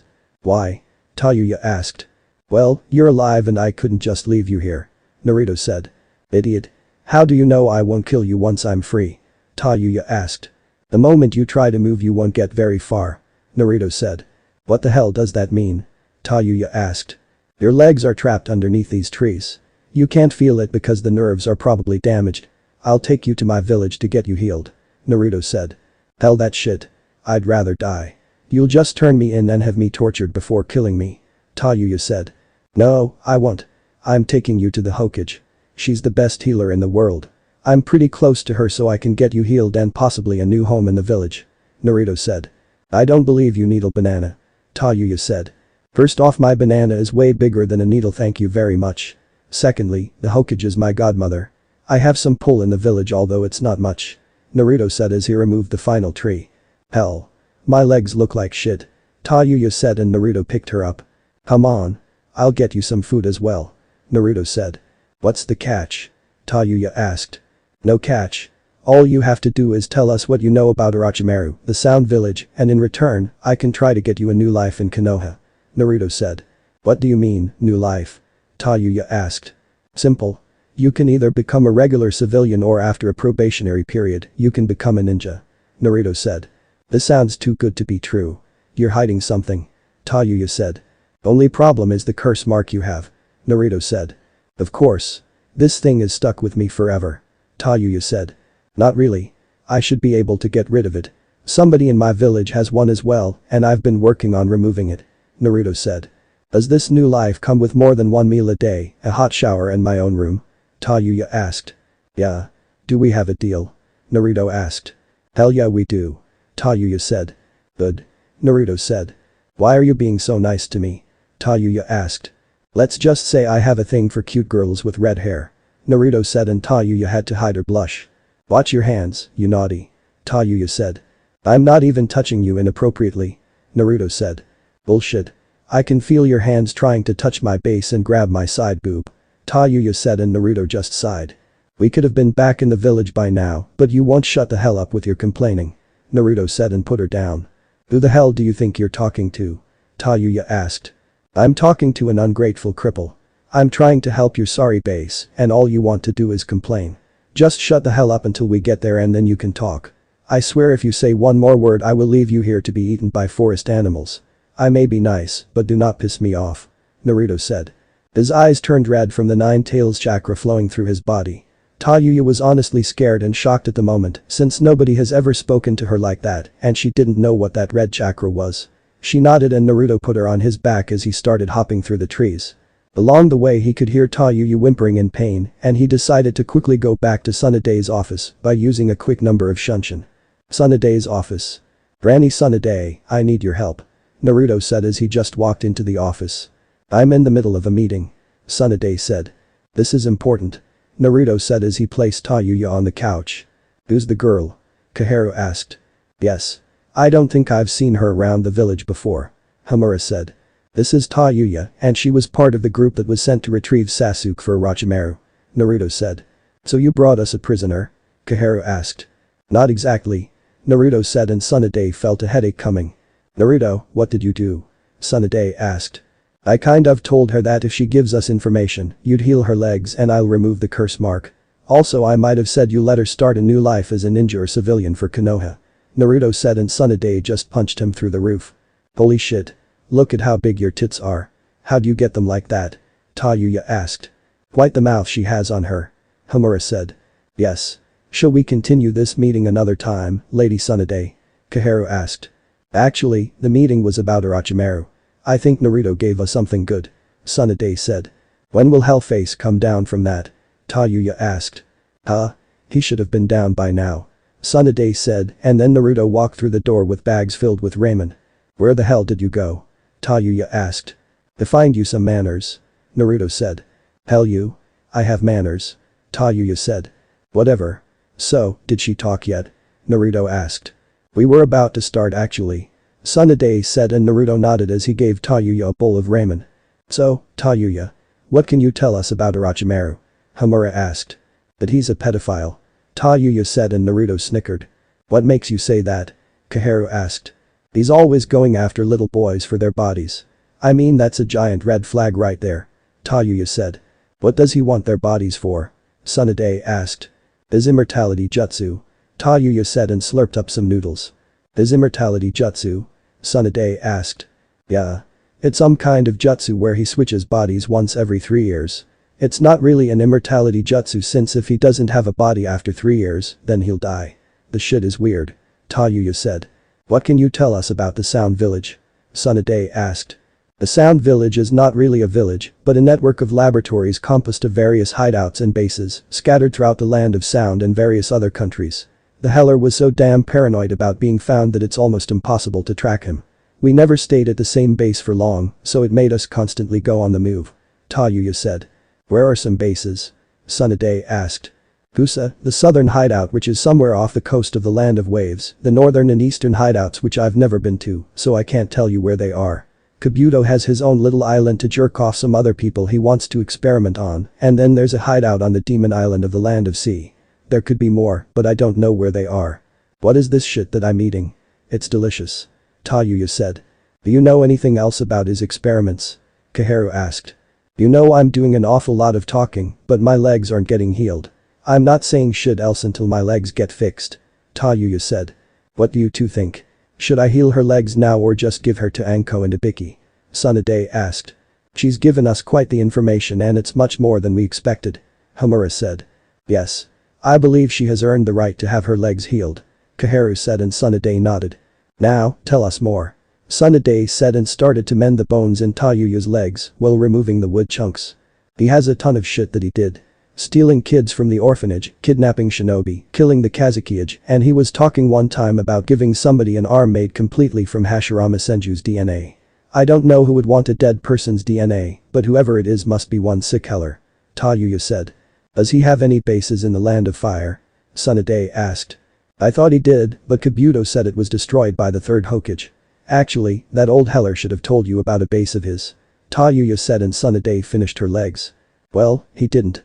Now, your legs are healed, but you need to stay off of them for 2 weeks and soak in hot water for about 45 minutes every day to help with the pain you'll feel from the blood vessels opening back up. Tsunade said. So I can stay? Tayuya asked. Yes. I'm guessing you want to become a shinobi, so I'll have to place you on a 3-month probation, and when your caretaker is not here I'll have an Anbu watch over you. Tsunade said. Caretaker? You've got to be kidding me. Tayuya said. I'm not. Naruto will be the one taking care of you. Tsunade said. What? I'm not spending my 2 weeks vacation taking care of her. Naruto said. Think of it as a paid vacation then. I'll stop by twice a week to check on you and make sure everything is done with. Tsunade said. What about this curse mark? Tayuya asked. Give me a few more days and I'll have the removal process ready. Naruto said. You better not be lying to me or I'll cut your banana off and shove it up your base. Tayuya said. You know, if you stop cursing so much I'm sure your mouth could be used for something better. Naruto said and walked out leaving a stunned Tayuya with a huge blush on her face. What the hell did you just say to me? Get back here so I can kill you. You limp needle banana blonde-haired heller. Tayuya yelled. It's like Kushina and Minato all over again. Kaharu said as she was listening to Tayuya rant.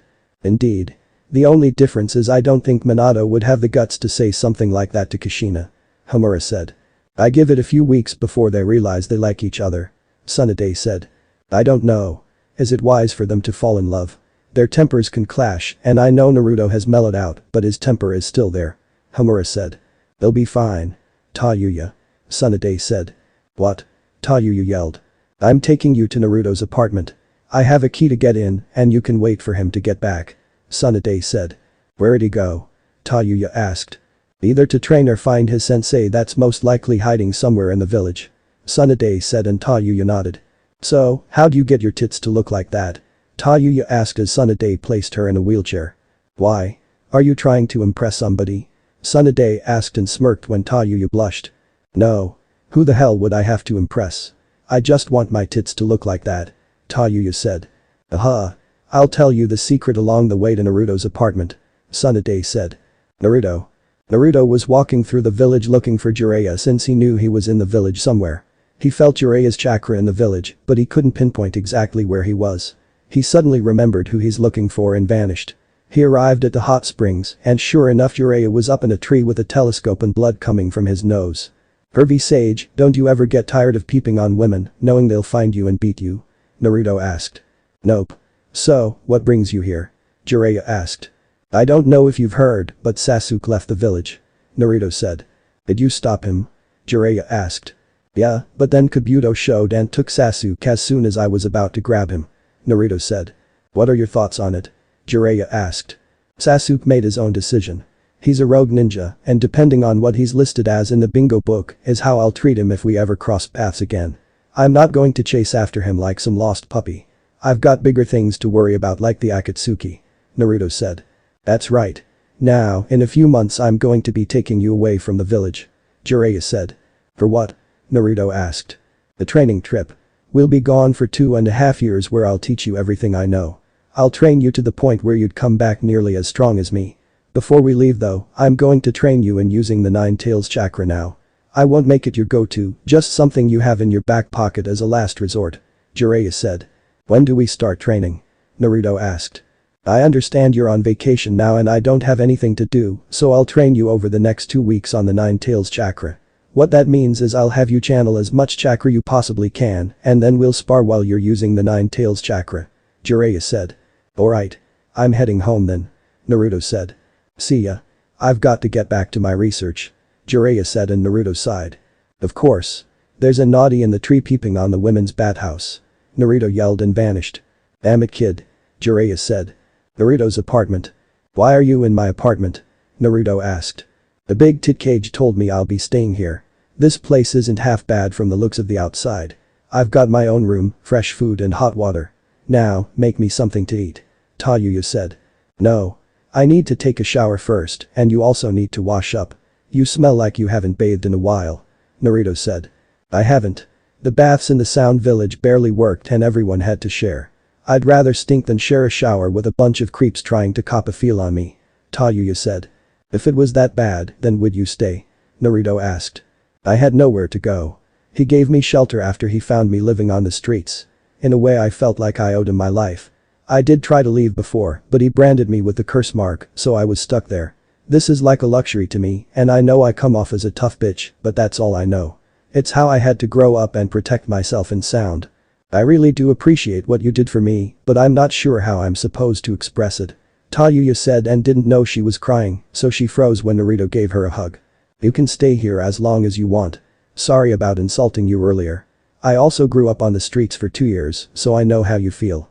Naruto said and Tayuya nodded as she hugged him tighter. You tell anybody that I was emotional and I'll chop your banana off.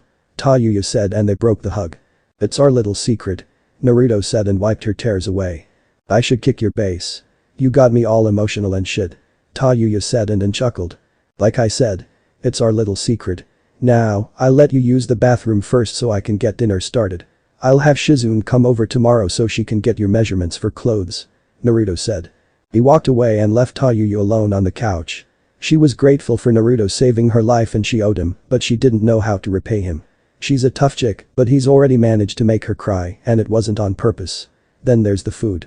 She didn't eat much in the Sound Village, so far the food she's had was great.